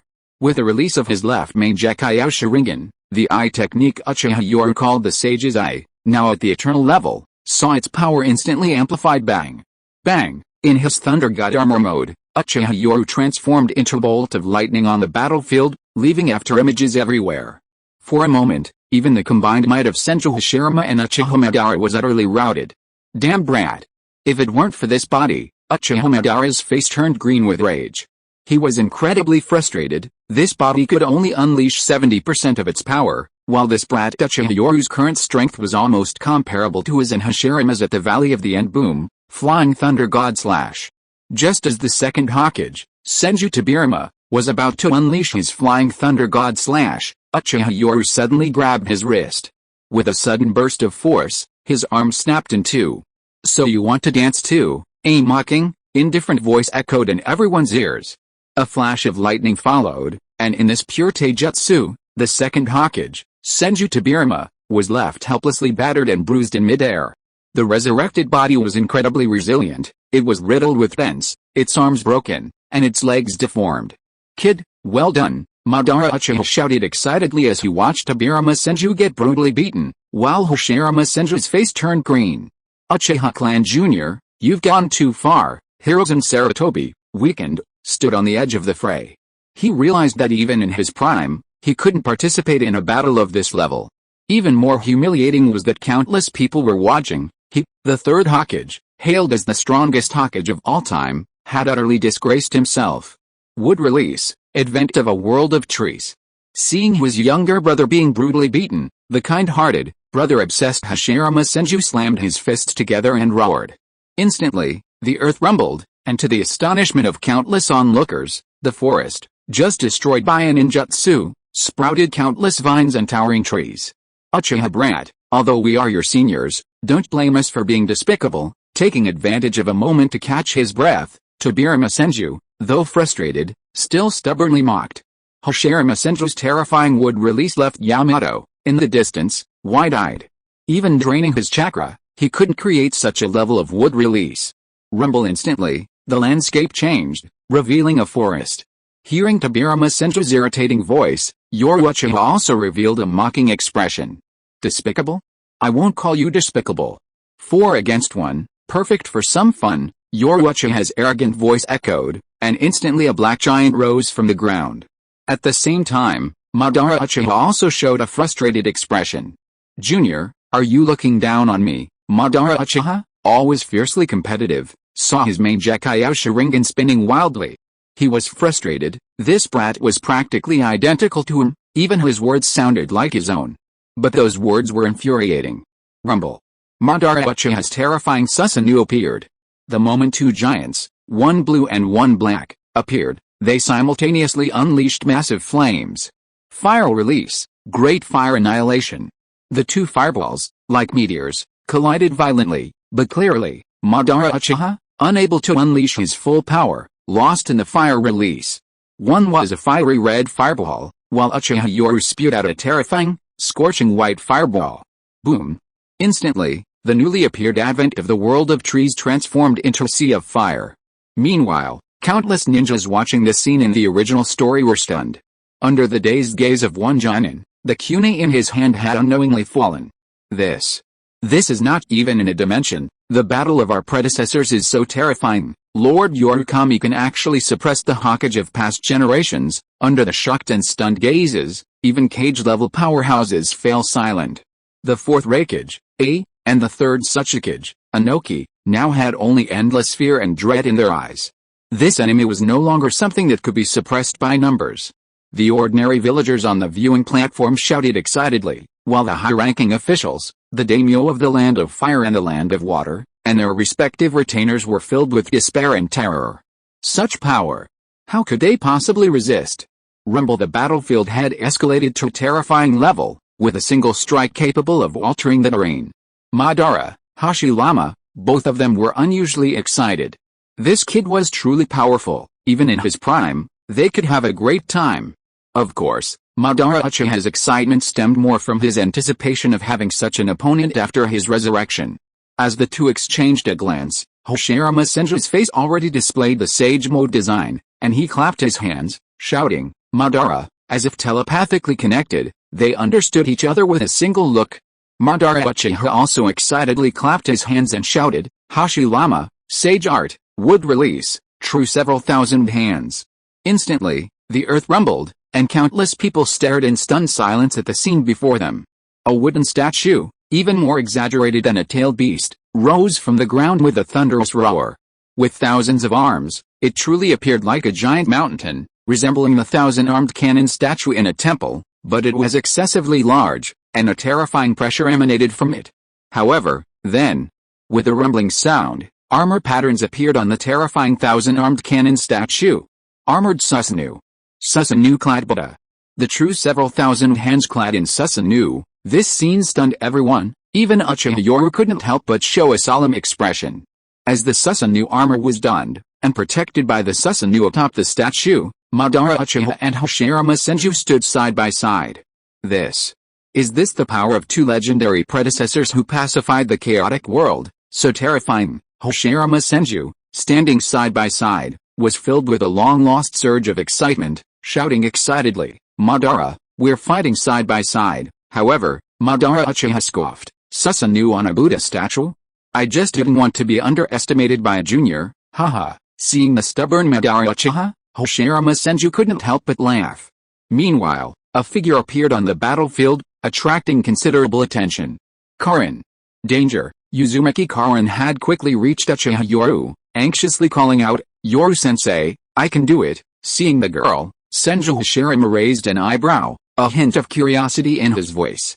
That hair, it's the Uzumaki clan, but that chakra, it's the Nine-Tails Jinchuriki. Karin was radiating the Nine-Tails chakra. Uchiha Madara recognized her immediately. Seeing Karin's determined gaze, Uchiha Yoru smiled.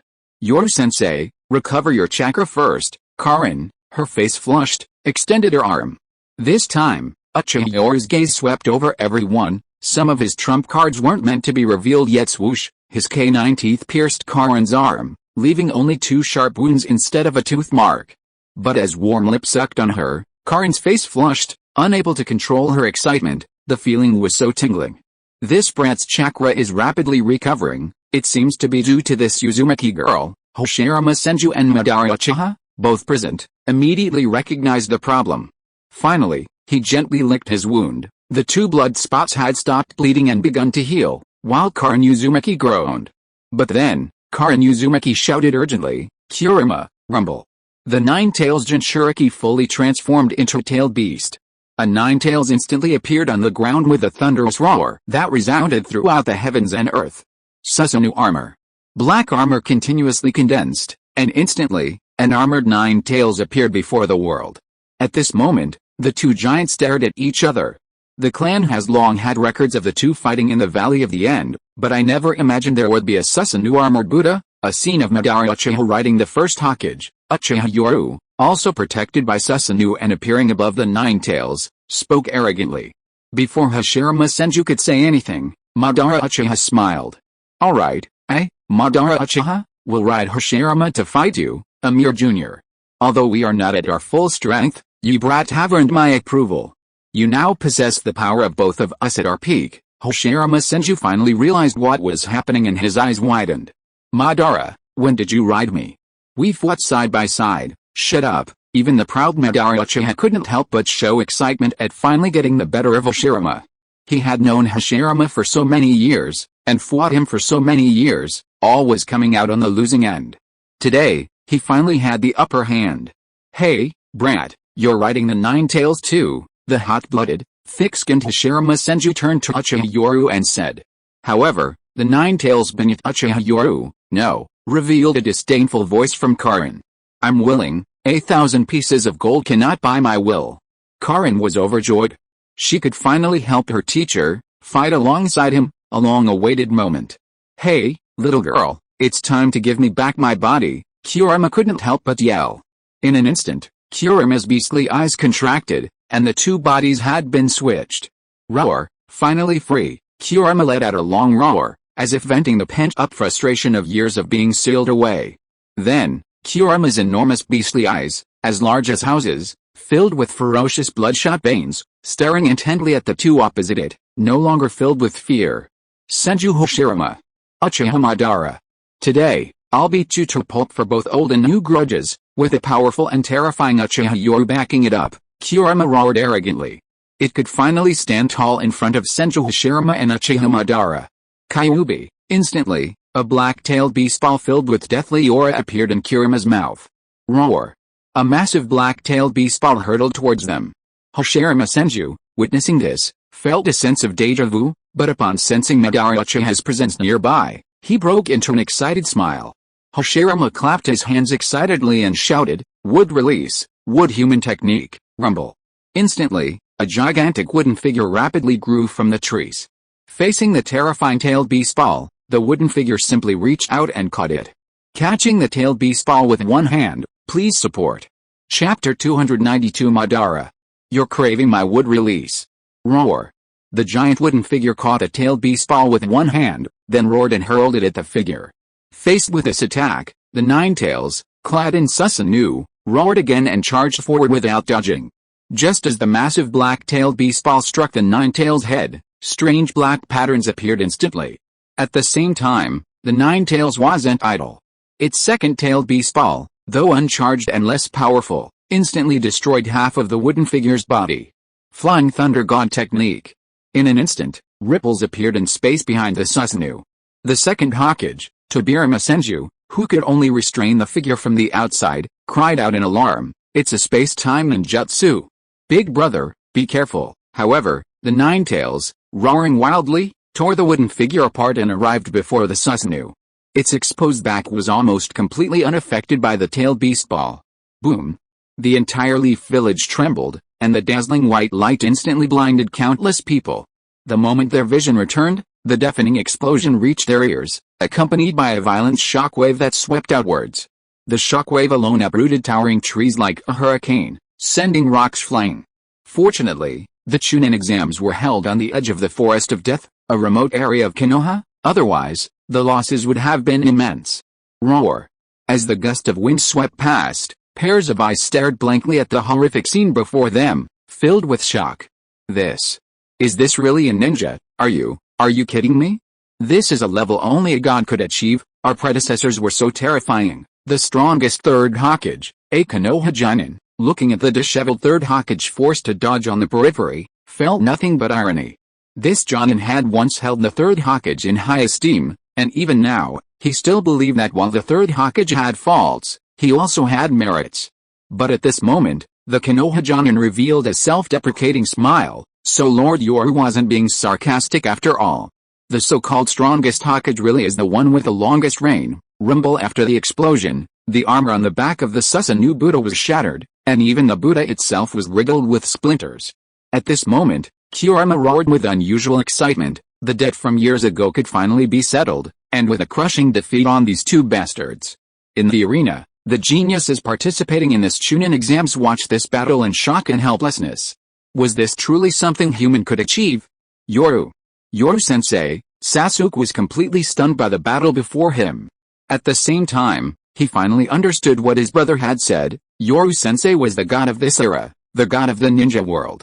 The god would bring change to the entire ninja world, bringing peace under divine rule. At this moment, Uchiha Sasuke seemed to grasp something. In his excitement, the two Tomo Sharingan in his eye sockets began to spin wildly, evolving into 3 Tomo Sharingan. Master Yoru. I understand. The corrupt ninja world needs change. I will become the sharpest weapon in your hands for change. At this moment, Uchiha Sasuke's mind was completely subdued, and he murmured excitedly, as if he had found his life's purpose. The way of the ninja. His true way of the ninja. He had previously blindly followed in his brother's footsteps, and was also bound by the teachings of not losing the honor of the Uchiha clan. But these were no longer his way of the ninja had become completely clear today. Roar. This is the youth that Master Guy spoke of. Under the rule of God, the ninja world will usher in a true transformation. At this moment, Green Rock Lee shouted excitedly, his face flushed with excitement. Not only them, but all the ninjas of Konoha and Kirigakure were flushed, their eyes filled with fanaticism and madness. God, while Uchiha Yoru had previously been called a god, the unification of the ninja world was more of a dream passed down through generations. Especially with a combination of Kirigakure and Konoha, many quick-thinking individuals assumed this was a way to release internal pressure by diverting the burden of war. But after witnessing such a breathtaking battle today, everyone was filled with fervor, casting aside all past anxieties. This time, they finally understood that Lord Yoru's ideals were not empty rhetoric, nor did they require generations of effort. They would be realized in their own generation. Such power. Could the 5 Kage of the ninja world achieve this? Madara, Hoshirama, being overwhelmed by a junior, especially since they couldn't unleash their full power, Hoshirama Senju and Madara Uchiha roared in unison. Their long-dormant passion instantly boiled over. Although they were in Edo Tensei forms, their eyes met, and they seemed to find a different kind of connection. Their excited roars revealed a profound understanding. Sage art, wood release, true Buddha 1,000 hands, top transformed Buddha. The giant Buddha statue roared wildly, its countless arms lashing out in a frenzy, while at the same time, a long-lost excitement appeared on Yoru Uchiha's face. Haha, this is the power of the Senju and Uchiha? The Nine-Tails, clad in Susanoo, showed fear in its pupils under such an attack, seemingly recalling an unpleasant memory. However, Uchiha Yoru's main Gekkai Sharingan spun within his eye sockets, and he roared, Nine-Tails. The Nine-Tails, realizing its mistake, felt humiliated. It had actually been afraid. Just 2 dead men, and this even more powerful brat. Today was the day for revenge, and it instantly unleashed its ferocity, roaring wildly. Roar. With the Nine-Tails' ferocious roar, and Uchiha Yoru continuously channeling his chakra and eye power, the Nine-Tails slowly grew 3 heads and 6 arms. These were arms and heads formed from Susanoo chakra. Behind its 9 raging tails, dense chakra entities spun wildly. Rasengan and Chidori. Many were shocked by this sight. No. This was a Rasengan infused with chakra properties, and an even more ferocious and bizarre Chidori. Roar. At the same time, the 3 heads of the Nine-Tails instantly gathered their tail beast balls, and its body charged madly towards the opposite side. Under such terrifying power, countless people were stunned. Not good. The power of this level of ninjutsu colliding is too close. Just then, Kakashi shouted in alarm and anger, revealing his other main Decay Sharingan, which spun wildly, ready to use Kamui at the crucial moment to neutralize the impact. However, at that moment, Itachi Uchiha and Shisui Uchiha, leading a dense mass of elite Uchiha clan ninjas, arrived around the Forest of Death, instantly appearing at the Chunin exams venue. Activating their main Decay Sharingan, they shouted simultaneously, "Set up a barrier." With their shouts, hundreds of elite Jonin of the Uchiha clan gathered, forming hand seals and shouting in unison. A fiery red barrier instantly rose from the ground, enveloping the vast Forest of Death. Uchiha Fire Formation. At the same time, a dazzling white light flashed from within the Forest of Death. Rumble. As the white light dissipated, endless explosions and terrifying aftershocks erupted, turning the entire Death Forest into a white wasteland, and the powerful barrier trembled violently. Especially at the end. Under immense pressure, the barrier began to expand rapidly. Not good.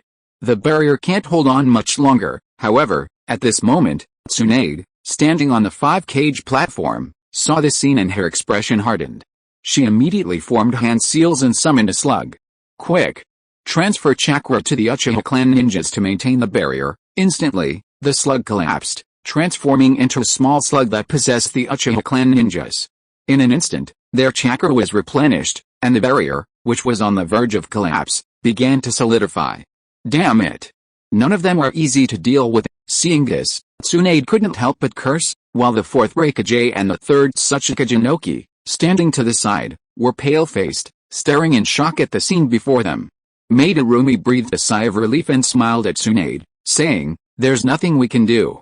Who would have thought someone could summon the Hokage of all generations? But after this battle, the land of fire and the land of water will be spared countless slaughters." Rumble. Within the red barrier, the bulging and deforming residual force, reinforced, surged directly into the sky. A massive, deafening explosion blast erupted from the chimney-like barrier, reaching the heavens. The immense power left all the ninjas in Konoha stunned. The sky, once filled with fluffy white clouds, instantly became cloudless. The clouds were shattered and dispersed by the terrifying shockwave, revealing the azure sky. It was as if the sky had been wiped clean. At this moment, Itachi Uchiha and Shisui Uchiha stared in shock at the figure revealed within the barrier as the smoke and dust dissipated. The great Buddha's arms were severed, and his head, connected to half his body, was gone. The 9 tails opposite him was also in dire straits. Half of Susanu's body shattered, revealing the true form of the 9 tails. The 9 tails, hailed as the strongest tailed beast, was now sprawled on the ground in a sorry state. How is this possible? How can that evil Uchiha brat possess such power? Amidst the terrifying aftershocks of the explosion, Hiruzen Sarutobi stared blankly at the scene before him, while a half-body was rapidly regenerating before him.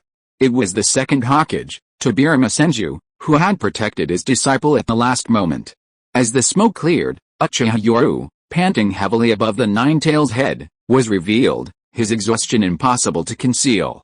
Upon seeing this, Hiruzen Sarutobi was overjoyed. Haha! Evil Uchiha? No matter how strong you are, the Edo Tensei body cannot die, and your chakra is limitless. You die. However, the next moment, Hiruzen Sarutobi's expression froze. He stared in disbelief at another spot. When the smoke cleared, the bodies of Madara Uchiha and Hashirama Senju were revealed, their bodies now covered in black sealing patterns. At this moment, Madara Uchiha and Hashirama Senju stared at their stiff bodies, both in disbelief at the sealing runes appearing on their skin. No. This isn't a simple sealing technique. Hashirama Senju felt he had regained control of his body, and this familiar feeling made him look up at Yoru Uchiha opposite him. What an impressive junior, to be able to use Sage Mode so skillfully. Hashirama Senju had already discovered what the sealing technique controlling them was. It was Sage Mode. Hell, after all, he's a legendary ninja from the Warring States period, and I know the characteristics of the impure world reincarnation. Yoru Uchiha appeared before them, slightly out of breath, but his face was filled with a satisfied smile. He could now understand Madara Uchiha's loneliness. In the entire ninja world, only Hashirama could excite him and ignite a fighting spirit. The rest were utterly uninteresting, at most just fun to play with. Junior, is that a space-time ninjutsu? The aloof Uchiha Madara, though unable to control his body, still spoke with unwavering confidence. Looking at the two, Uchiha Yoru smiled and nodded. That's right, it's a space-time ninjutsu. During the initial Taijutsu duel, I left space-time marks on your bodies, and the battle just now, while the strongest clash, was also when your defenses were at their weakest. Looking at this young junior, Senju Hashirama couldn't help but laugh. Haha, truly impressive. No wonder Tsuna has her eye on you.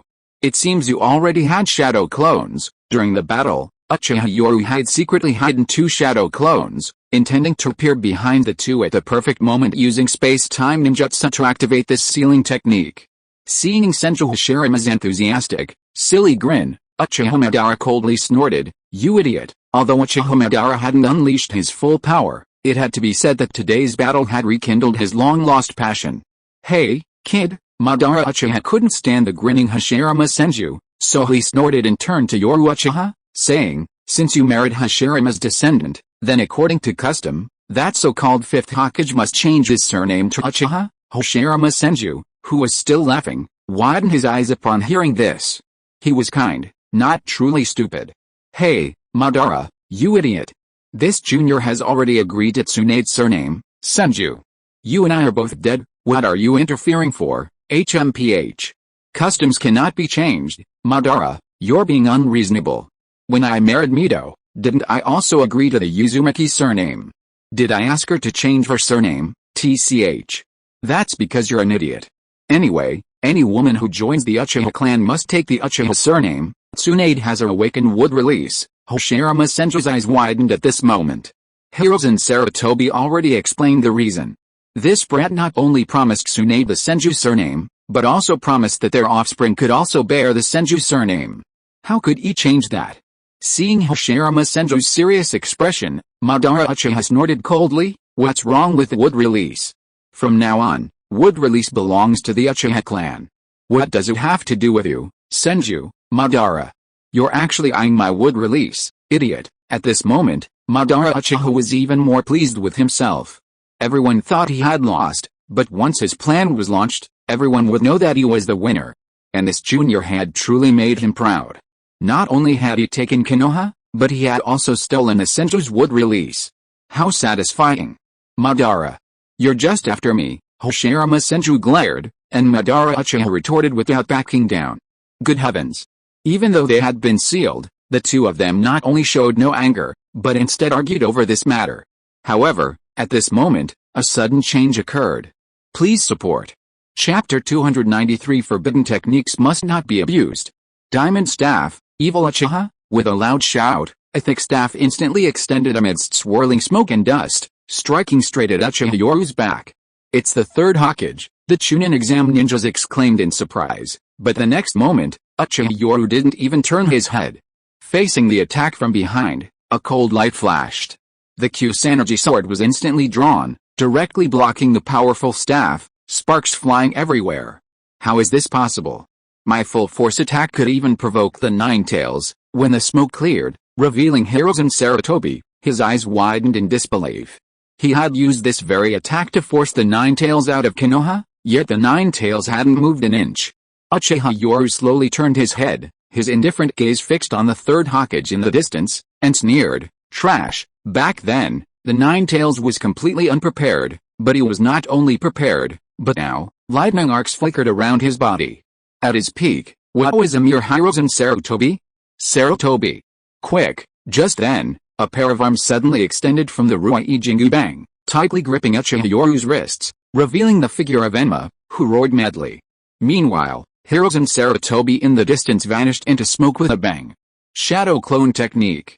Uchiha Yoru's main Gekkai Sharingan calmly surveyed his surroundings, a contemptuous sneer playing on his lips. How can mere grains of sand compare to even a fraction of my power? His cold, domineering, and disdainful words echoed clearly across the battlefield, and at that moment, 5 Hiruzen Sarutobi appeared from all directions, all having completed their hand seals. 5 elements, great combo technique. From all directions, 5 Hiruzen Sarutobi roared, unleashing 5 powerful ninjutsu: fire release, lightning release, water release, wind release, and earth release. The 5 powerful ninjutsu roared and swept in with immense force, especially since Uchiha Yoru's chakra was already depleted. Evil Uchiha. For the sake of the village, I will fight to the death to stop you today, Hiruzen Sarutobi roared, and the 5 powerful ninjutsu of different attributes collided, creating a devastating attack. Boom! After the massive explosion, all 5 heroes and Sarutobi clones turned into white smoke. They were all shadow clone technique. The real heroes and Sarutobi, panting heavily, walked towards Uchiha Yoru, a final smile on his face. Evil Uchiha, I absolutely cannot let the village fall into your hands. Blood flowed down, even with the second Hokage Tobirama Senju protecting him. The massive ninjutsu explosion hadn't been completely prevented. A splinter of wood pierced his abdomen, blood staining his breastplate crimson, yet the panting heroes and Sarutobi smiled. For Konoha, your ninjutsu can only stir up dust. The smoke slowly dissipated, revealing Uchiha Yoru's figure, leaving everyone stunned. Amidst flashes of electricity, Uchiha Yoru was unharmed, calmly uttering a mocking remark, as if the attack had been nothing more than a tickle. Sarutobi, Enma roared, his hands poised to grab Uchiha Yoru's neck, but a sweep of his main Gekkai Sharingan instantly emptied his eyes. The strongest Hokage? The strongest summoning beast? Uchiha Yoru's calm voice echoed across the battlefield, yet everyone heard the sarcasm in his words. For a moment, everyone's gaze turned to Hiruzen Sarutobi, the so-called strongest Hokage, and his summoning beast, Enma, also hailed as the strongest. Many felt their faces burning. These were almost all Konoha ninja, each one incredibly embarrassed. Somehow, the title of strongest Hokage had somehow appeared, and everyone seemed to be praising the third Hokage, Hiruzen Sarutobi, as the strongest Hokage. Meanwhile, Enma had been hyped up as the strongest summoning beast. At this moment, within the circle of Jinan, Sasuke Uchiha, upon hearing this, revealed a sarcastic smile. I've heard of that. Back then, the third Hokage, for the sake of his rule, taught the children at the Ninja Academy that he was the strongest Hokage, and the strongest summoning beast was naturally Enma. In the past, textbooks only mentioned the first Hokage as having pacified the chaotic world and founded Konoha. The second Hokage was mentioned only briefly in the Land of Lightning, and the fourth Hokage died protecting the village by sealing the Nine Tails. But the legend of the third Hokage filled an entire book. Over time, naturally, no one knew how powerful their predecessors were. At this point, Sasuke Uchiha's face lit up with pride. It was Teacher Yoru. After Teacher Yoru overthrew the corrupt rule, the real historical records were made available, and the powerful figures of each generation appeared in textbooks. However, the legends of the first Hokage and Madara Uchiha were considered too exaggerated and were seen as boasts, so almost no one believed them to be true. Even the legendary White Fang of Konoha, who single-handedly infiltrated the rear of the Sands village and launched a surprise attack, killing 2 renowned ninjas, is considered a bit of an exaggeration, Sasuke Uchiha proudly recounted. At this moment, everyone suddenly remembered the history lessons they had taken at the Ninja Academy, which they had treated as mere stories. But today, everyone swallowed hard in shock. This wasn't just a story. They felt the textbooks were somewhat conservative. Grandpa Third Hokage, Naruto Uzumaki shouted, looking at the injured Third Hokage, and angrily rebuked Sasuke. What are you talking about now? Let's go save Grandpa Third Hokage. However, just as Naruto excitedly tried to rush out, all his classmates fell silent, some even showing disgust and disdain. The straightforward Yamanaka Ino sneered, Naruto, I remember it was the third Hokage who hid your identity. Back then, everyone hated you. It was Lord Yoru who helped you restore your identity and even reclaim the inheritance left by your parents. However, Naruto Uzumaki shouted excitedly, what are you saying now? No matter what, I've forgiven the third Hokage. The next moment, Kakashi Hatake appeared before them. Naruto, stubborn as a mule, yelled, since you won't open this barrier, then I'll break it. Naruto, Kakashi's chilling words caused Naruto to look at him with disbelief. His teacher, Kakashi, was staring at him with such an expression. The Sarutobi clan colluded with the Sands village to invade the Land of Fire, constituting treason. Betrayal of the village. Any Konoha ninja who sees a Sarutobi clan member will be killed without mercy. Kakashi-sensei. What happened to you? Naruto cried out in disbelief. Kakashi-sensei, the third Hokage did so much for the village, why? Aren't we all family? However, facing the stubborn Naruto Uzumaki, Kakashi Hatake had long lost patience. He coldly surveyed everyone around him and issued a ruthless order. In the name of the Konoha Jonin squad leader, I hereby issue this order. If Naruto Uzumaki breaks the barrier, he will be considered a rogue ninja. All Konoha ninja are to kill him with all their might. The surrounding Jinan fell silent for a moment, then slowly drew their kunai, watching Naruto warily. An order from the Jonin squad leader was second only to the Hokages, especially at this moment. Naruto Uzumaki stared in shock at Kakashi standing outside the barrier in the audience stands. Kakashi-sensei, you, as if seeing his teacher for the first time, Naruto felt the world was utterly unfamiliar. Shut up, Naruto. If you act impulsively again, I won't hesitate to join forces with everyone to kill you, Naruto. At that moment, Sasuke Uchiha, his three-tomo Sharingan fixed on Naruto, uttered a chillingly cold statement. Sasuke, having just awakened his three-tomo Sharingan, was in a state of heightened emotional agitation and paranoia, viewing everyone who disrupted Yoru's reforms of the ninja world as an enemy. Naruto. Just then, Sakura Haruno forced herself to calm down from her panic. Regardless of the circumstances in the original story, her ability to become Tsunade's student and ultimately a cage-level ninja indicated she possessed talent and a strong will. Naruto looked at the person he loved, while Sakura, trembling, pointed at the barrier before them and loudly questioned, Naruto. You destroyed the barrier. The aftershocks of the battle will erupt again. Who do you think will survive? Sakura's words immediately jolted everyone awake. A number of ninjas, all Sharingan level, gathered there, their eyes flashing with killing intent as they stared intently at Naruto. Yes. Once the barrier opened, the aftershocks of the battle would be unstoppable, turning everyone into cannon fodder. Sakura, you, Naruto Uzumaki didn't think straight. Sakura Haruno burst into tears. They were a team, but now they were facing each other as enemies. She wasn't strong enough to handle it, and tears streamed down her face. Naruto. No. Why are you so stubborn? Are you going to become a rogue ninja?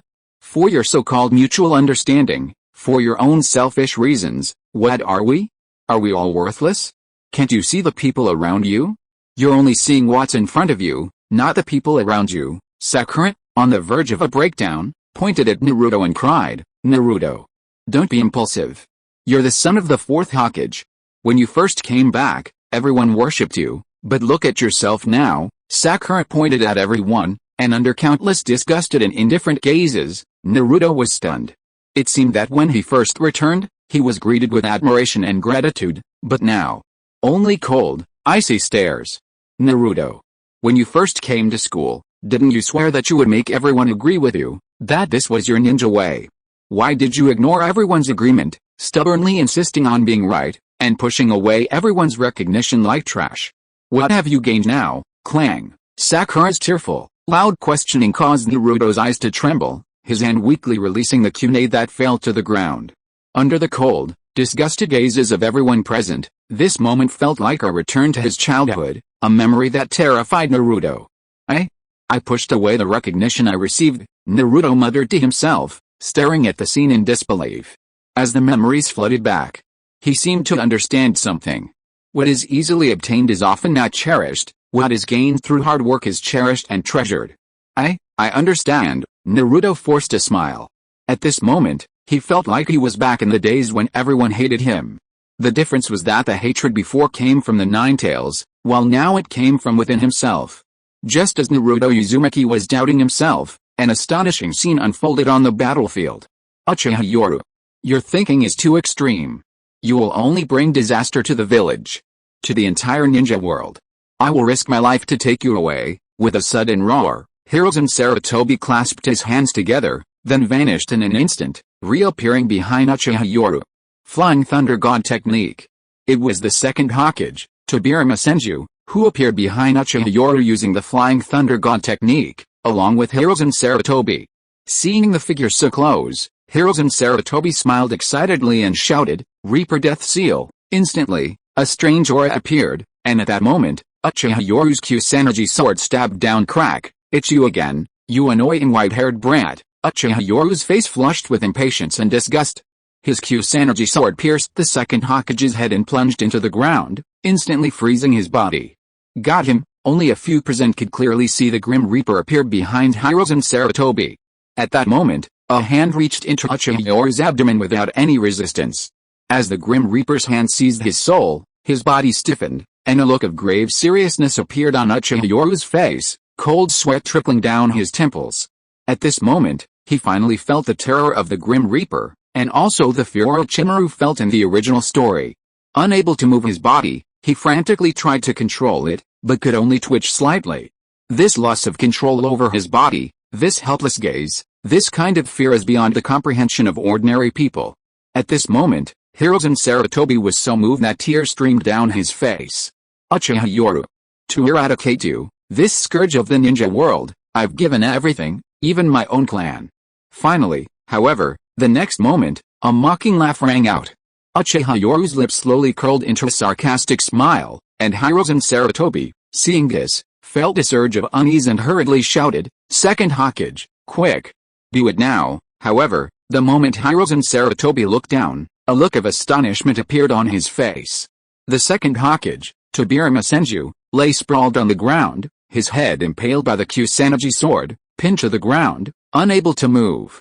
But strangely, black sealing patterns continued to spread from the Kusanagi sword. Sage art, self-inflicted curse seal. The immobile Tobirama Senju wore a look of frustration. Everyone else was standing, but he alone lay on the ground, unable to move. This position was incredibly humiliating. It was as if he were the defeated one. The Reaper Death Seal, an ninjutsu to seal the Nine Tails, Uchiha Yoru sneered at Hiruzen Sarutobi. What gives you the confidence to think that I, who have read the scroll of sealing techniques, am unaware of this ninjutsu? Now I will tell this self-proclaimed ninjutsu Dr. Caster that every forbidden technique has a way to break it, and also a way to counter it. Today I will show you the way to break it. At the same time, I must also warn you. This so-called ninjutsu doctor, one thing, forbidden techniques should not be misused. With the last sentence, Uchiha Yoru's chakra exploded, his hair moving without wind, as he looked at everyone with domineering confidence. Today, he would use a different method to break this S-rank sealing forbidden technique. Please support with monthly votes. Chapter 294 Tatsuka Sword vs Corpse Demon Sealing. Rumble. A massive black Susanoo appeared, not in its complete form, only half a body, yet its immense power was already terrifying. Uchiha Yoru, however, calmly gazed at the Shinigami behind the Third Hokage, a mocking smile on his face. Third Hokage, since you call yourself the professor of ninjutsu, you should know that every ninjutsu has a counter. A guard slowly appeared at the waist of the black Susanoo, and as the massive Susanoo hand drew it out, it turned out to be a sword. Upon seeing this, the Third Hokage, Sarutobi Hiruzen, exclaimed in shock, "The Tatsuka blade, as expected of the professor of ninjutsu, you even recognize this sword?" Uchiha Yoru, with a mocking smile, looked at the Third Hokage and further taunted, "Do you think this legendary sealing sword can seal the Shinigami?" A casual remark, yet it revealed Uchiha Yoru's arrogance. He actually dared to claim he could seal the Shinigami. Bound by the cursed seal sealing technique, Madara Uchiha exclaimed in admiration upon witnessing this. As expected of Uchiha Jr., even managing to think of a way to break the seal, Hoshirama Senju, standing nearby, nodded in sudden realization. So they wanted to seal the Shinigami with this Kusanagi sword. Legend has it that the Tatsuka blade is a spiritual weapon, possessing the power to seal both body and soul. Sealing a Shinigami alone is a plausible theory. Madara and Hoshirama spoke casually, seemingly oblivious to the battlefield. Meanwhile, Tobirama Senju, sprawled on the ground, his head pinned to the Kusanagi sword, was filled with resentment. How did this Kusanagi sword end up in the hands of you, Uchiha? The Third Hokage, Hiruzen Sarutobi, stared grimly, blood trickling from his lips, as if he had just realized something. It's from World War II, isn't it? The legendary Kusanagi sword and Yata mirror were stolen and lost, and who would have thought they'd end up in your Uchiha hands? Seeing the Third Hokage's hoarse voice uttering his guess, Uchiha Yoru couldn't help but smile. That's right. The Tatsuka sword within the Kusanagi sword possesses sealing power, and the Yata mirror is a legacy passed down from the Uchiha clan head. No one would suspect that these two divine weapons are spiritual artifacts. These were the very artifacts that Uchiha Fugaku had given him. The Tatsuka sword and Yata mirror, according to official records, are spiritual artifacts, formed from chakra, without a physical form. And the Sharingan of the Uchiha clan could perfectly serve as a vessel for spiritual energy. Thud, the Tatsuka sword pierced directly into the Shinigami's chest, and the Shinigami, seemingly devoid of any intelligence, continued to yank at his soul. The Third Hokage, Hiruzen Sarutobi, coughed violently for blood but still roared madly. How could I fall here? For Konoha, I will take you, you evil Uchiha, no matter what. The Grim Reaper's hand still gripped Uchiha Yoru's soul tightly, the two seemingly locked in a battle of attrition, each trying to seal the other first. However, Uchiha Yoru smiled after sensing the technique. So this is the principle behind this sealing jutsu. The Grim Reaper wants to pull out the soul, and the stronger the chakra of the ninja, the stronger their resistance, especially when conscious. In other words, as long as my chakra is strong enough, even surpassing a certain level, the Grim Reaper cannot pull my soul. You're testing this forbidden technique. Seeing Uchiha Yoru's enlightened smile, Hiruzen Sarutobi's eyes widened in anger and shock. He couldn't believe that his desperate ninjutsu was like a clown's move in the other's eyes. Boring. As Uchiha Yoru figured out the principle behind the ninjutsu, he immediately showed impatience. The next moment, his chakra exploded, and the soul being pulled within him instantly began to stabilize. Meanwhile, Susanoo slowly drew the Totsuka blade, and the Shinigami was sealed inside the gourd before Hiruzen Sarutobi's incredulous eyes PFFT. With the Shinigami sealed, Yoru Uchiha regained his mobility, while Hiruzen Sarutobi knelt weakly and pathetically on the ground, coughing up blood. His abdominal wound was life-threatening.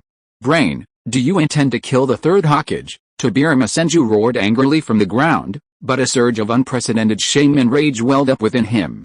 Hashirama Senju, standing on either side, stiffened at the sight, his expression turning grim, while Madara Uchiha wore a mocking smile. Youngster, I, Uchiha Madara, acknowledge you. You are worthy of the title of God of Shinobi. Uchiha Yoru stood with one foot on the second Hokage's head, looking down contemptuously at Senju Tobirama.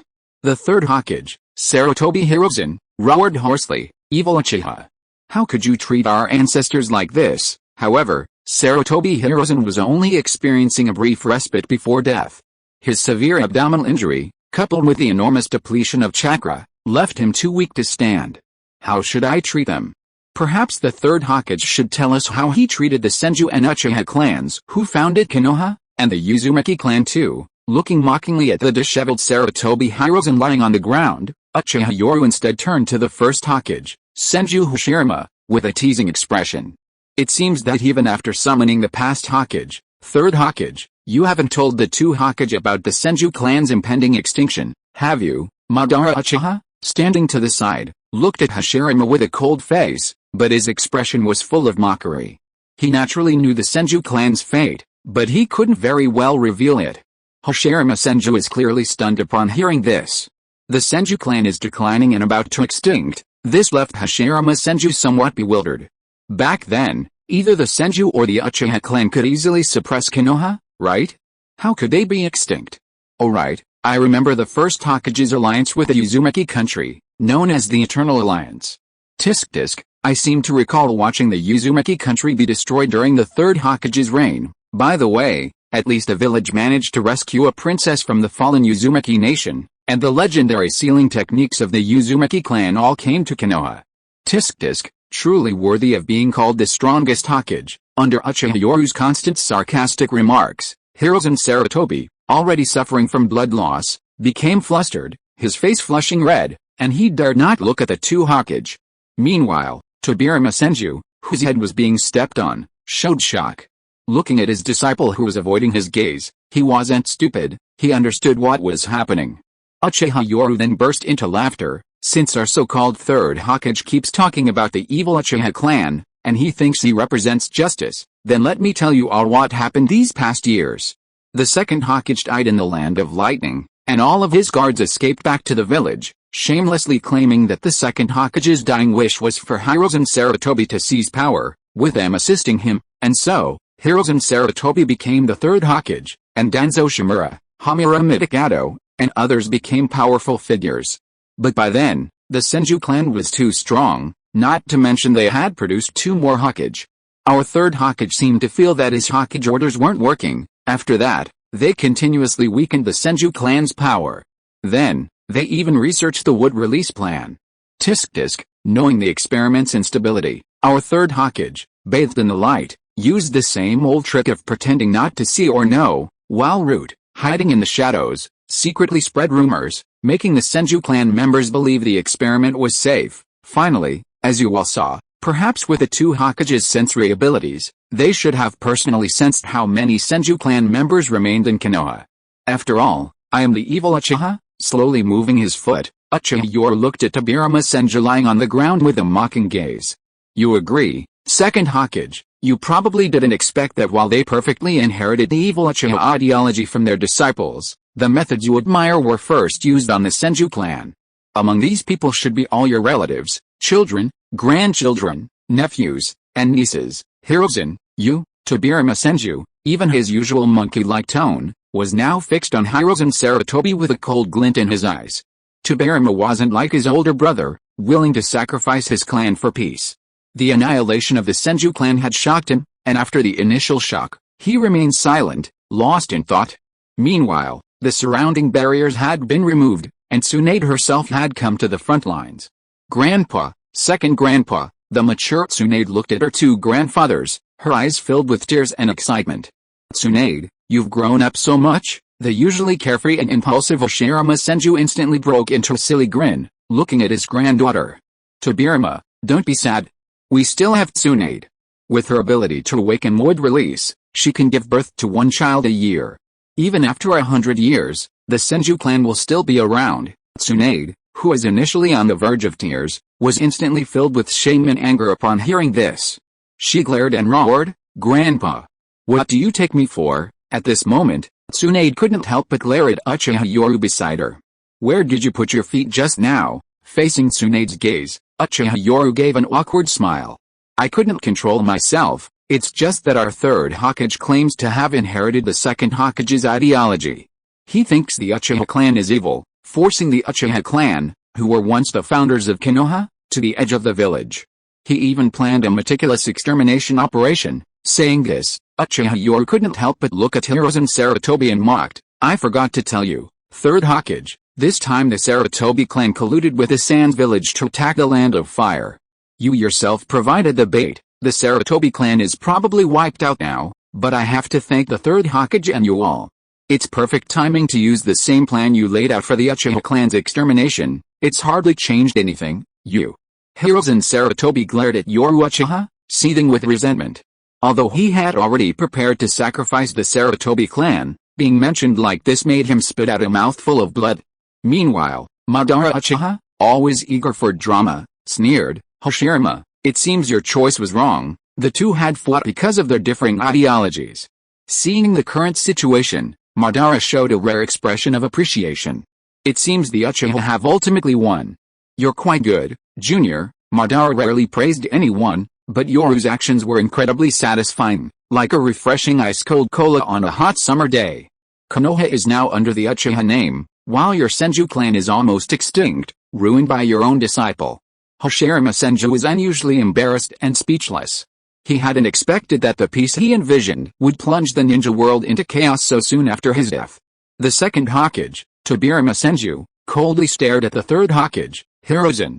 You truly are my good disciple. Facing the gazes of his teacher and the first Hokage, Hiruzen Sarutobi stubbornly raised his head and firmly said, Teacher, I did this all for Konoha, for the will of fire. Back then, the Senju clan's power had already affected the village's stability. Moreover, it was during World War II, a slight misstep could have led to Konoha's destruction. For the village, I have no regrets. But please believe me, teacher, Danzo truly didn't anticipate such a severe situation. The Senju clan, having lost their Hokage position, frantically pursued the power of wood release. We truly didn't foresee this. Although Hiruzen Sarutobi regretted his actions, he absolutely refused to believe he had been wrong. He had etched the will of fire into his very bones. How could he admit a mistake? He was right. Only his ideals could bring peace and stability to Konoha. Looking at the obsessive and crazed third Hokage, Uchiha Yoru laughed mockingly. Third Hokage, I think you're more suited to the Uchiha clan. You're so obsessive even without the Sharingan. If you had it, you'd probably have evolved into the main Gekkai Sharingan long ago. Yoru, faced with Yoru's taunts, Tsunade snorted coldly to stop her. After all, he was also the third Hokage. But Yoru wasn't going to let this opportunity pass him by. He knew this was a golden chance. Evil Hiruzen, your spirit is too extreme. You've gone astray.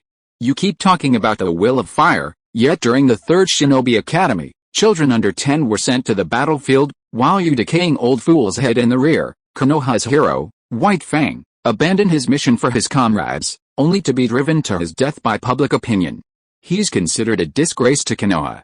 How ironic, at this moment, Uchiha Yoru looked at the disheveled third Hokage and sneered, "Then what about you, the Hokage's guards, who abandoned the Hokage in the Land of Lightning, causing unprecedented losses to Konoha? What about that? Your so-called will of fire is too empty. What have you brought to Konoha all these years? Raise your head and look at the ninjas in the village, see how they look at you." At this moment, Hiruzen Sarutobi trembled as he raised his head. With the eyesight of a cage-level ninja, he could clearly see the familiar Konoha ninjas. Kakashi and Might Guy both lowered their heads and remained silent. Even the countless Jonin he regarded as the future of Konoha avoided his gaze, showing no intention of speaking up for him whatsoever. "And what has this so-called evil Uchiha will of fire brought to the village? Have you even seen it?" Uchiha Yoru, standing on the moral high ground, surveyed the crowd and roared, "I, Uchiha Yoru, led Konoha back to its peak. Under my Uchiha will of fire, children attend school, and in the event of war, experienced ninja are the first to rush to the battlefield. If the time comes, I, Uchiha Yoru, will lead 2Kage to the battlefield until the very end. Only after all the adult ninjas of the village have perished will it be the children's turn. Under my rule, the Land of Water and the Land of Fire merged, becoming one family. All ninjas no longer need to worry about post-war compensation, housing, or medical care. And you, the third Hokage." Uchiha Yoru's words pierced the heart. The third Hokage, Hiruzen Sarutobi, turned pale and broke out in a cold sweat, but he still stared defiantly at Uchiha Yoru. His eyes said it all. Uchiha Yoru couldn't help but sigh at this distorted ninja world, where once someone had chosen their ninja way, even a god couldn't change them. Similarly, a ninja's strength lay in the combination of mental power and chakra, and it was precisely these distorted and obsessive minds that created countless powerful ninjas. Please support with monthly votes. Chapter 295, The End of the Great Ming Prefecture. At the Chunin exams venue, nearly 100,000 spectators were still reeling from the shocking battle they had just witnessed. No one had imagined that the power of ninjas could reach such a level, capable of altering the very fabric of the world, almost like that of gods or demons. The once vast forest of death had vanished in the aftermath of the Great War. Tsunade, watching this scene, especially the third Hokage's unwavering demeanor even in death, couldn't help but shake her head slightly.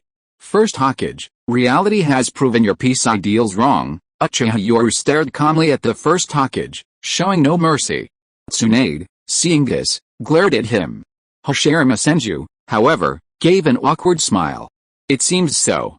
After all, after Madara and I left, I heard you say that the Shinobi World War is still going on." Although Hashirama Senju still maintained his hot-blooded, carefree demeanor, the disappointment in his eyes was undeniable. After all, this was the goal he had pursued his entire life, only to be proven wrong by reality. HMPH, Madara Uchiha snorted coldly. Hashirama had stabbed him in the back because of this very idea, and he still remembered that grudge. Tsunade sighed, looking at the earth ravaged by the war, and clapped her hands, shouting, "Wood release, advent of a world of trees." Instantly, the earth trembled and countless trees, vines, and other plants sprouted up like mushrooms after rain. In a moment, the ninjas in the Chunin exams venue swallowed hard in shock. One would release ninjutsu. The forest of death had been restored. Haha, Tsunade, your wood release ninjutsu is not bad. When he saw Tsunade's wood release, Hashirama Senju couldn't help but laugh. After all, he had a successor. A thick tree branch carried them to the top of the venue. Looking at the first Hokage, the second Hokage, and Madara Uchiha, the Tsuchika Jinoki was pale, and deep fear still lingered in his eyes. The usually impulsive fourth Hokage, was now ashen-faced and speechless. Sealing team, prepare to seal. Just as Tsunade was about to order the sealing of the reanimated body, Uchiha Yoru smiled calmly and waved his hand to stop her. The reanimation jutsu can be broken by the caster. At this moment, Uchiha Yoru's main Decay Sharingan swept over everyone before landing on the third Hokage. That single glance made Uchiha Madara secretly breathe a sigh of relief. He certainly wouldn't want to be sealed, he might even reveal some of his abilities. Fortunately, this brat knew that the caster of the reanimation jutsu could break it. The third Hokage, Hiruzen Sarutobi, his pupils twitched, instantly transforming into main Decay Sharingan. With a blank expression, he slowly began forming hand seals. As soon as the seals were completed, beams of light shot from the bodies of the first Hokage, Hashirama Senju, the second Hokage, Tobirama Senju, and Madara Uchiha. At the same time, his skin shattered into fragments and flew away. Simultaneously, The third Hokage, Hiruzen Sarutobi, broke free from the Genjutsu, collapsing to the ground, utterly resentful. "Grandpa," Tsunade cried, tears welling in her eyes as she watched her fading loved one. Meanwhile, Uchiha Yoru, standing atop the 5-cage platform, surveyed everyone with an imposing and domineering air, simultaneously dispelling all protective barriers.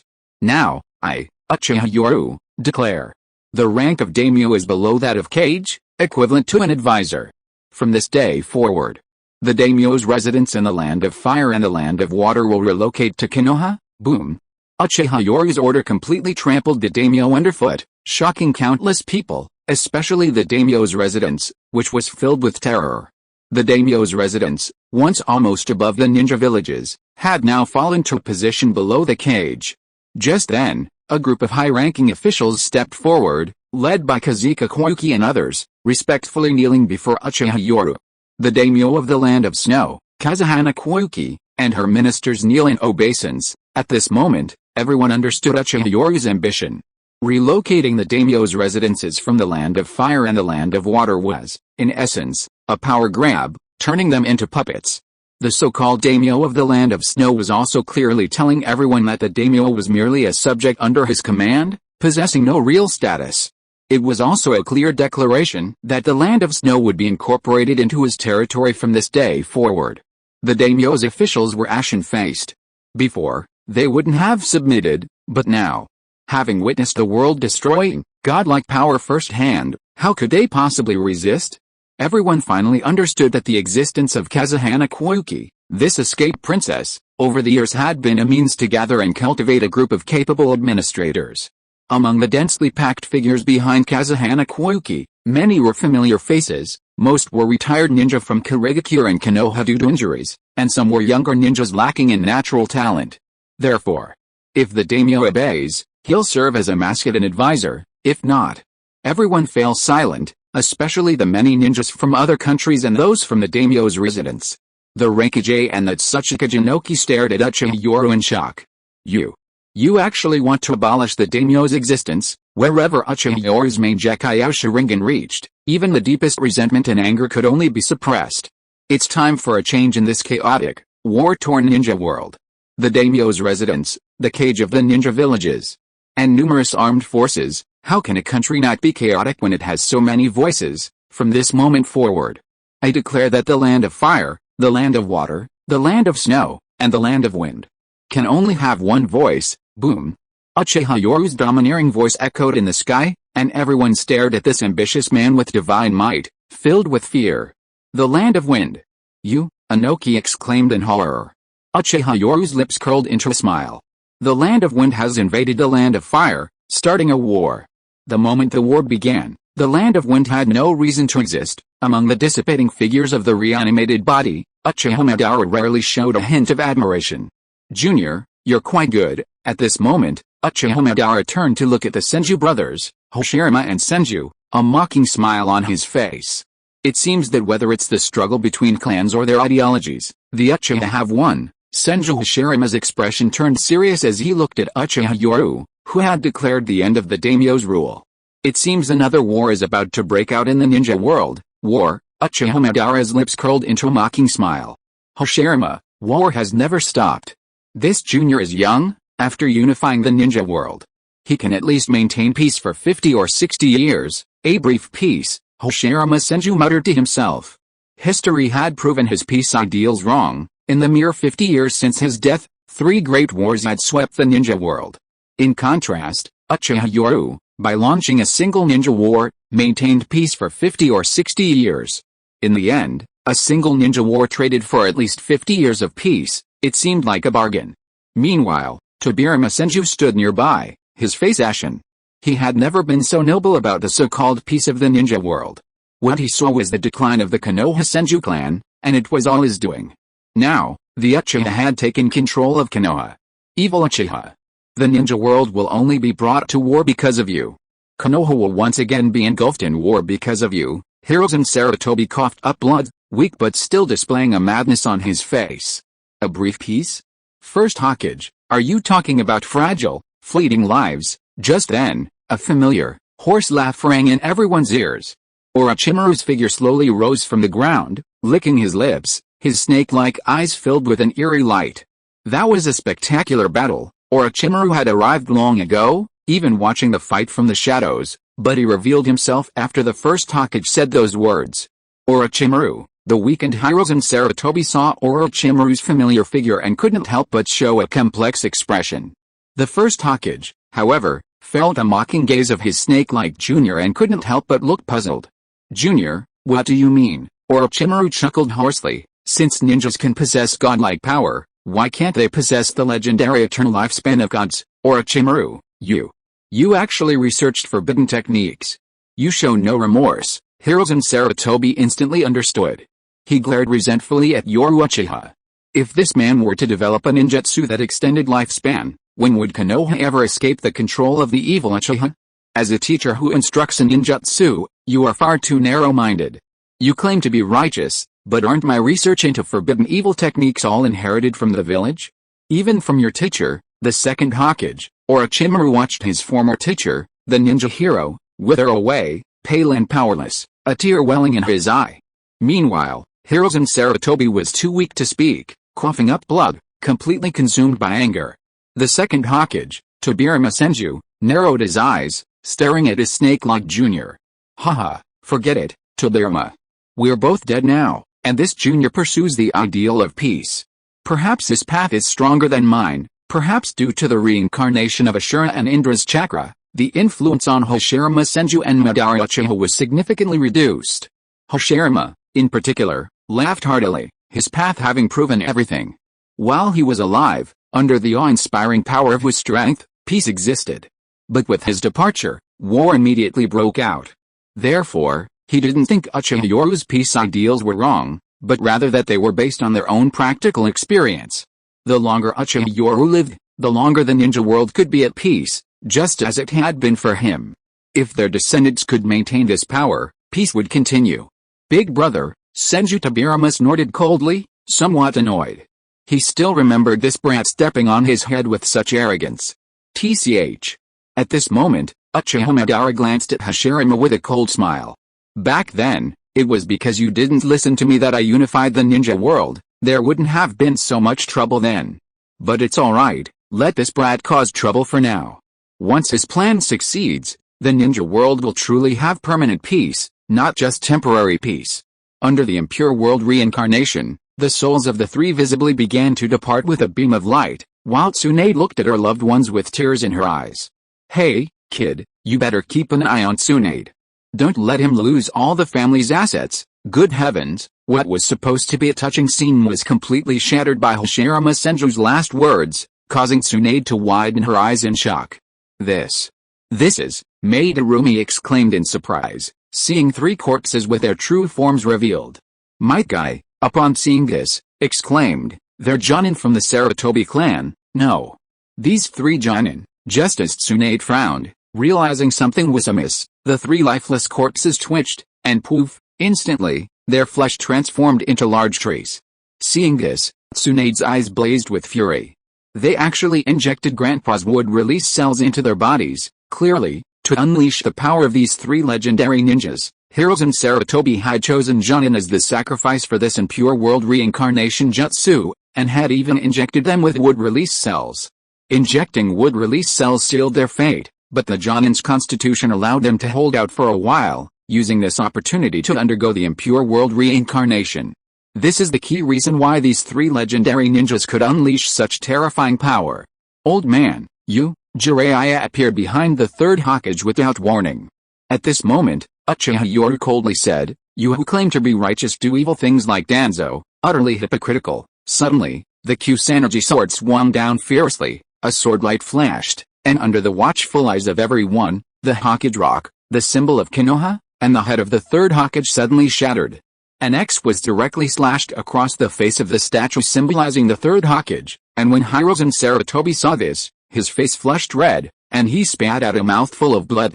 Evil, Hiruzen Sarutobi was unwilling to give up, his eyes slowly closing. In his final moments, he still did not eliminate the Uchiha, and even sacrificed his clan and honor. Watching the third Hokage, Hiruzen Sarutobi, slowly close his eyes in resentment, It was clear that even in his final moments, he hadn't realized his problems. The older he got, the more obsessive he became, especially the third Hokage, Hiruzen Sarutobi, who had become obsessed. Finally, Jiraiya sighed softly, looking at Uchiha Yoru and saying in a deep voice, "This old man will personally bury you." Jiraiya had just returned from the Sarutobi clan, and at this moment, he didn't know what to say.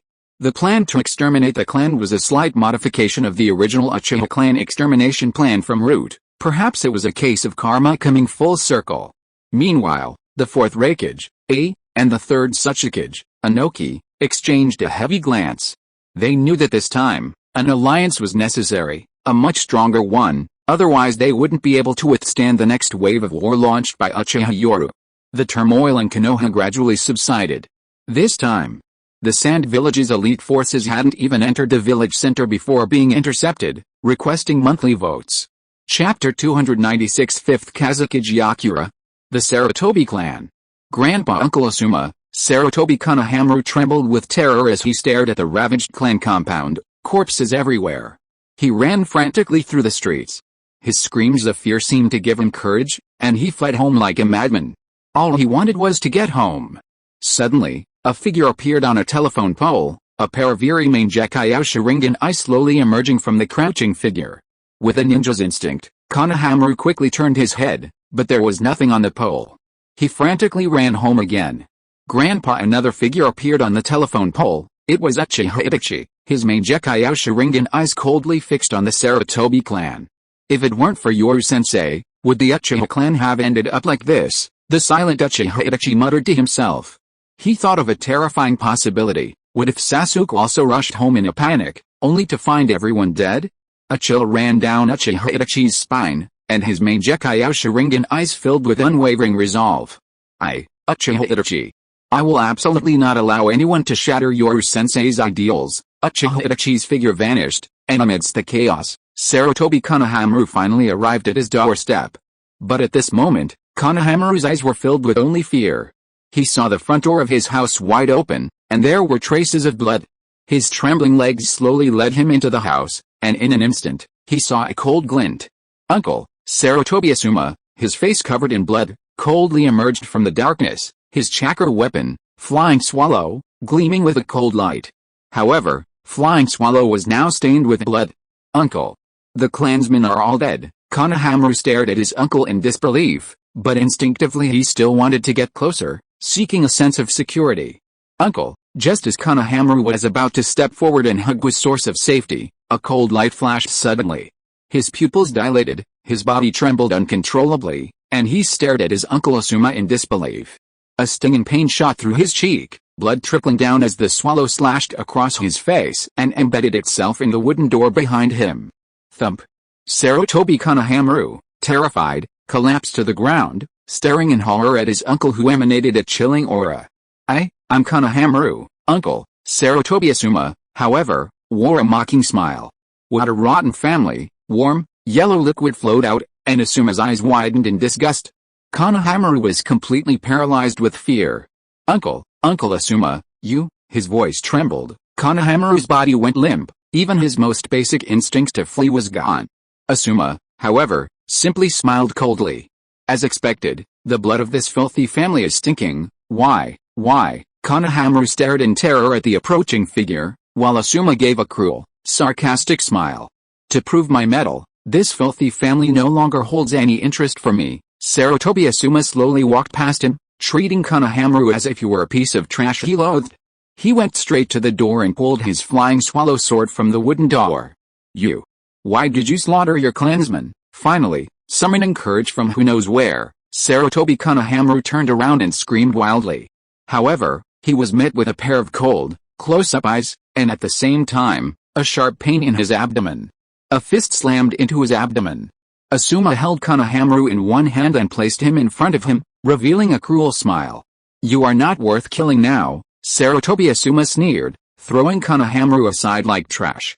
He then wiped his hands with disgust and slowly walked outside, his cruel voice echoing in the room. My foolish nephew Konohamaru.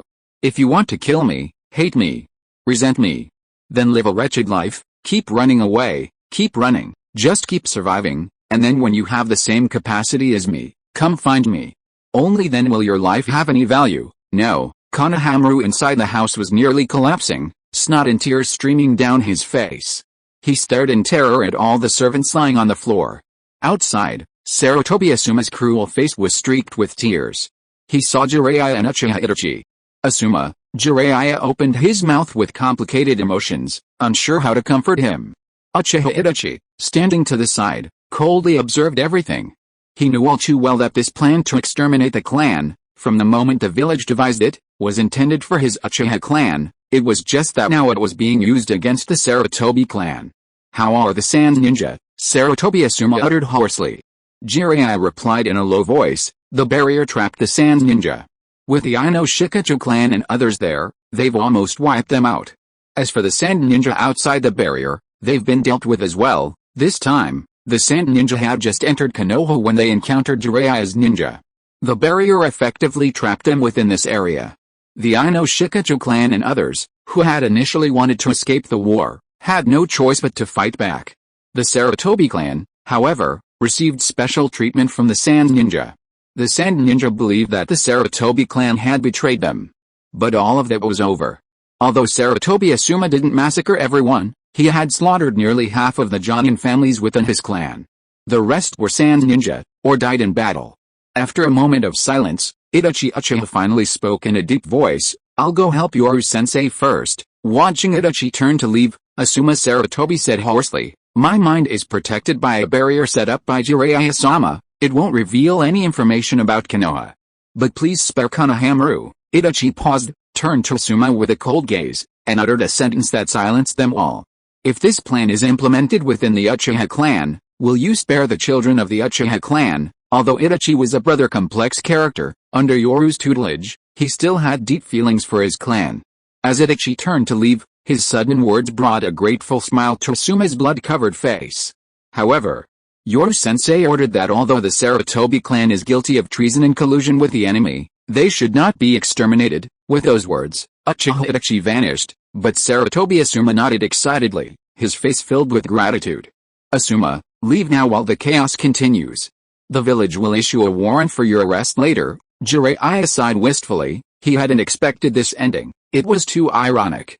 Sarutobi Asuma took out his flying swallow sword, drew the mark of a rogue ninja on his headband, and without a word, lit a cigarette and walked out of the village.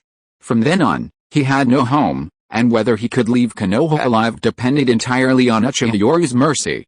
So much happened that day. The Sarutobi clan colluded with the Sand Ninja to attack Konoha. The fourth Hokage was actually the third Hokage in disguise, yet this ninjutsu expert used the forbidden technique, impure world reincarnation. Then, the legendary god of shinobi, the first Hokage, Senju Hashirama, joined forces with the second Hokage and Uchiha Madara to fight a new god in the ninja world. The final defeat. The Night of the Gods announced the end of the daimyo's era. Konoha seemed unaffected by any upheaval. Yet, ninjas leaped across the rooftops. The police department was on patrol, and large patrol teams of ninjas roamed outside the village. In the Kage's office building, hundreds of ninjas continuously reported their situations, while Uchiha Yoru calmly issued a series of orders. All Sand Village ninja are under strict guard. Simultaneously, issue a declaration to the ninja world that the Land of Wind has launched a surprise attack on the Land of Fire. Any attempt to appease or interfere in this war will be considered an act of war. Immediately dispatch an 8,000-strong ninja army to the Land of Wind. Taking advantage of the Sand Village's devastation and heavy losses, launch a blitzkrieg. Attack the Sand Village. Also, dispatch another 5,000 ninja as reinforcements. This time, the main commander is Hatake Kakashi, the vice commander is Uchiha Shisui, and the other Jonin, Might Guy, Shiranyu Genma, name is Shirado, Devashi, Hyuga Hizashi, Yuhi Kirnei, Yuzuki Yugeo, Matera Shienko, obey orders. Uchiha Yoru calmly surveyed everyone, slowly taking out a scroll. With the Land of Wind's surprise attack, the Sand Village hero, Pakura, dissatisfied with bringing war to the nation and the village, has declared independence and is willing to join us for peace. Therefore, this is a joint operation. The combined operation of Konoha, Kirigakure, and Sand Village will quell the rebellion. Yes, the ninja were shocked.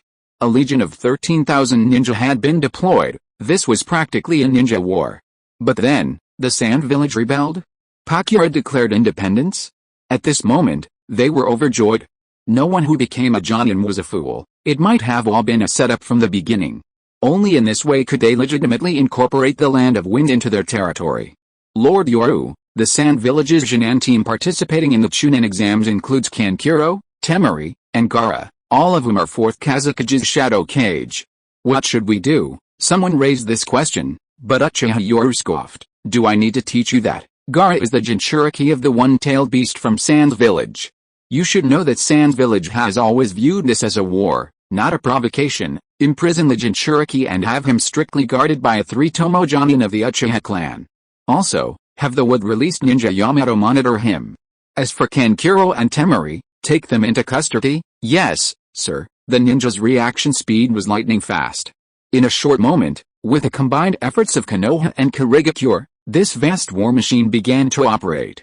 Dense numbers of Konoha ninjas appeared at the border, seemingly prepared in advance, along with countless war supplies. Before Kakashi and the others even reached the front lines, Konoha's army had already invaded the Land of Wind. However, with Kakashi's arrival, he led his elite forces in a lightning attack, and the ninja army rushed to the outskirts of Sunagakure. Sunagakure, a fortified stronghold, was thrown into turmoil by the call of the Sunagakure hero, Pakura, falling into internal chaos. Sunagakure, hailed as the strongest fortress, fell in a single day, leaving only a group of fleeing Sunagakure ninja in exile. All of this happened so quickly that it shocked the entire ninja world. The Third Hokage, Hiruzen Sarutobi, attempted a coup, using the forbidden technique in pure world reincarnation to summon the first Hokage, Hoshirama Senju, the second Hokage, Tobirama Senju, and the ninja world's Ajuro, Madara Uchiha. These 3 legendary figures, including Yoru Uchiha, fought against all 3 single-handedly, with tens of thousands witnessing their terrifying power. This great battle swept across the ninja world like a hurricane. Simultaneously, the attack on Sunagakure triggered a war in Konoha, silencing the ninja world. Konoha launched a counterattack, striking directly at Sunagakure's lair. Pakura's betrayal was the final straw that broke Sunagakure's back. In just a few days, the elite forces of Konoha and Kirigakure combined to stage a blitzkrieg across the ninja world. Sunagakure fell, and the Land of Wind was directly incorporated into Uchiha Yoru's territory.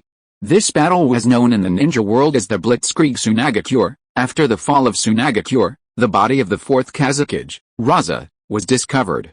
It turned out that all of this was a conspiracy orchestrated by the 3rd Hokage, Hiruzen Sarutobi, for a coup.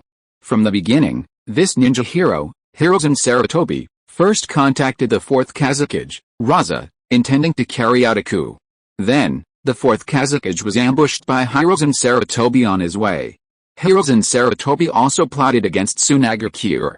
Uchiha Yoru deliberately spread this news to use Hiruzen Sarutobi to draw the hatred of Sunagakure, since he was the one who was about to take over the Land of Wind.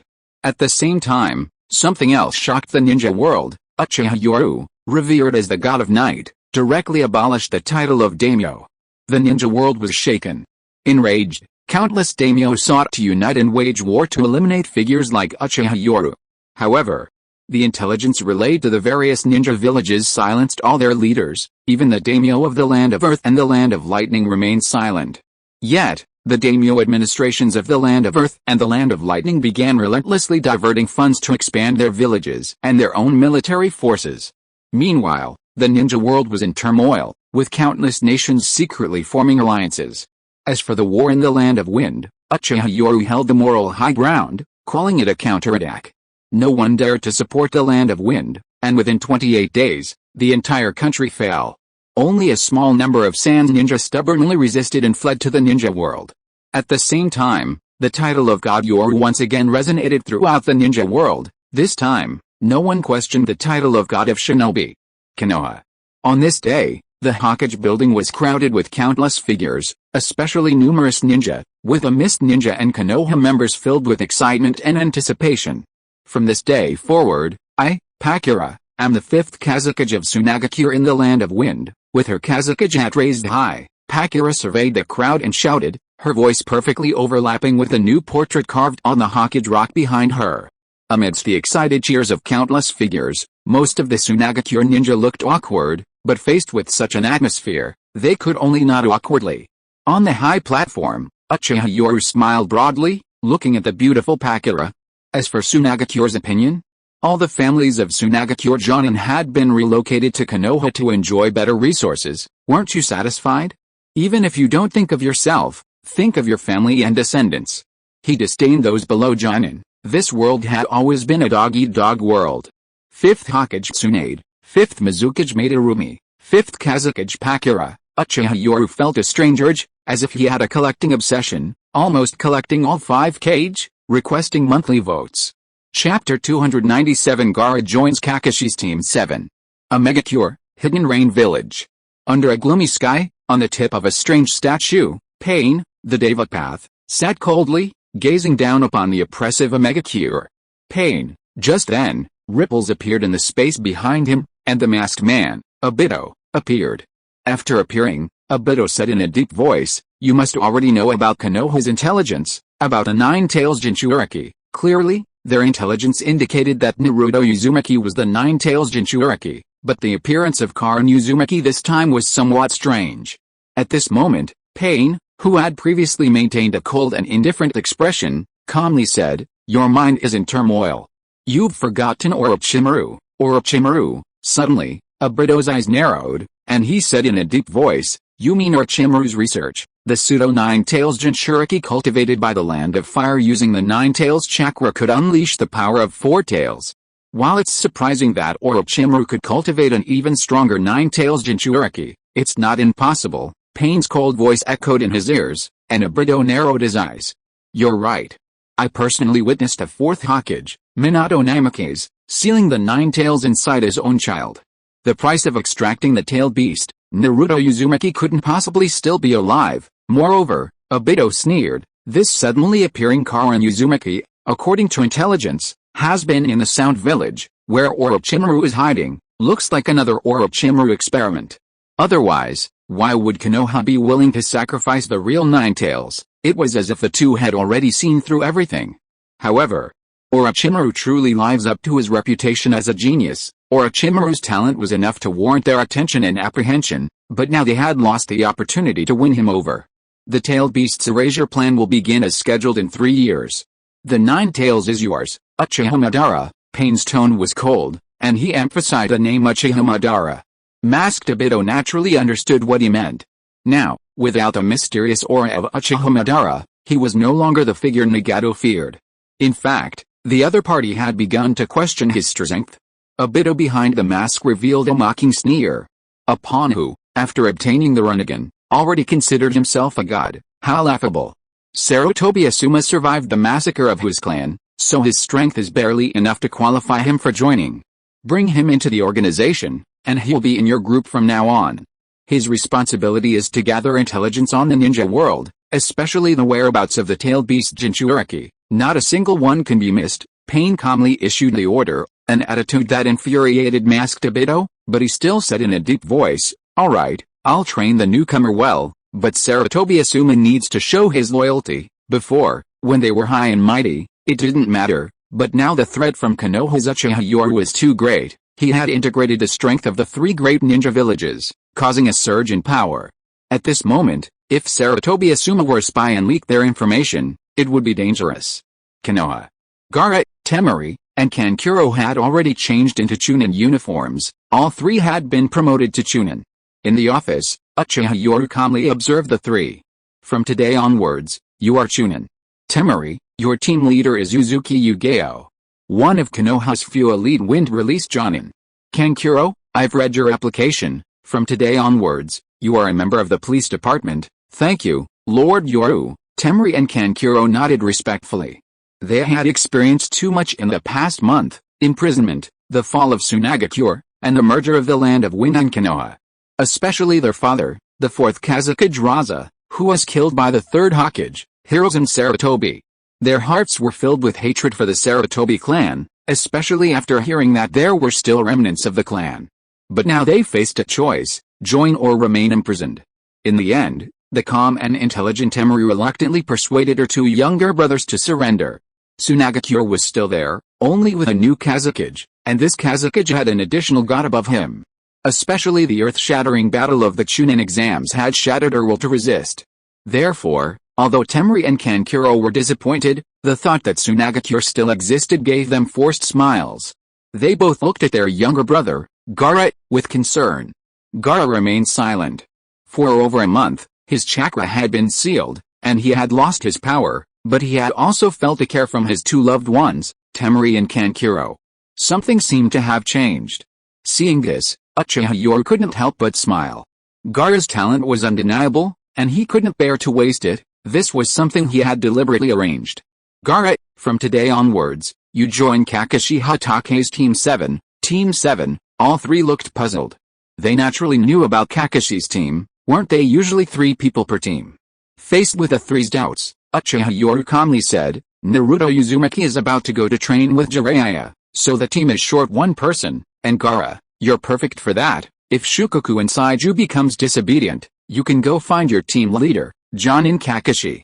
He also possesses the main Decay Sharingan. Temari and Kankuro instantly understood. Kakashi Hatake was a genius Jonin of Konoha, a powerful figure in the ninja world, possessing a main Decay Sharingan, and Uchiha Yoru's right-hand man and confidant. Such a powerful and trusted ninja was clearly someone who could monitor and supervise the Jinchuriki. Gaara calmly nodded slightly at the idea of regrouping. Okay, he had met Sasuke Uchiha before. Sasuke had visited him in prison these past few days, and they had talked a lot, so they were somewhat acquainted. However, at that moment, the office door suddenly opened, and Naruto Uzumaki rushed in excitedly. Lord Yoru, the tracking team has spotted Asuma-sensei. Please allow us to pursue him. Naruto Uzumaki, utterly lacking in manners, burst in. Before Yoru could even say anything, Temari, Kankuro, and Gaara frowned slightly. Rude people are never liked, especially strangers. With familiar people, or friends, people instinctively accept some of their flaws, but right now. Asuma, upon hearing this name, Yoru frowned, crossed his arms in front of the table, and spoke in a deep voice to Naruto. Sarutobi Asuma, when his clan attempted an armed coup, made the choice a Konoha Jonin should make, shouldering his responsibilities by slaughtering the coup plotters. Although countless innocent people were killed, that's what a ninja is. After Sarutobi Asuma fled Konoha, I didn't issue a warrant for his arrest, not even a warrant for his arrest as a rogue ninja. Uchiha Yoru's expression turned solemn.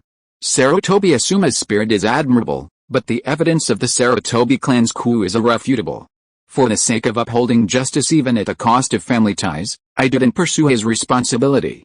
Uzumaki Naruto, you should understand your place. As for Uzumaki Naruto, he was responsible, embodying an ideal world, like a child's unwavering belief in their own world. But for an adult, his thoughts were admirable, but that was all. He chose to forgive the murderer of his master. He chose to forgive the murderers of his parents. It seemed that this passionate Naruto truly embodied mutual understanding, able to let go of all hatred. He even suspected that Naruto, after getting married and being cheated on, would choose to forgive him. Lord Yoru, please. Just then, Nara Shikamaru, Akemichi Chaji, and Yamanaka Hikaru, who had been following frantically behind him, rushed in and quickly pulled the agitated Naruto back down. Nara Shikamaru then respectfully pleaded. Seeing this, Uchiha Yoru's expression turned thoughtful. He tapped his fingers on the table, and finally said in a deep voice, Asuma hasn't declared himself a rogue ninja, but he is still an extremely dangerous individual. If you insist on doing this, I can agree to let you leave the village to track Sarutobi Asuma, but there are currently no Jonin in the village who can assist you. Uchiha Yoru's meaning was clear. This was driven by selfish desires. How could he possibly send Jonin to assist you? Nara Shikamaru, quick-witted as ever, immediately understood and nodded gratefully, saying, Don't worry, Lord Yoru, we sent a message to Uncle Yamanaka by carrier pigeon before we came.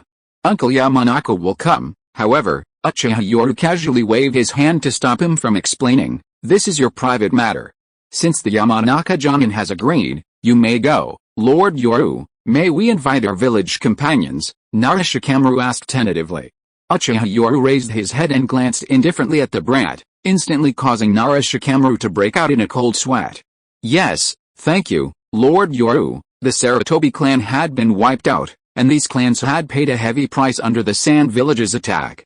His question was just a tentative inquiry. And Uchiha Yoru's agreement meant that he had let go of the ostracism from the Sarutobi clan's lackeys, which had vanished with the demise of the Sarutobi clan. Shikamaru, Let's go. The impulsive Naruto excitedly pulled Shikamaru and the others away, while Yoru Uchiha calmly waved to Gaara's team. Temari instantly understood what he meant and immediately took her two younger brothers to leave. After leaving the cage building, Temari wiped away her cold sweat, looked at her two younger brothers, and finally breathed a sigh of relief, revealing a relieved smile. It seems that Lord Yoru is as magnanimous as rumored. Gaara remained silent in the face of his sister's words. At this stage, he had already done quite well.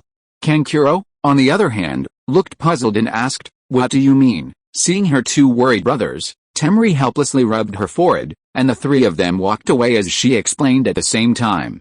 Kankuro, being able to enter the police department proves that you have gained initial trust. You have seen the current situation, and you should not harbor hatred. As she said this, Temari raised her head and gave a melancholy smile as she looked at the lush green leaves of Konoha. The green hills and clear waters of Konoha, isn't this exactly what our Sand Village has always strived for? Now we enjoy it, and our Sand Village ninja have the opportunity to enjoy it. Before, we had to fight to seize it, and after so many years, we hadn't managed to seize a single thing. Now, we only need to work hard to enjoy the resources our ancestors desired. Faced with absolute power, Temari couldn't even muster the slightest thought of resistance. So, don't think nonsense. Sand Village still exists, and we can return to Sand Village any time. But in peacetime, all we need to do is work hard to reach the Jonin level, and then we can come to live in the fertile land of fire. Isn't that better? Kankuro fell silent, as if what he said made perfect sense. Regardless, Sand Village had made a mistake this time, and Sand Village was indeed better off than before. All they needed to do was show loyalty and work hard to reach the Jonin level to enjoy the life their ancestors had dreamed of. Also, Kankuro, you need to behave yourself in the police department. This isn't Tsunagakure. Our father, the fourth Kazekage, is gone. No one will pamper us anymore. Temari's eyes welled with tears as she spoke heavily to Kankuro. So, put aside your bad temper and be down to earth. Lord Yoru has given us a chance. Train diligently, and one day find a girl from Konoha to marry and have children. Facing his sister's expectations, Kankuro turned his head away, but still said in a deep voice, "I understand, sister. Don't worry, I won't cause trouble." After speaking to Kankuro, Temari looked at her youngest brother, Gaara, whom she had once feared the most, a sunny smile spreading across her face as she stroked his red hair. "Gaara, don't think that going to Team 7 is to monitor you. As far as I know, Sasuke Uchiha is Lord Yoru's personal disciple, and Junin Kakashi is Lord Yoru's right-hand man. Kakashi's main Gekkai Sharingan can suppress the restlessness of Shukaku within you, and he is also a famous strongman in the ninja world. You must learn from him, and you should know about Sasuke Uchiha's future. This is an opportunity Lord Yoru gave us, although it is also for all the Sand Village ninjas to see. So get along well with Sasuke Uchiha, and you will be comrades in the future." Temari had made it very clear. After following such a Jonin and building a bond with his comrades, it's not just a simple integration into Konoha, but a direct step into the upper echelons. It has to be said that Yoru Uchiha's treatment of powerful ninjas and Jinchuriki is no less than that of the Land of Lightning. They are completely cultivated as their own heroes. Yes, Gaara nodded silently. His single word, which was as precious as gold, made Temari smile, and Kankuro showed a look of shock. "You don't need to worry about me. Yuzuki Yugeo is a renowned elite wind-release Jonin, hailed as the strongest female wind-release ninja. Moreover," Temari smiled as she said this, "Yuzuki Yugeo is Lord Yoru's confidant, so the Jonin I'm assigned to will not only not waste my talent, but will also become a future female wind-release Jonin. Not only were they not buried, but they were deliberately nurtured." This showed Uchiha Yoru's magnanimity. This method also won over countless sand ninja. After all, Gaara, Temari, and Kankuro were the children of the previous four Kazekage. Now family, but they had fought before, and the resentment remained. But after Uchiha Yoru's arrangement, countless sand ninja were sincerely convinced, especially the former supporters of the fourth Kazekage, who all nodded secretly in agreement. If you are listening to this novel on a channel other than Fanfic World, it means it was downloaded and re-uploaded without effort. We warmly invite you to visit our channel, Fanfic World. There you will find the original version of this story and many other novels of various genres. We look forward to seeing you dive into a world of incredible novels. Chapter 298 Pursuit of Asuma. Konoha, Training Ground 34. Sasuke Uchiha and Sakura Haruno's expressions turned serious when they saw their new teammate was Gaara from the Sand Village. Sakura, in particular, clearly harbored hostility. She was used to Naruto, and the sudden change of teammates was unsettling. Personally, Naruto's status as the fourth Hokage's son, however, only fueled her vanity, making her act like a subservient sycophant. Lord Yoru said Naruto will be training with Jiraiya, and he wants me to join Team 7. The usually aloof Gaara spoke such a long string of words for the first time, his eyes fixed on Sasuke. Sasuke, upon hearing this, smiled smugly and extended his hand, saying, "Welcome, Sasuke." Sakura was shocked. How could the once proud Sasuke be so friendly to this Sand Village ninja? "Thank you." As they shook hands, Gaara unusually expressed his gratitude. Although Sasuke Uchiha was somewhat arrogant, he still admired Gaara, who was also a strong ninja, especially after their frequent interactions in the prison. The two had become quite familiar with each other over the past month, establishing a foundation of friendship. "Sasuke, give it to me." Just then, a passionate shout pierced the air, instantly bringing a smile to Sakura Haruno's face. The blonde-haired Naruto Uzumaki was running over, waving excitedly. "Finally found you guys." Naruto, panting, looked at Sasuke and Sakura with excitement, completely ignoring Gaara.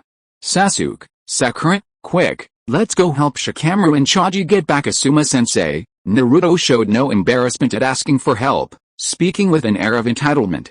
"Naruto, you better speak properly." Sakura Haruno roared angrily at Naruto, venting her frustration.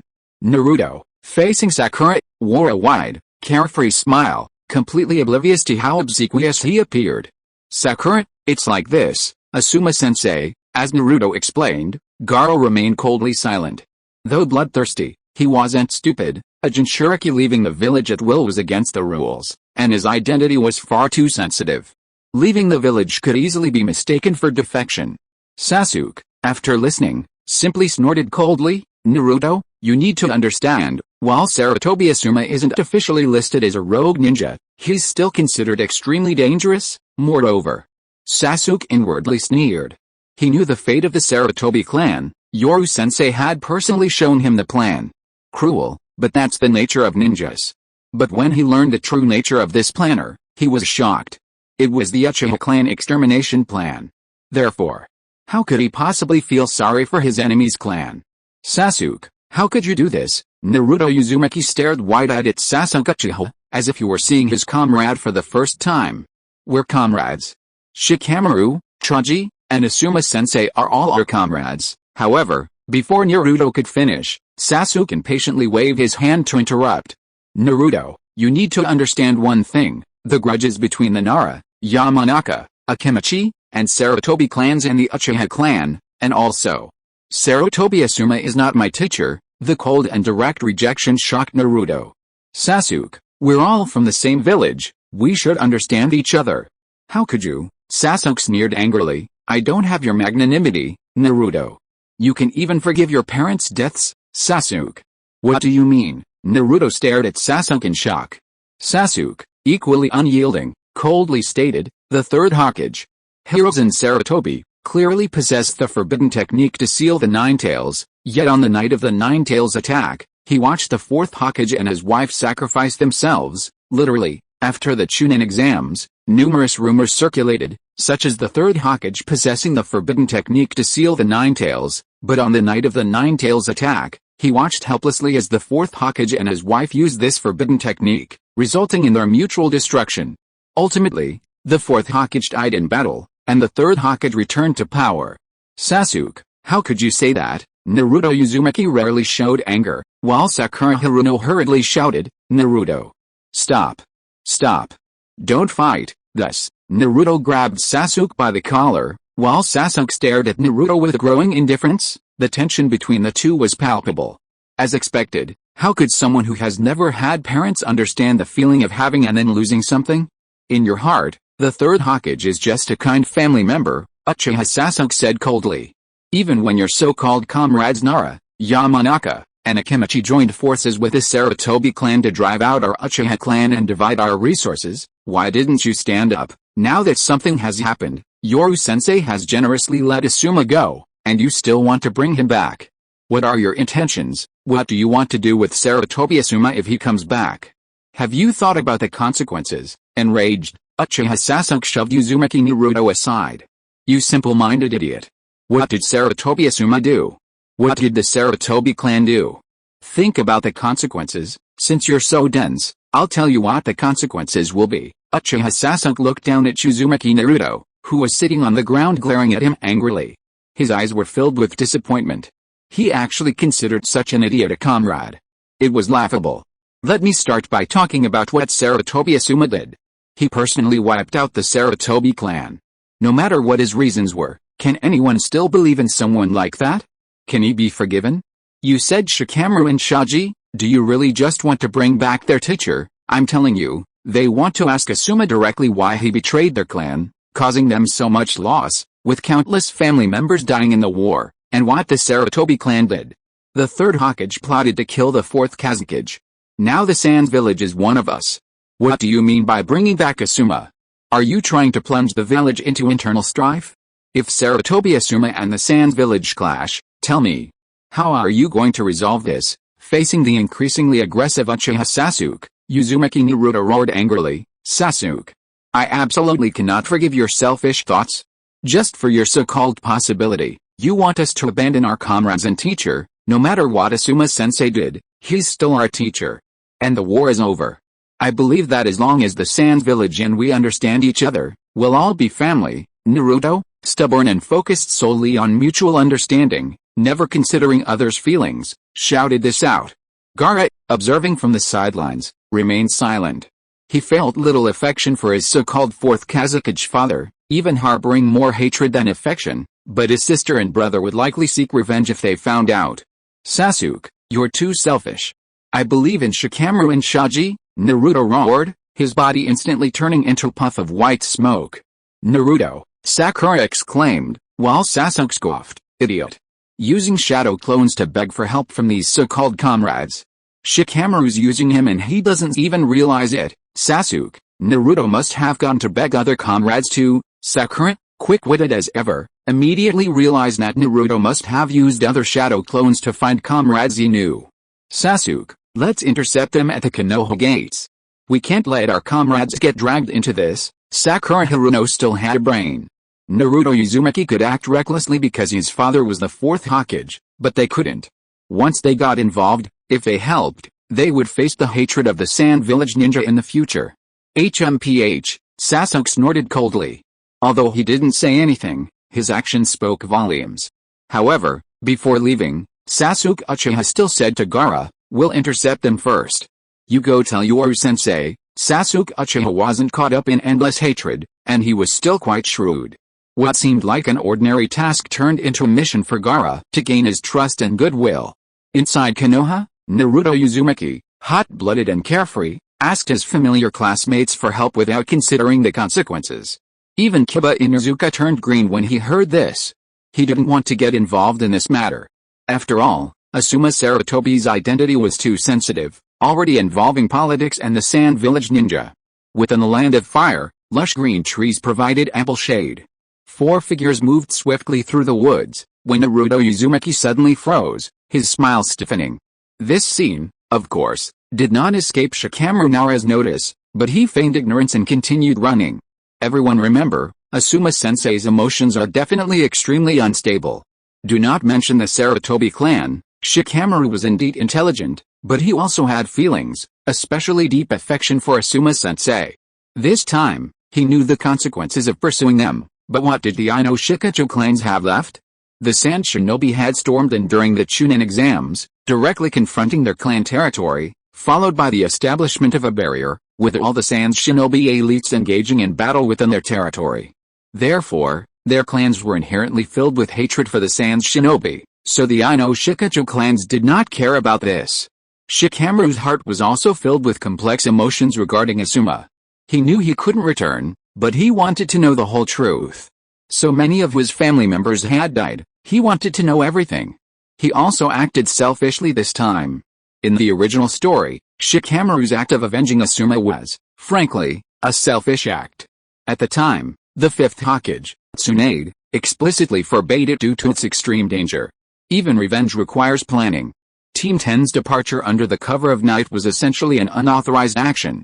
If Kakashi hadn't volunteered to join, Tsunade would never have agreed. Naruto Uzumaki was also left behind. Meanwhile, in the Konoha Cage's office, Tsunade, Pakura, and Madarumi frowned as they looked at the group of Chunin who had come to report. Shino Abirame, Kiba Inuzuka, Rock Lee, Niji, Tenten, and Sasuke were among them.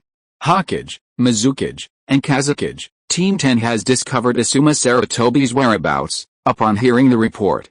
Madarumi turned her head away, pretending not to hear.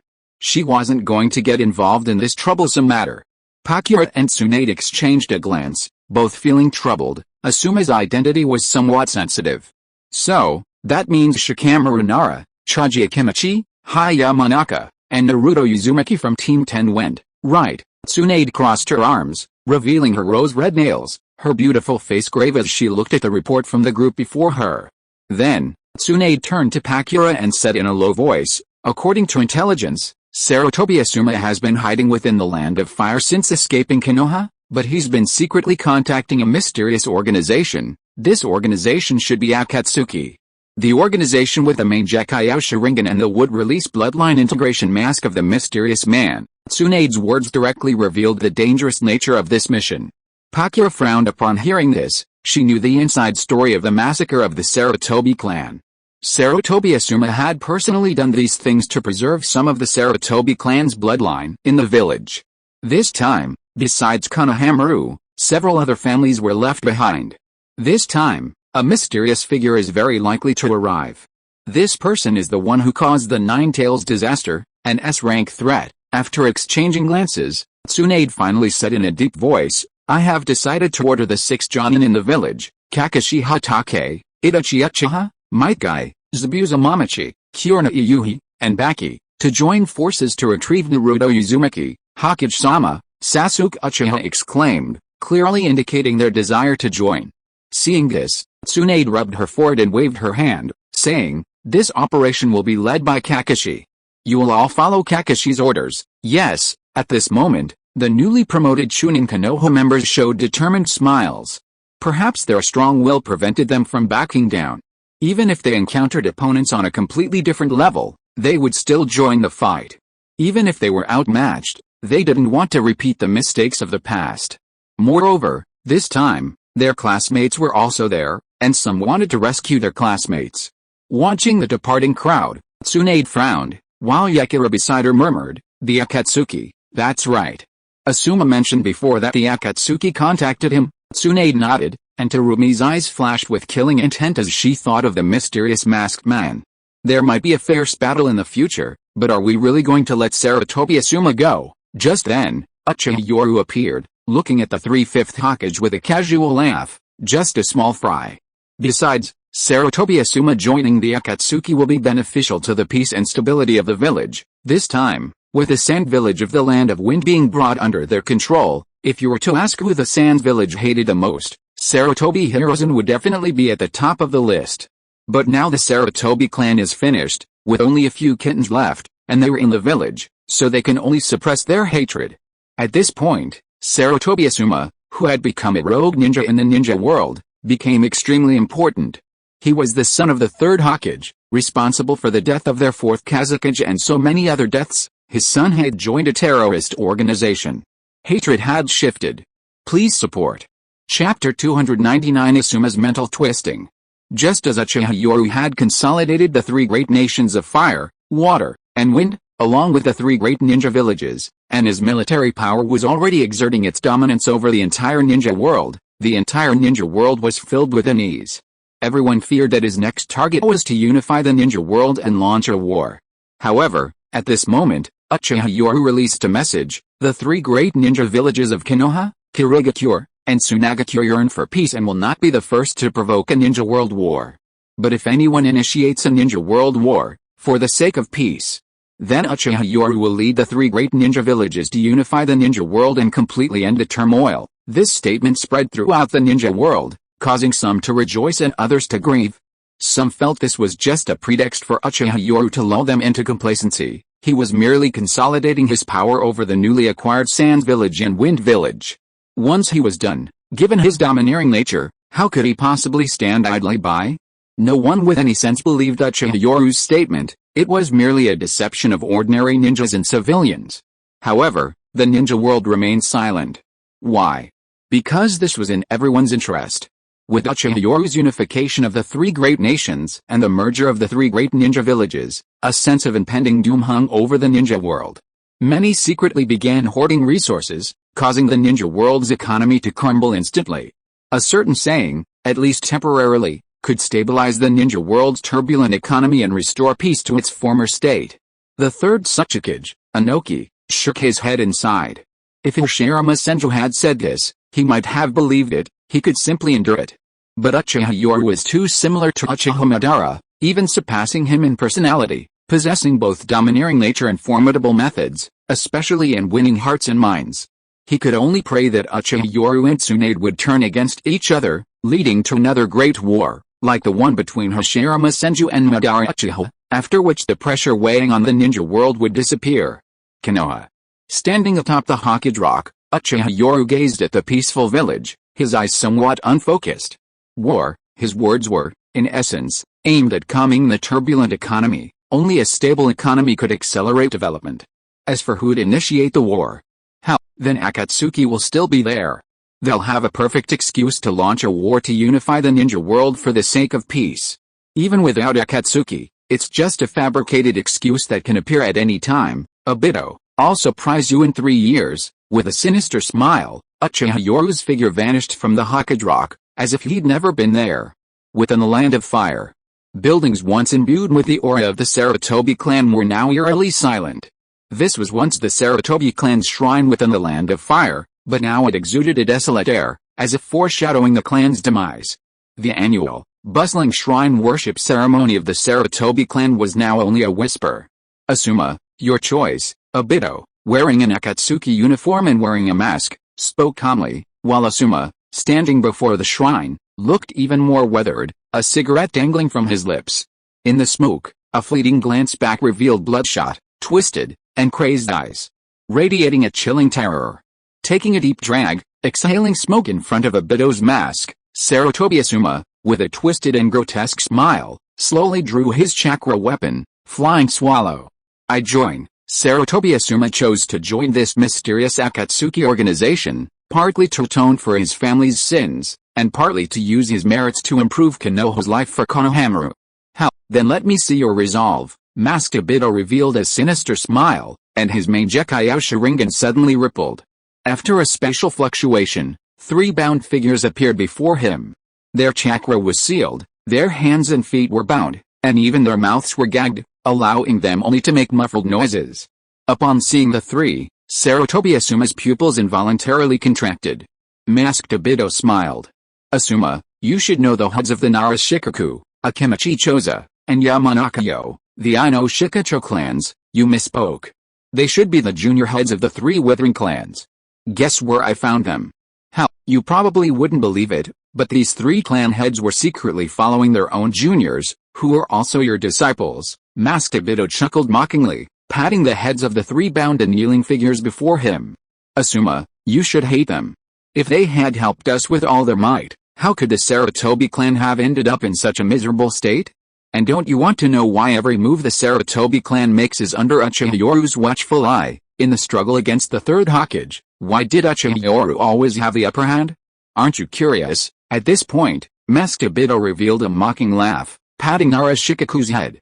This head, hailed as the strategist of Konoha, is perhaps the smartest head and can tell you everything. The 3 struggled weakly, but a twisted, cruel smile gradually appeared on Sarutobi Asuma's face as he listened to Obito's provocation. It seems the 3 of you want to use my head to exchange for the future of your clan. Asuma wasn't stupid. The 3 clan leaders, Ino Shikacho, had secretly pursued him, clearly wanting to keep him alive to exchange for the clan's future. Although it was shameful, it was for the clan's survival. Besides, even if you were killed by Konoha ninjas now, no one would say anything. Those who kill will be killed. Sarutobi Asuma exhaled a puff of smoke, grinning at the 3. The 3 of you want to fight for a future for your clan, and I also want to fight for a future for Konohamaru. Under the allure of the masked man Obito's crimson Mangekyou Sharingan, Sarutobi Asuma revealed a sinister smile. His mind had already begun to twist from the mental torment of the past few days, and now, with a little genjutsu, his desires were easily awakened.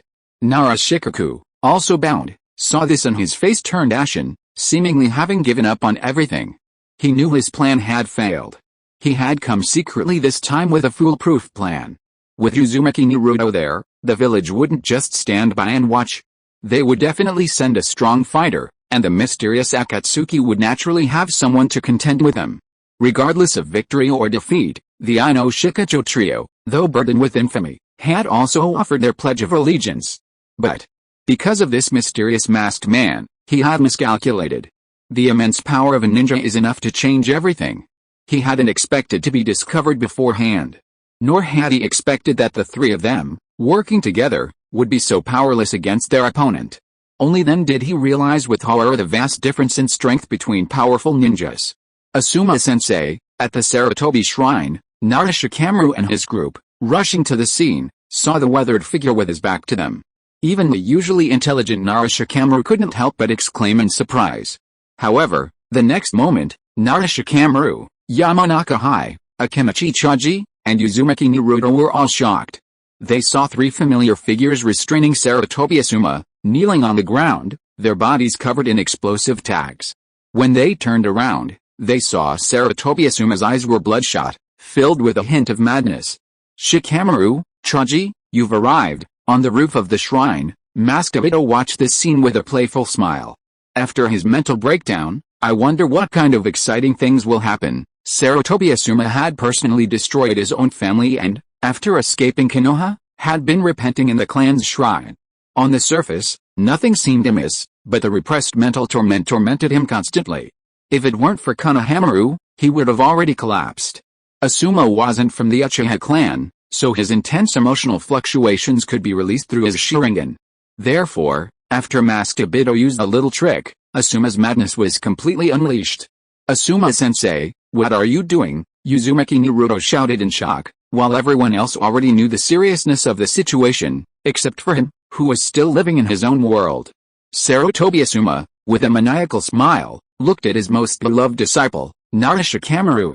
Shikamaru, your father has been following you.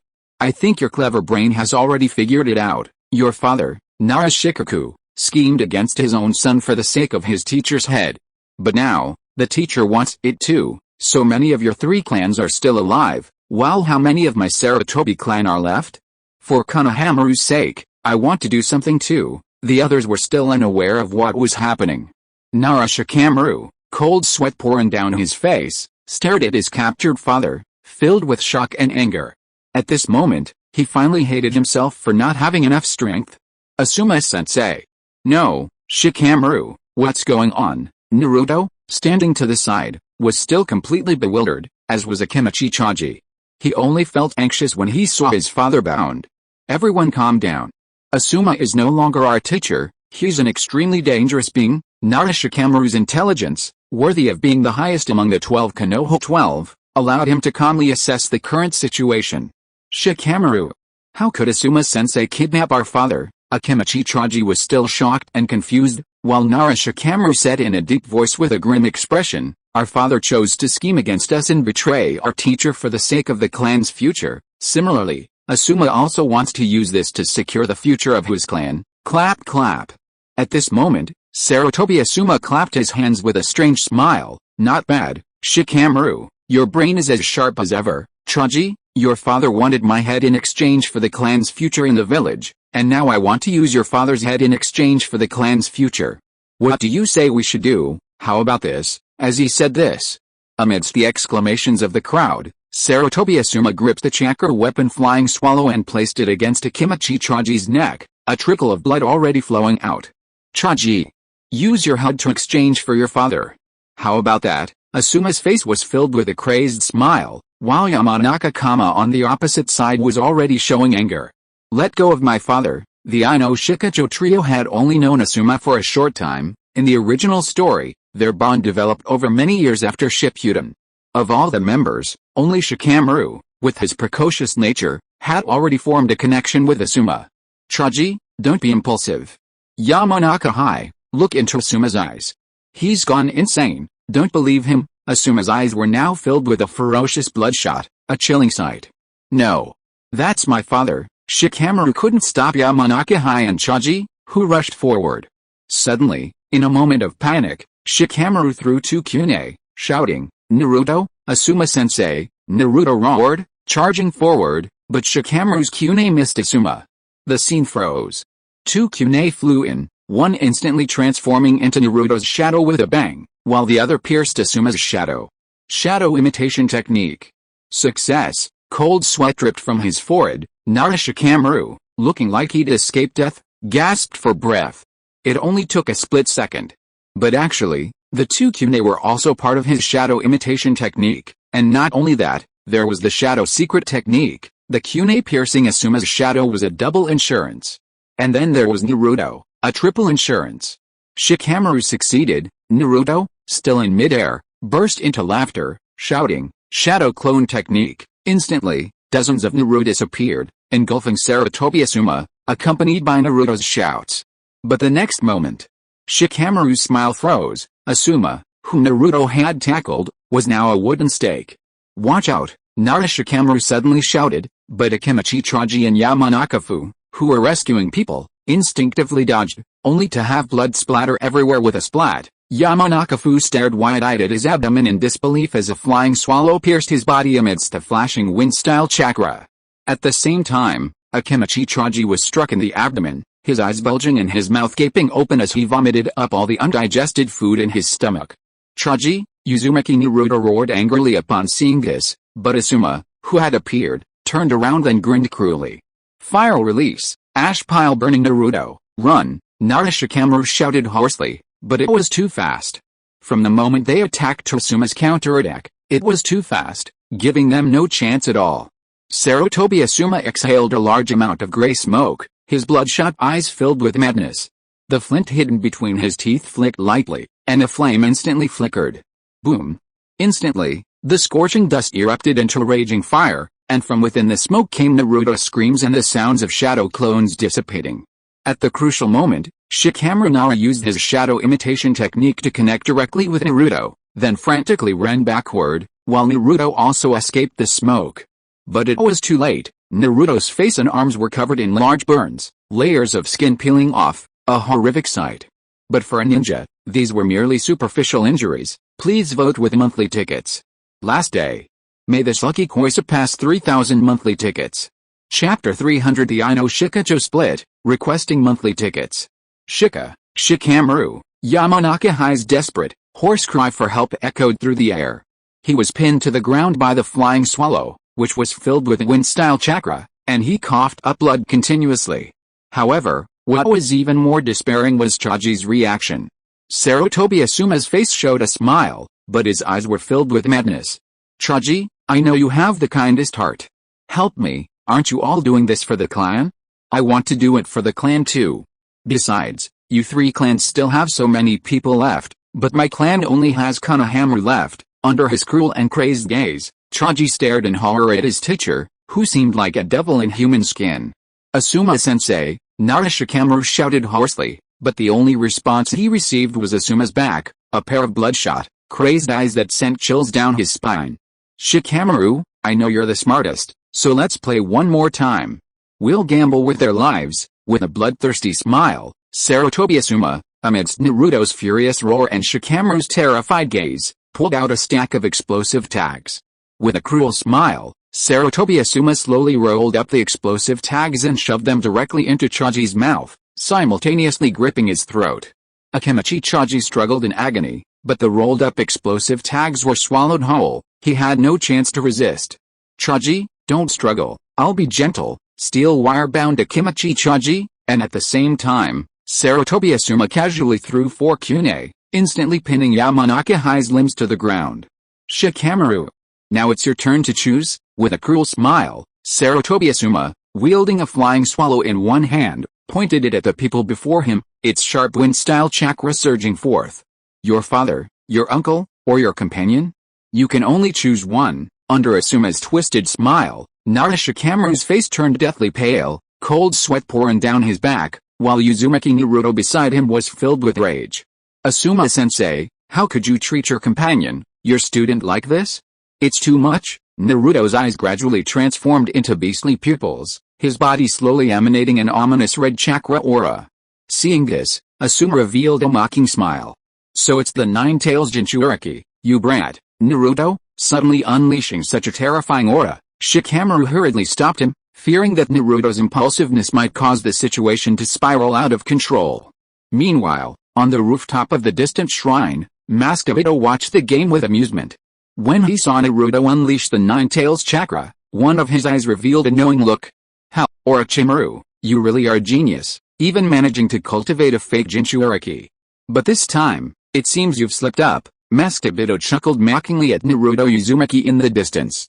The ominous chakra, the beast-like eyes, and everything he'd witnessed before, he knew perfectly well that Naruto was the true Nine-Tails Jinchuriki. Karen Uzumaki was nothing but a fake, or rather, a weapon cultivated by Yoru Uchiha. Hurry up, Shikamaru. You can only choose one of these people. Asuma Sarutobi laughed maniacally, his swallow-like wings swaying back and forth in front of the group. Here are your father, your uncle who watched you grow up, and your companions.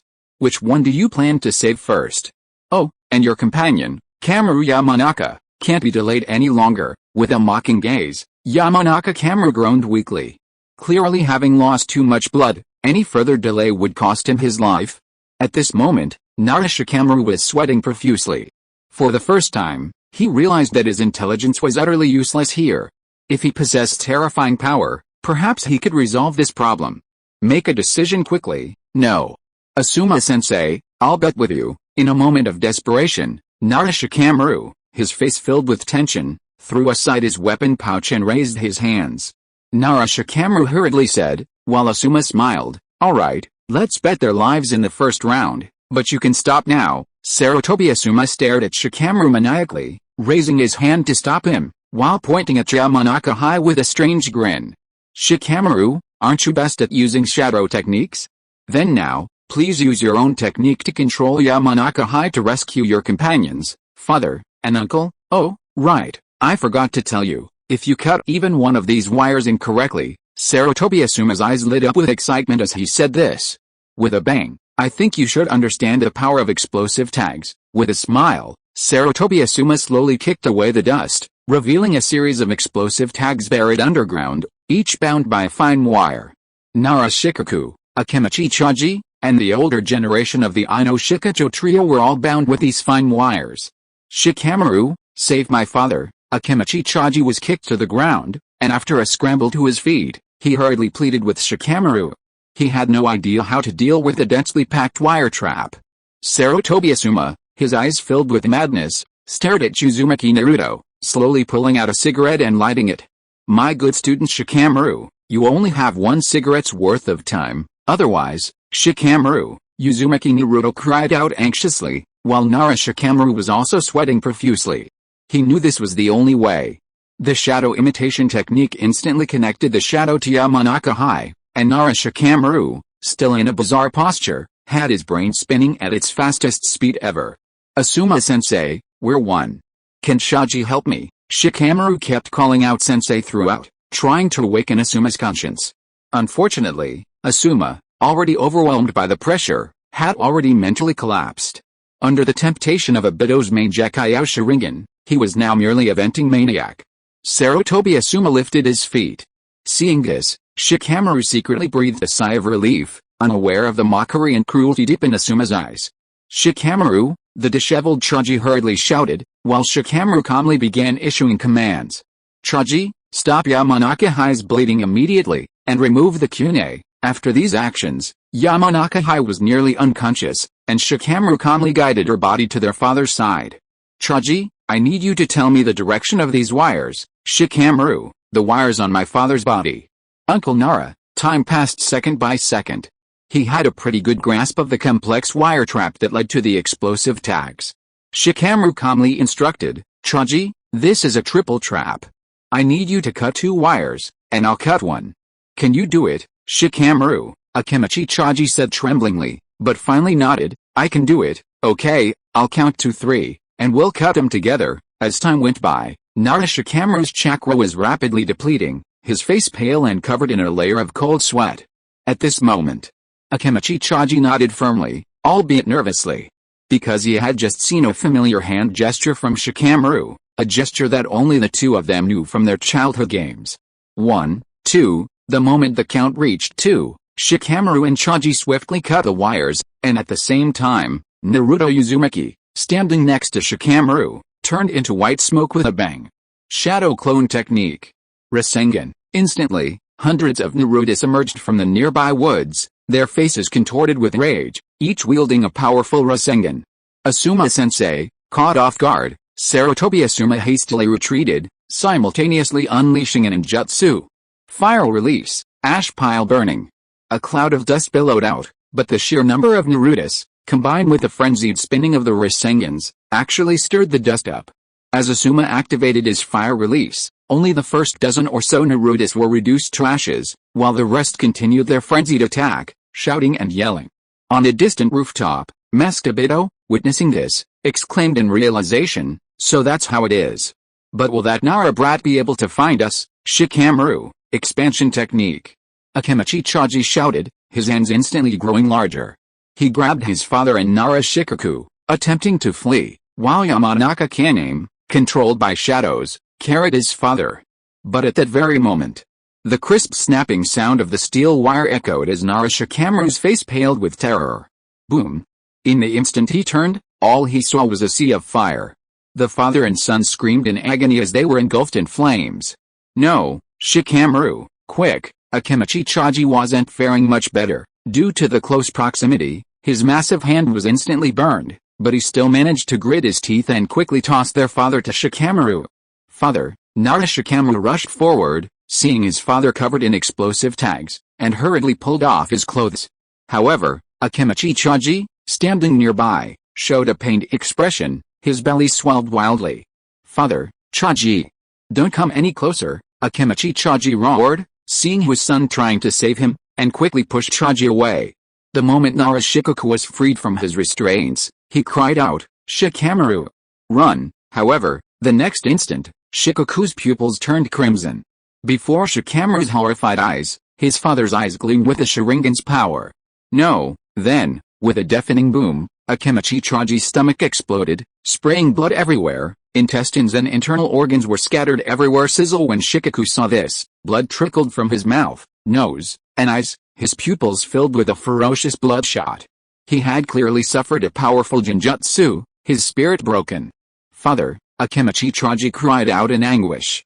His hands were a bloody mess, some parts even exposing bone. Sizzle. Just then, a mocking voice, as if treating everything as a game, appeared. How? This is a very realistic scene, and also a reflection of human selfishness. After Master Bito appeared, ripples appeared in his main Gekkai Sharingan eyes, which absorbed all the flames in front of him, revealing the father and son in the mountains. Amidst the aroma of burning flesh, the father and son were charred beyond recognition, but thanks to the tenacious vitality of ninjas, they breathed heavily and weakly. Especially in their agony, two pairs of black and white eyes stared wide open on their charred bodies. But their respiratory tracts were burned, rendering them unable to speak. How? After all, he's his own father. Naturally, he prioritizes his so-called uncle and comrade. Master Bito looked at Nara Shikamaru with a mocking tone, then sighed softly at the blood-stained ground. You had a chance to save Chaji Akemichi back then, but unfortunately, you chose to give up because of your own selfish desires, or rather, your father. Tisk, how realistic. This is the kind of comradeship you Konoha prides yourselves on, never abandoning anyone. In the end, you still made a choice between family and comradeship. Obito, with his lowered gaze, looked at the two pairs of terrifying eyes and couldn't help but shake his head. What a tragic stroke of luck. You shouldn't have trusted your so-called comrades. But it's too late to regret it now. With injuries like this, it's a miracle you survived. Suddenly, the Master Bito reappeared behind Chaji Akemichi, looking at the blood and flesh scattered on the ground, especially Chaji Akemichi's head still connected to flesh and blood, his eyes wide open in death. Tisk, little fatso, look at your father, look at these eyes. The comrade you entrusted your life to just now ultimately chose your own father. This is the consequence of your gullibility and trust in your so-called comrades. The seductive voice echoed in his ears. At this moment, Choji Akimachi's pupils shrank, and he broke down in despair, wailing loudly. Shikamaru! Shikamaru! Nara Shikamaru! These heart-wrenching screams, from calling for his comrade to demanding answers, and finally culminating in accusations, filled Akimachi Choji with despair as he watched Shikamaru cradling his emaciated body in the distance. Then he looked at his own father, and the tragic state of the father and son in the mountains.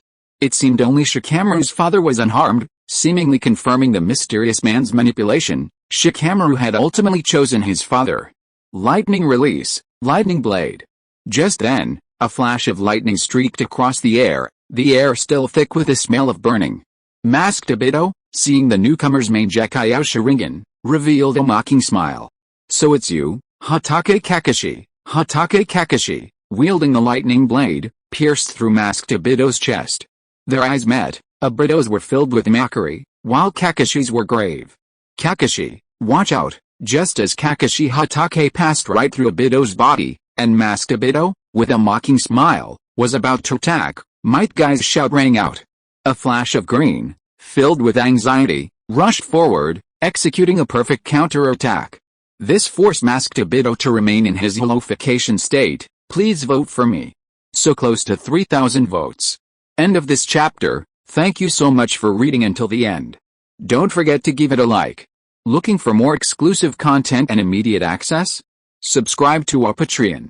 Remember, every like, subscription or donation encourages us to continue. Thank you all. See you in the next video.